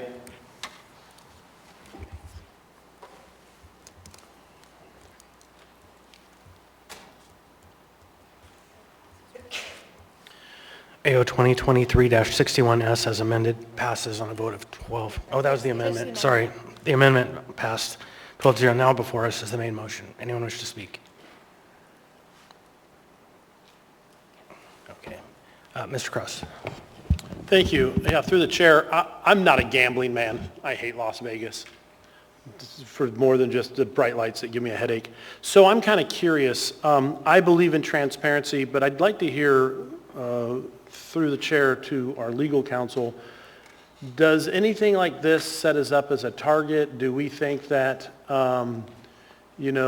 advertising how many times we settle and what we settle for and what they look like, does that put us at risk for anything? I'm kind of curious on, from strictly an odds or a gambling, from a perspective of playing the odds, is there any potential risk with laying out how often we settle in what cases for predatory lawsuits? Thank you.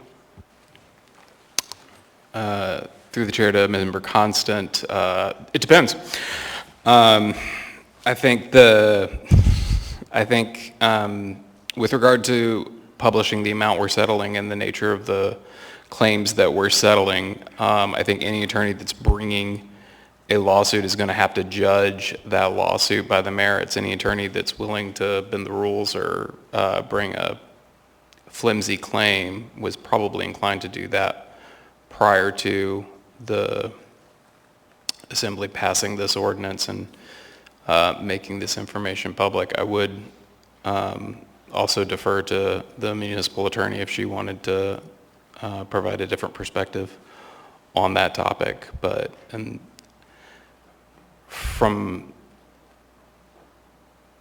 I approached the crafting of this AO purely from a public record standpoint, whether this information belonged in the public sphere, and the actual chances of tortious litigation really is more the municipal attorney's job, because they defend both the Assembly and the municipality in suits.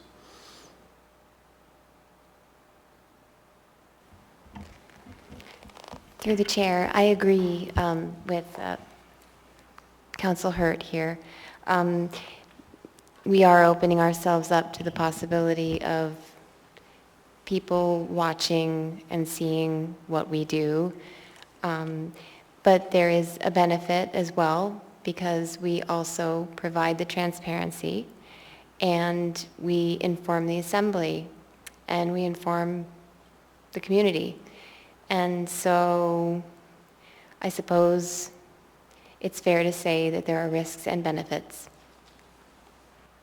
Thank you. Anything further? Ms. Brawley. Yeah, thank you. I support this, and I am happy that the amendment passed as well, because I think it is basically based on lessons learned. The two settlements that we just addressed are a lesson learned that we need to, I guess, one, sometimes require Assembly approval for payout of settlements, and two, that we need to be forceful and ask for those things to be on the public record. And in this case, I think, the memo that we were given earlier in regard to the prior item was that it's pretty broad that when the municipality is sued or employees are sued and they're acting in their official capacity, it is the municipality who's responsible. And so, therefore, they're acting, in theory, in the public interest. Our public records laws are very clear. The Open Meetings Act is clear. There's a lot of laws that say that pretty much everything we do, with a few exceptions, mostly to protect people's privacy, should be public. And therefore, I believe that these settlements should be public to the extent possible. And I think it would be instructive for the public. I know there's concern about tipping our hand, I guess, or talking about strategy in terms of how we settle or how much we settle. But at the same time, I think the public has a right to know if the municipality is regularly settling, in what circumstances, with who, and how much. And I think that helps the public understand who is in office and who is working at the municipality and what their conduct is. So I strongly support this. Thank you. Ms. Alato. Thank you. I got in the queue to talk about what Ms. Brawley pretty much mentioned, that public policy dictates making settlements open and transparent. And there's even some case law in Alaska that suggests that you can't keep settlements of public issues, like with public entities, like the municipality, confidential. And so it would even go beyond just reporting the nature, amount, and the parties. Moreover, I hope you're all catching that this doesn't require a lawsuit to be filed in order for the municipality to enter into a settlement.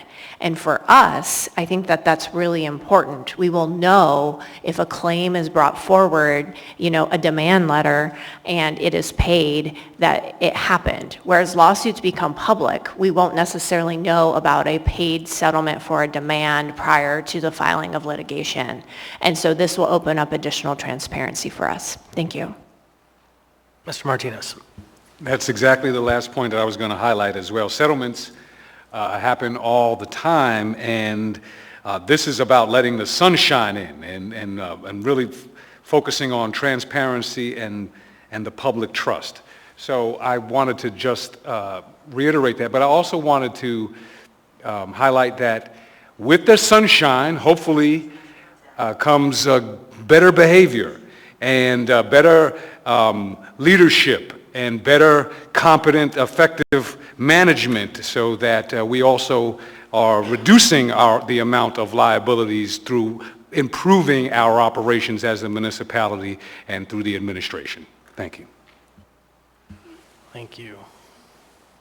Mr. Constant. Thanks. And just very briefly on the last point, I think that I want to see that we have really a couple of duties as members of this body. One is to be fiscal stewards. We hold the purse. Second is to draft and pass legislation. We are the stewards of the code. It's really hard for us to know what patterns exist that might need to be fixed through legislation unless we see the pattern of areas in which we're finding ourselves in litigation. And so there's an actual clear legislative function to this beyond the question of amounts. It's really the causes that we can address, whether it be safety, whether it be work environment, any number of reasons.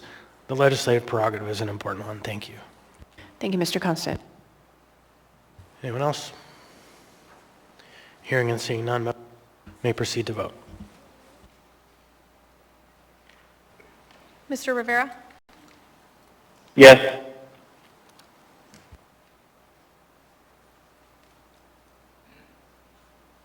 On a vote of 12-0, 2023-61S as amended has passed the body. Next, we have item 14C, AO 2023-62, an ordinance of the Anchorage Municipal Assembly amending Anchorage Municipal Code Section 2.30.065 and 2.30.100 to clarify the procedure for the exercise of the veto and for the Assembly to take up and consider override of the veto. The public hearing for this item is now open. Anyone wish to be heard? Anyone at all?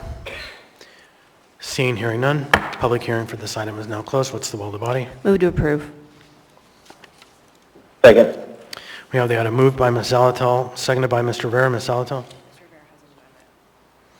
Okay, Mr. Rivera, you have an amendment? Yes, thank you, Mr. Chair. I move Rivera Amendment Number 1. Second. Moved and seconded. Moved by Mr. Rivera, seconded by Ms. Zalatel. Mr. Rivera, what's your amendment? Yeah, thank you, Mr. Chair. So this amendment is to basically remove some what I perceived as ambiguity in the text to make it very clear that the Assembly can make a motion to override a mayoral veto at the meeting that it's made or at any subsequent meeting as long as it's taken up within the 21 days. The phrasing in the draft or in the ordinance rather precluded that maybe that wasn't the case. So I just wanted to make this very clear, and I think this amendment does that. Thank you. Anyone else? Anyone wish to be heard? No? Okay. Members may proceed to vote on Rivera Amendment 1. Mr. Rivera? Yes.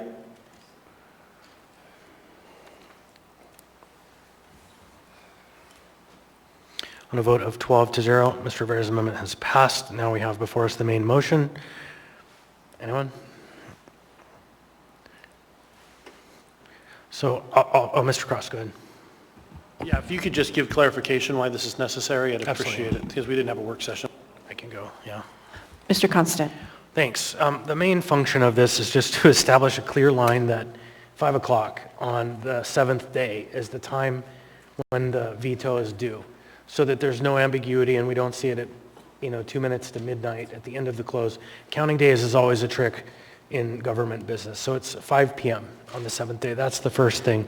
And the second thing is it just provides, in the same way a motion to reconsider can be made, where a member who makes the motion and a second can, by email, begin the process of the override. This provides an additional tool for that process to begin, which would then calendar it for the next available opportunity.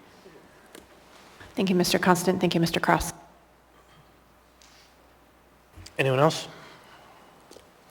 Hearing and seeing none, members may proceed to vote. Mr. Rivera? Yes.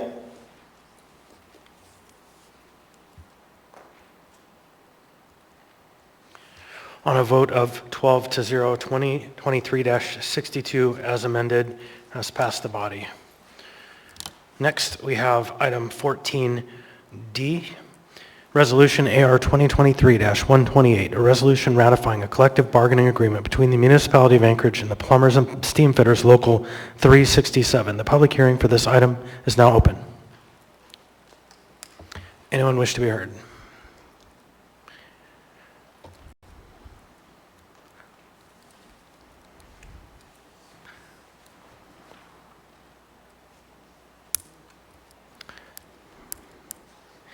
Welcome again, please.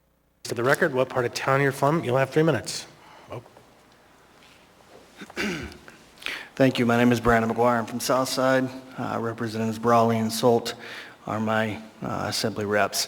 I just want to comment, I'm the business representative that represents the members of UA Local 367. I want to make sure that the body knows that we are hoping that the assembly votes to ratify this contract. It was a long process.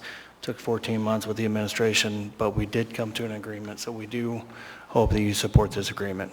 Thank you. Don't go far. Can I take one more? Go ahead. Yeah. A little bit of time. Yeah. This is something that I've been wanting to say all meeting, and so I wrote it down. I want this body to know, and this is not a slight to anybody before this body, but the level of civility that this body has demonstrated tonight, in spite of conflict, it's to be commended. This is what it's supposed to be like. So good job to everybody up there. Don't go anywhere. There might be a question. Anyone? No? So, Madam Chair. Mr. Constant. Thank you. In the negotiations, were you able to, as this body has adopted, access the 2 new holidays and the family leave in your agreement? At the time, the 2 new holidays weren't effective. The body hadn't moved on it yet. We had already actually ratified, or we had TA'd the agreement prior to that. So, no. So what's your understanding of how those benefits are supposed to be accrued to your members? At this point, in between negotiations, it would be some type of memorandum of agreement, letter of agreement, memorandum of understanding. Did you receive a letter from the administration that said they're not interested in negotiating outside of the regular cycle for the parental leave benefits?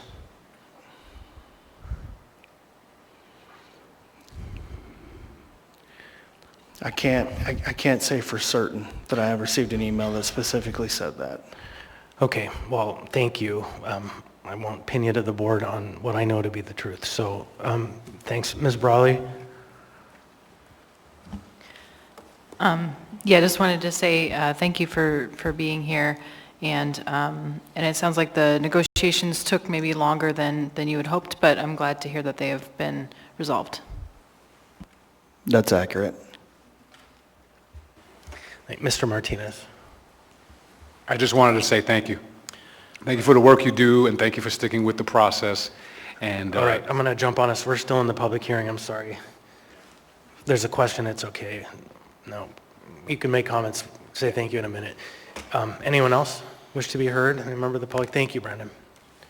Thank you. Anyone at all? Now's your chance. Hearing and seeing none. Public hearing on this item is now closed. What's the will of the body? Move to approve. We have a motion by Ms. Alatel, Second. seconded by Ms. Brawley. Ms. Alatel. Thank you, Mr. Chair. So if the only way to open back up the agreement is through, or in between periods, is either through a memorandum of agreement or an administrative agreement, I would really urge the administration to explore that option. I think it was really clear when we passed the holidays as well as parental leave that we wanted that benefit extended to bargaining units as quickly as possible and with all urgency. I am happy that an agreement was reached. 14 months is somewhat concerning because that time spent, I mean, frankly, either the guidance isn't clear enough or something's not quite right. But I won't get into that now. I think the guidance is probably due for update. I don't think we've updated it since the pandemic. And so I think we really need to think about what it takes to retain and attract really high quality employees in our municipal government. And I just will extend my thanks as well to both parties for sticking with it through that long of a negotiation and finding a way to come to agreement. Thank you.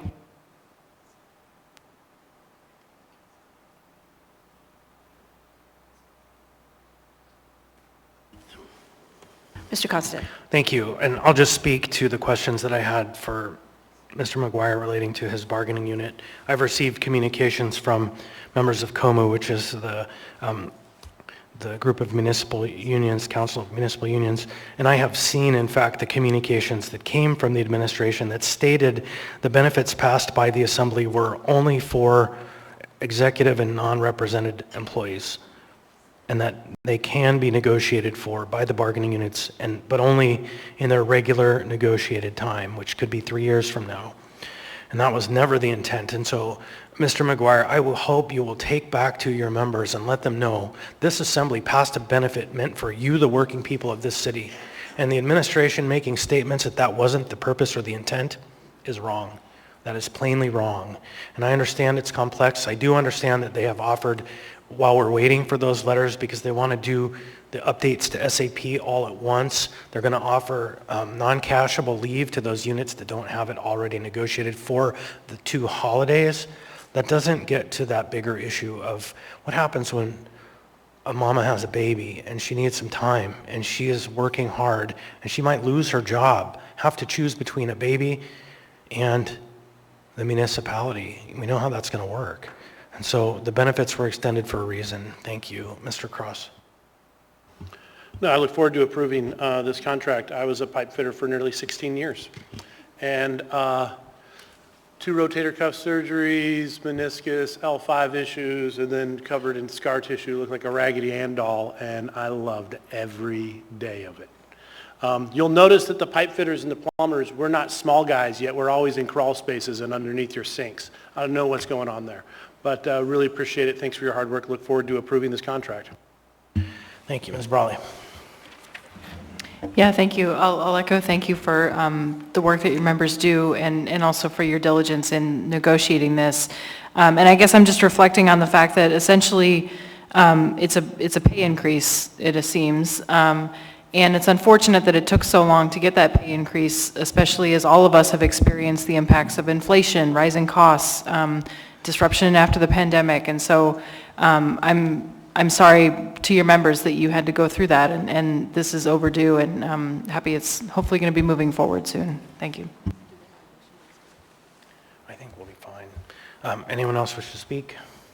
Seeing and hearing none, members may proceed to vote on AR 2023. Oh, actually, one last thing. These are labor agreements. We don't have the ability to amend them, just as a matter of procedure for the new members.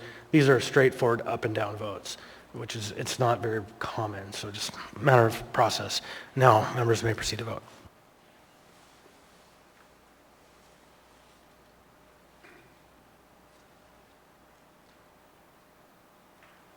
Mr. Rivera?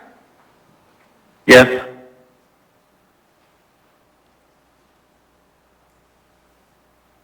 On a vote of 12 to 0, AR 2023-128 has passed the body. Next up, we have item 14E, Resolution AR 2023-156, resolution of the municipality of Anchorage appropriating room tax revenue in an amount not to exceed $431,410 to the area-wide general fund 2022 operating budget and an amount not to exceed $302,103 of fund balance within the 2022 Convention Center Room Tax Fund 202010 to provide payments under the professional services contract with Visit Anchorage, ACVB, and Convention Center debt service payments, all under the use agreement with Civic Ventures in the Office of the Municipal Manager. Public hearing on this item is now open. Anyone wish to be heard? Anyone at all? Seeing and hearing none, the public hearing on this item is now closed. What's the will of the body? Move to approve. Second. We have a motion motion to approve by Ms. Salatel, a second by Ms. Bronga. Anyone wish to speak to the item? Hearing and seeing none, members may proceed to vote. Mr. Rivera? Yes.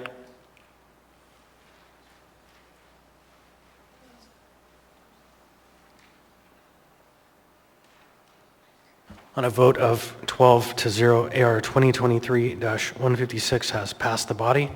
Next, before us, we have item 14F, AR 2023-163, a resolution of the municipality of Anchorage appropriating $3,950 to the Anchorage Bowl Parks and Recreation Service Area APRSA Capital Improvement Projects Fund 461100, Anchorage Parks and Recreation Department, from general obligation bond proceeds to pay the cost of capital improvement projects within the APRSA. The public hearing for this item is now open.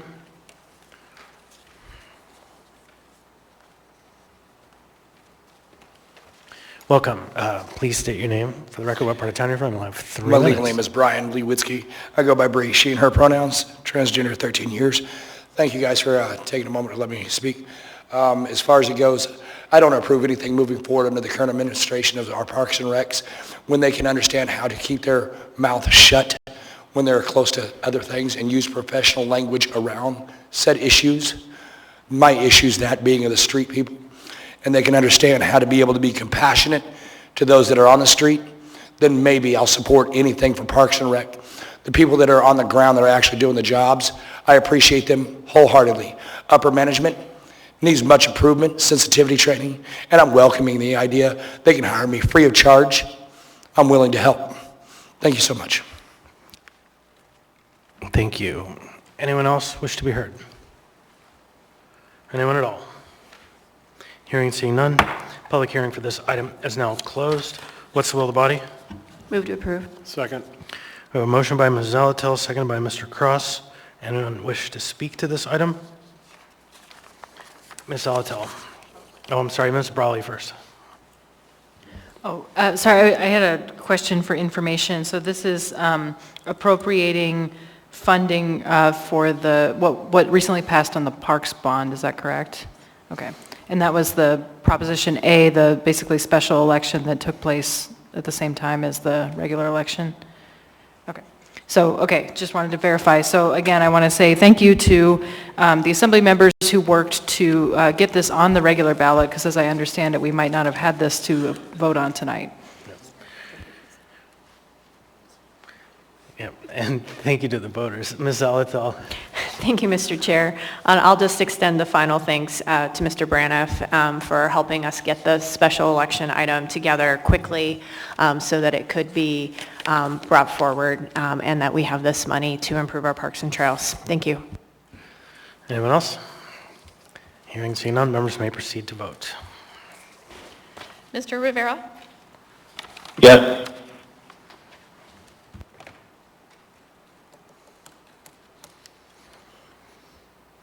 On a vote of 12 to 0, AR 2023-163 has passed the body.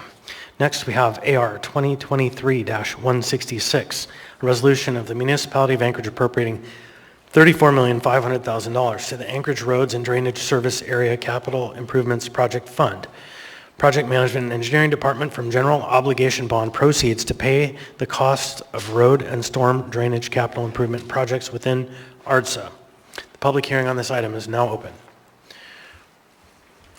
All right, welcome. Please state your name for the record, what part of town you're from. You'll have 3 minutes.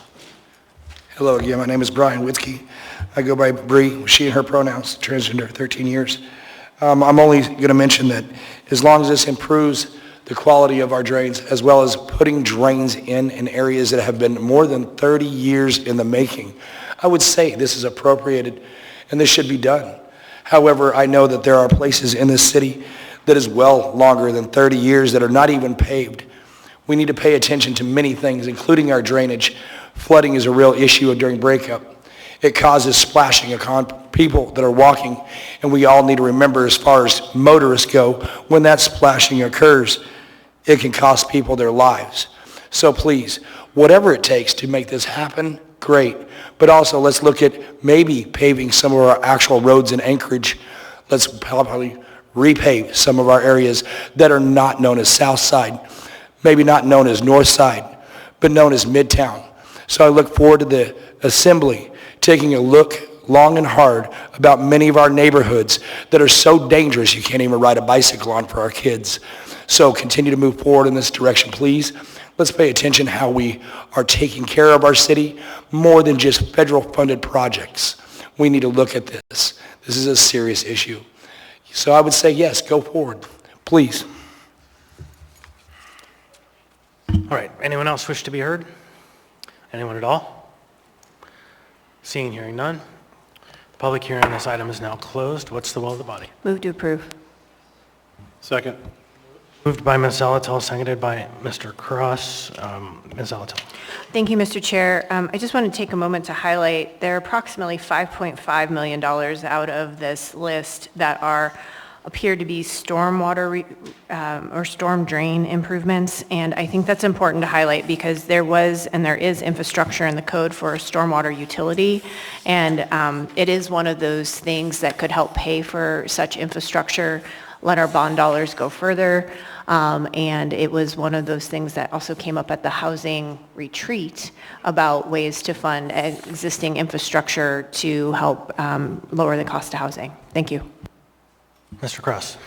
Yes, also to address the public comments, I would make sure that you note that on page 348, a majority are actually downtown and midtown. Only a select few are actually South Anchorage, so it's nice to know that we're investing in the heavily worn areas of Anchorage, as was expressed as a concern from public comments. Thank you. I don't see anyone else. I'll just say that these are ARDSA bonds, so these are all for the general road areas, not for the hillside and the South Anchorage and the Eagle River areas. So there's a natural reason why all of these. So anyone else wish to speak to this item? Seeing here and none, members may proceed to vote. Mr. Rivera? Yes.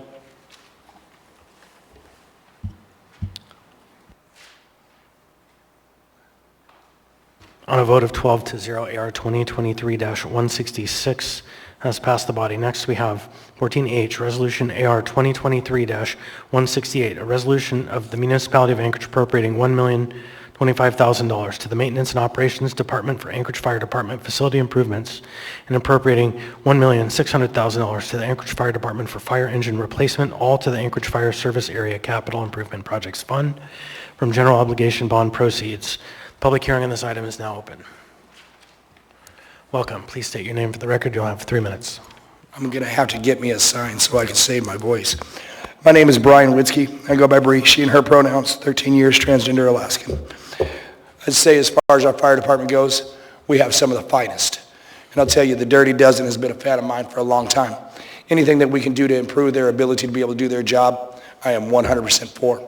Anytime that they come up and ask a question, anytime they put a boot out there, it is definitely something we need to invest as far as our infrastructure, our city. I would say please go forward with this. Thank you. Anyone else? Anyone at all? Seeing, hearing none, public hearing on this item is now closed. What's the will of the body? Move to approve. Second. A motion by Ms. Zalatel, seconded by Mr. Cross. Ms. Zalatel, any speak to this item? Nope. Hearing and seeing none, members may proceed. I just, a question of clarification. Go ahead, Mr. Cross. It's Mr. Rivera. There was this doesn't address the fire truck that was for Eagle River that should have been part of a... No. This is the increase. Okay, thank you. No. I mean, it's worth clarifying. Mr. Colhase, the question was, does this address... There is a bond proposal for a fire truck for Eagle River that is targeted specifically at the Eagle River service area or Eagle River area bond, where it should have been a general area-wide bond. And so I think conversations were to not purchase that fire truck and look to do it with an area-wide rather than just an Eagle River bond. Can you speak to whether or not this is for that specific truck or whether this is to one somewhere else? Thank you. Through the chair to Mr. Cross, I will confirm and get back to you, but I'm fairly confident that Eagle River apparatus is not in this. All right, thank you. Anyone else? I'm going to speak briefly. I don't know if it was this item. It was one of these items. There was a repair for a truck in Eagle River that was damaged in November, and that we're just seeing it like now somewhere on this agenda. And I appreciate that it's there now. I guess it got down there in March, and they finally got the cost estimates, and we've seen it. My question is that a normal turnaround time for such a repair? To the chair, I'm not sure. I believe that because it's such specialized equipment, it is a fairly long turnaround time, but I will get that information from Chief Schrage and get back with you. Thank you very much. Okay, now, anyone else? Hearing, seeing none, members may proceed to vote. Mr. Rivera? Yes.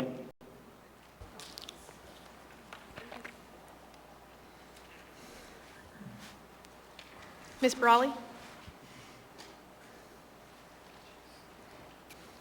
On a vote of 12-0, AR 2023-168 has passed the body. Next, we have item 14I, AR 2023-169, a resolution of the municipality of Anchorage appropriating $757,500 as a transfer to other funds from the 2023 Maintenance and Operations Department operating budget area-wide general fund to the area-wide capital improvement projects fund in the Maintenance and Operations Department for Golden Lion repair cost to function as rooming facility. Public hearing on this item is now open. Welcome. Please state your name for the record, what part of town you're from. You'll have 3 minutes. Hello again, my name is Brian Witzke. I go by Bree Sheen, her transgender, 13 years. As far as this facility goes, it was purchased, if I do not mistakenly make it, for a mental health evaluation center for our homeless and possibly other issues related to that. Am I correct in that? I'm not for sure, as it's been a vague issue. If it is that, and we're deciding to go for a rooming situation, can we make up our minds as money going back and forth one way or the other, and I understand the building took damage, is costing taxpayers money without clarity. So can we be clear on what we're going to do, when we're going to do it, make that conversation happen, so that way we are not double backing and wasting money. Thank you. I hope you guys make the right decision, because I'm lost in it, if it's a yay or a nay in this particular moment. I wouldn't know exactly which way I would go if I had to make the decision. I wish you guys the best. Thank you. Anyone else? Anyone at all? Seeing, hearing none, public hearing for this item is now closed. What's the will of the body? Move to approve. Second? Moved by Ms. Zalatil, seconded by Ms. Bronga. Ms. Zalatil. Thank you. So this money is meant to move forward with the repairs in order to turn this on as a rooming facility. Is there an update on the efforts to get this as a facility beyond the structural repairs, like the operation as a rooming facility? Did we find someone to lease the Golden Lion to? Is there a lease underway, or is there an operating plan? Because I think these things were meant to move concurrently, like the repairs and the functionality. I'm going to wait Mr. Bowman, who I suspect is coming up.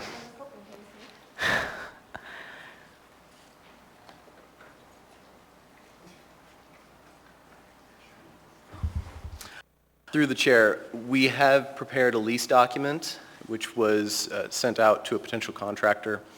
And it was actually going to be, the AO was going to be potentially introduced as a lay on the table introduction tonight, but this afternoon we got an email response from the contractor which was less positive than we expected. And so it came in this afternoon, so we're trying to figure out next steps. Thank you. Follow-up, is the intention for that lease document, though, for it to be operated as a rooming facility and specifically calls out a rooming facility per Title 21? Yes. Okay, great. Thank you. Mr. President. You can take me out. Thanks. Anyone else? Hearing and seeing none, members may proceed to vote.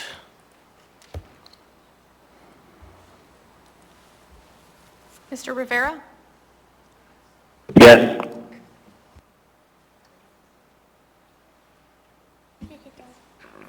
Call my name. Mr. Constant? I vote yes.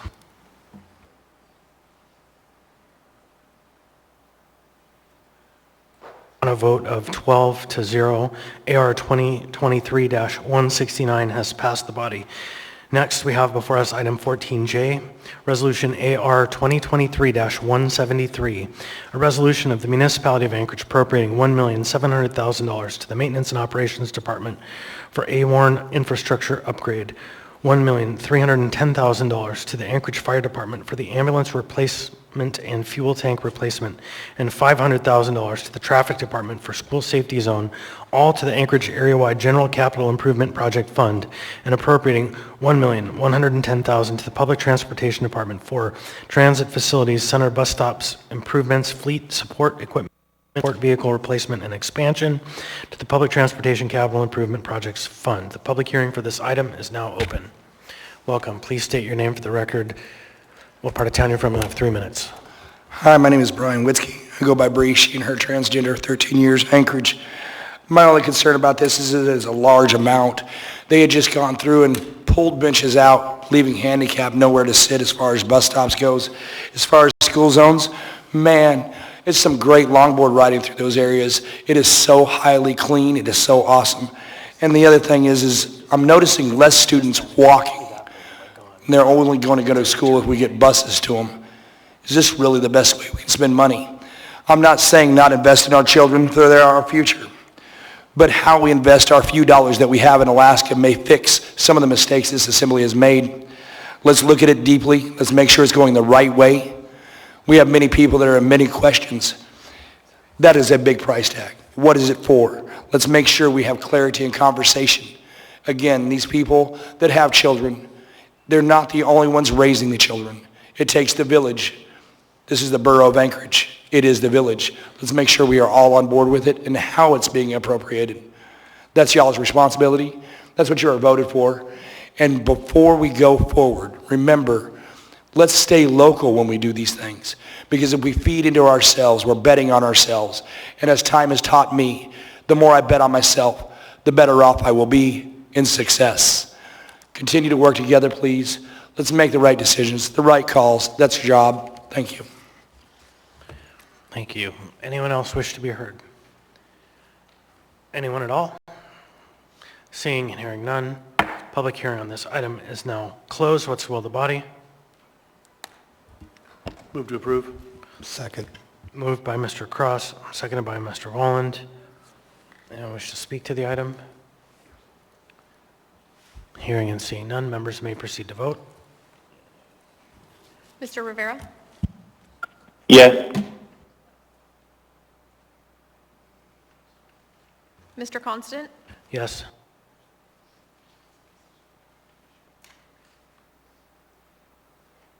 On a vote of 12 to 0, AR 2023-173 has passed the body. Next up, we have before us our quasi-judicial section. Thank you for being here tonight, to our youth member. And next time I'll remember to call your vote. And you always have the opportunity to ask a question if there's an item and you're interested in speaking to it. So you'll get the hang of it, and I'll get the hang of it. So next, our quasi-judicial item. I think we just have one. And for this item,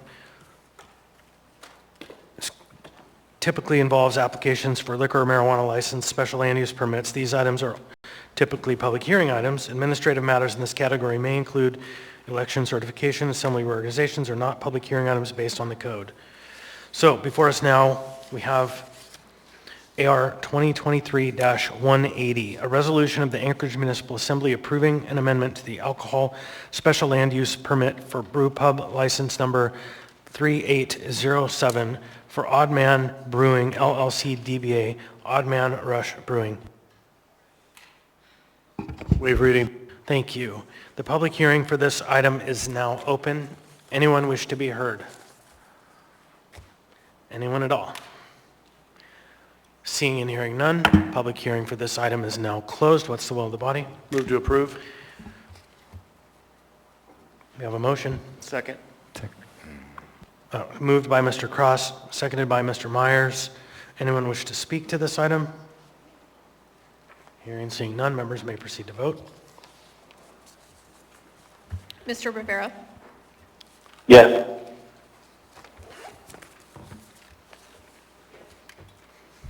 She's a yes. Mrs. Zalatel voted yes.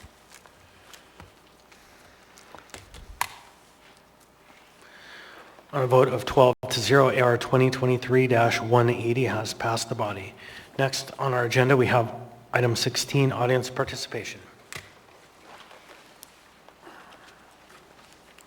Welcome. Please state your name and what part of town you're from. You will have 3 minutes. Irene Queednow, West Anchorage. As most of the time, I have a couple comments. Ms. Zalatel said tonight that she liked the idea that the mayor would have to pay for the settlement.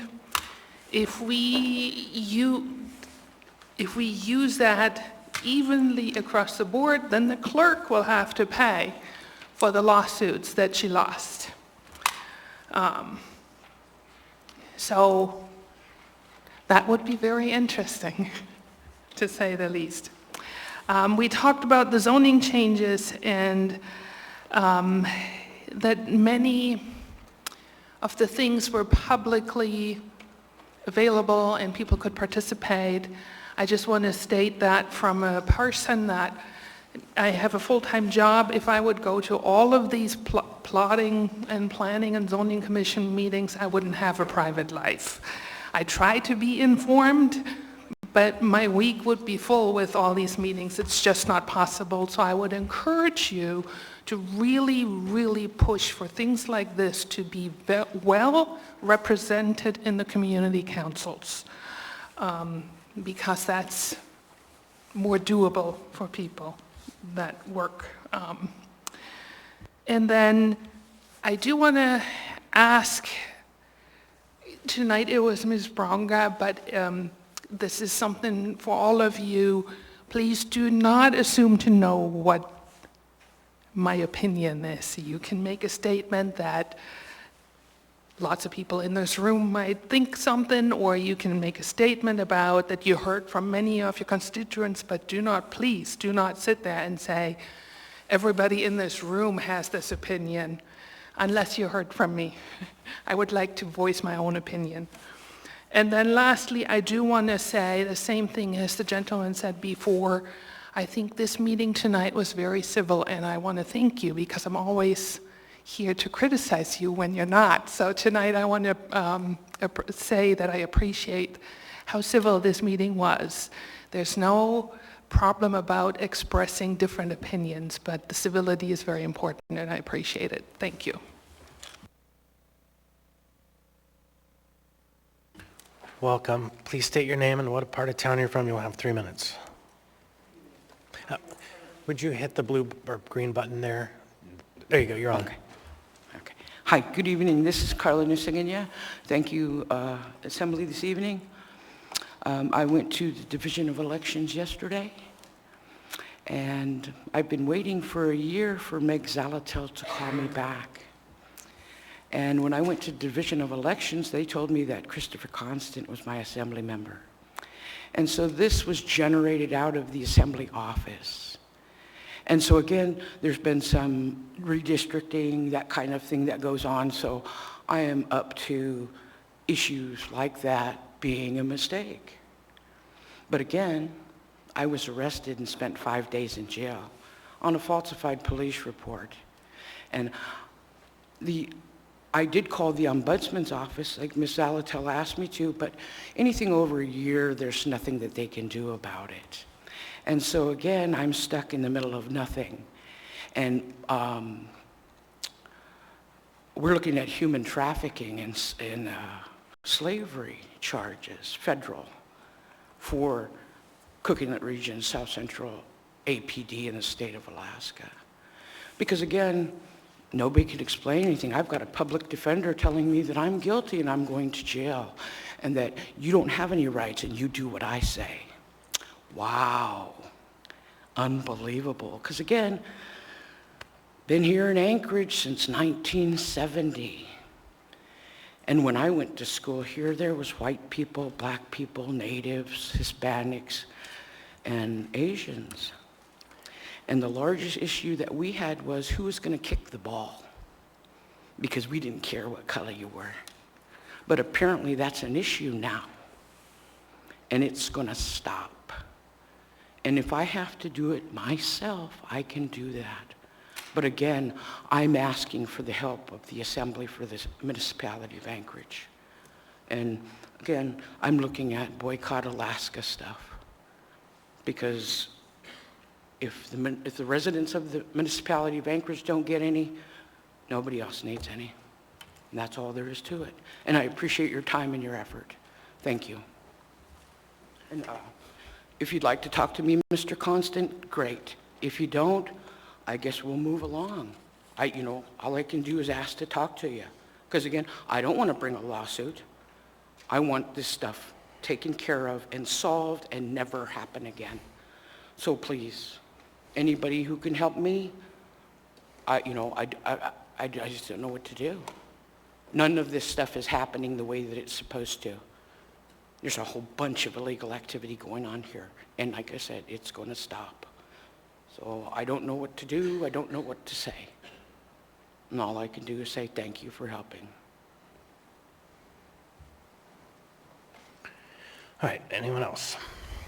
Welcome. Again, please state your name for the record, what part of town you're from. You will have 3 minutes. Hello, everybody. I'm going to say this nice and slow this time around. I'm getting a little hoarse. I apologize. My name is Brian Witzke. I legally go by Bree. My legal name is Brian Witzke. I go by Bree, she and her pronouns. Transgender, 13 years. As far as it goes. Now, as far as it goes, that's my intro. I want to say thank you to the Assembly for being here. Some of you guys are new, so it's kind of hard to hold you guys at bay for this. So we don't make the same mistakes. I'm up here talking. The official position I've taken from now to the rest of my life, as much as I can be, I will hear every other Tuesday. You guys will get to know me, probably hate me, like me, love me. I don't know. I don't care. 13 years I've been facing everybody's opinion as far as my lifestyle, who I am, where I stand with God. And I'm going to remind everybody, as God says, we all have our free will. It is not right for us to judge or impose upon others. That moving forward, 27 years that I've been on the streets of Anchorage. So as far as what side of town I'm from, anywhere in 9950, ending in everything else. As far as the street people go, I'm building a homeless camp over off 40th and Denali. You guys are on the slate to possibly approve that. I've also heard that there's possibly an abatement possible because there's a festival. Let me remind you, we are not people of only social class. So if you want to throw a party at the park, fine. Where I'm at is nowhere near the park except for it joins the park. I will do everything I can as far as us street people to make sure that we are condoned to the foundation of where I'm at 40th and Denali. If you guys choose to wish to try to abate that camp, I can promise you your approval rating will drop. I'm running at about 80%. Last I heard you guys were at 17. Let's not go there. Furthermore, let's work on, like I said, with Parks and Rec. Upper management for years has been causing serious issues of disrespect to many people that are on the street over a social class. They're there to do the job. If you have an opinion about it, there's closed doors. My life is not a closed door, and everybody else has an opinion. Moving forward, Mr. Mayor, when I put forth a request for an appointment, you might want to make it before an assembly member, so that way, or before a meeting, so that way I don't have to call you out and say, 3 times I've been in your office. All 3 times, I've never gotten a call back. Fix your staff. Furthermore, a wage for running a homeless shelter as far as it goes, or a camp till August 14th, I'm looking at, it'd be helpful around $3,000 so I can pay my bills. I'm doing everything else at zero. I'm putting 20 hours a week in, or 20 hours a day roughly, fighting the street issues, helping you guys to understand. Like I said, I'm no longer homeless. I live in Chugiak by an address. I'm working on site, 40th and Denali, 20 hours a day or more. How about $3,000 a month so I can pay my bills? I've also got a bid for $3,000. Thank you. Thank you. Anyone else wish to be heard?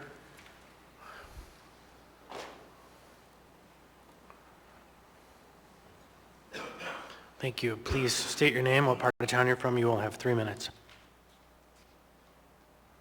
Do I press it? Okay. My name is Dawn Morse. I live in Mountain View. Chris and Daniel are my assembly members. Tonight, during that 8-4 vote about Dombrowski's letter, I heard a lot of comments from the assembly members that it was all about fiscal things and how much money it was going to cost us. And I want you to know that that vote that you did tonight was very important, not because of the fiscal. It's only one part of it. The really important thing that happened is that you're not just letting your atrocious behavior stand. You're not kowtowing to it. You did an honorable thing tonight, and it had nothing to do with the fiscal part. Thank you. Anyone else wish to be heard? We have a few more minutes. Hearing and seeing none, we'll move on to the next part of our agenda, which is assembly member comments. We'll start with Mr. Myers. No further comments, Mr. Chair. Mr. Martinez. No comments, thank you. Mr. Rivera. Thank you, Mr. Chair. No comment. Ms. Bronga. No comment? Mr. Johnson. No additional comments. Ms. Alatil. Thank you, Mr. Chair. I'll see you guys in July. Mr. Cross. I will miss working with you on housing items, Meg. Have a good trip. Thank you. Mr. Volland. What Member Cross said, and I look forward to your return, and I appreciate everything you do as a colleague. We've got big conversations right now in the municipality regarding homelessness, and I really just want to throw it out there to the public. Please be involved in the conversations, whether it's the Behavioral Health Task Force, the Sanctioned Camping Task Force, or as we launch into the Clean Slate Strategy conversation. I also think it's really important for our state legislative partners who represent Anchorage to be involved in the dialogue early on and weigh in on those conversations as part of the process. Please let the assembly lead, because we are busting our butts. So many meetings, and it's just, these issues are tough, they're pressing. We would value your direct engagement and your direct conversation if you represent Anchorage at the state level. We need it. So thank you all for being here tonight. Thank you to all the members of the public who have engaged, who have given the assembly recommendations that we have to weigh heavily. Thank you, Mr. Chair. Ms. Brawley. Yeah, thank you. Just wishing everybody a restful and reflective Memorial Weekend. Wishing best of luck to Meg on her trip, and I hope that we can all come back ready to go at our next meeting and your next meeting. And to those gardeners out there, hopefully looking forward to some good planting, because it's getting green out there. Thank you. Thank you. Mr. Salt. Thanks. I'll echo the comments of appreciate the dialogue, the civility. It's refreshing. Meg, we'll see you when you get back. And Chris, you did not break her record last week. It's not a competition. Mr. Bresverdia. Thank you, Mr. Chair. Just a few comments. One, I wanted to add my thank you to particularly the group that worked on sanctioned camps and wanted to just share that the not bringing that forward tonight is not a reflection of your work or not wanting to consider that as a viable option. I think it's just necessary for us to give it a little bit more time and to discuss it fully. So I wanted to add my thanks to the work. Also, the comments about civility tonight, I think that's true, but also I really appreciate the honesty tonight, and I think that needs to continue, and we can be honest about what's going on in our city and it not be about conflict and not be about not being civil, but just telling the truth. And I appreciate my colleagues that did that tonight as well. Thank you for all your work, and thank you for the public who is participating tonight. Have a good night. Be safe. Thanks. And for my part, I would just say that it was civil. There were some heated moments. I particularly had one, and I don't regret anything I said because this work is intense and there are a lot of things moving all the time, and we often don't know the impacts of the things we're saying because we don't have the granular knowledge. But that said, this is a great group of people. And for the purposes of order and organization, while Ms. Salatel is traveling, I've discussed with two members, because there are two meetings, each of them will serve as vice chair for one of those 2-week processes, Mr. Boland and Mr. Cross. And so they'll step in the interim. And to everyone who's paying attention, thank you. I know it's still one of the best shows in town to sit and watch YouTube on Tuesday night or channel GCI. And thank you, everybody, the staff, for your diligent participation in these contact sports. With that, I would entertain a motion to adjourn. So moved. We are adjourned.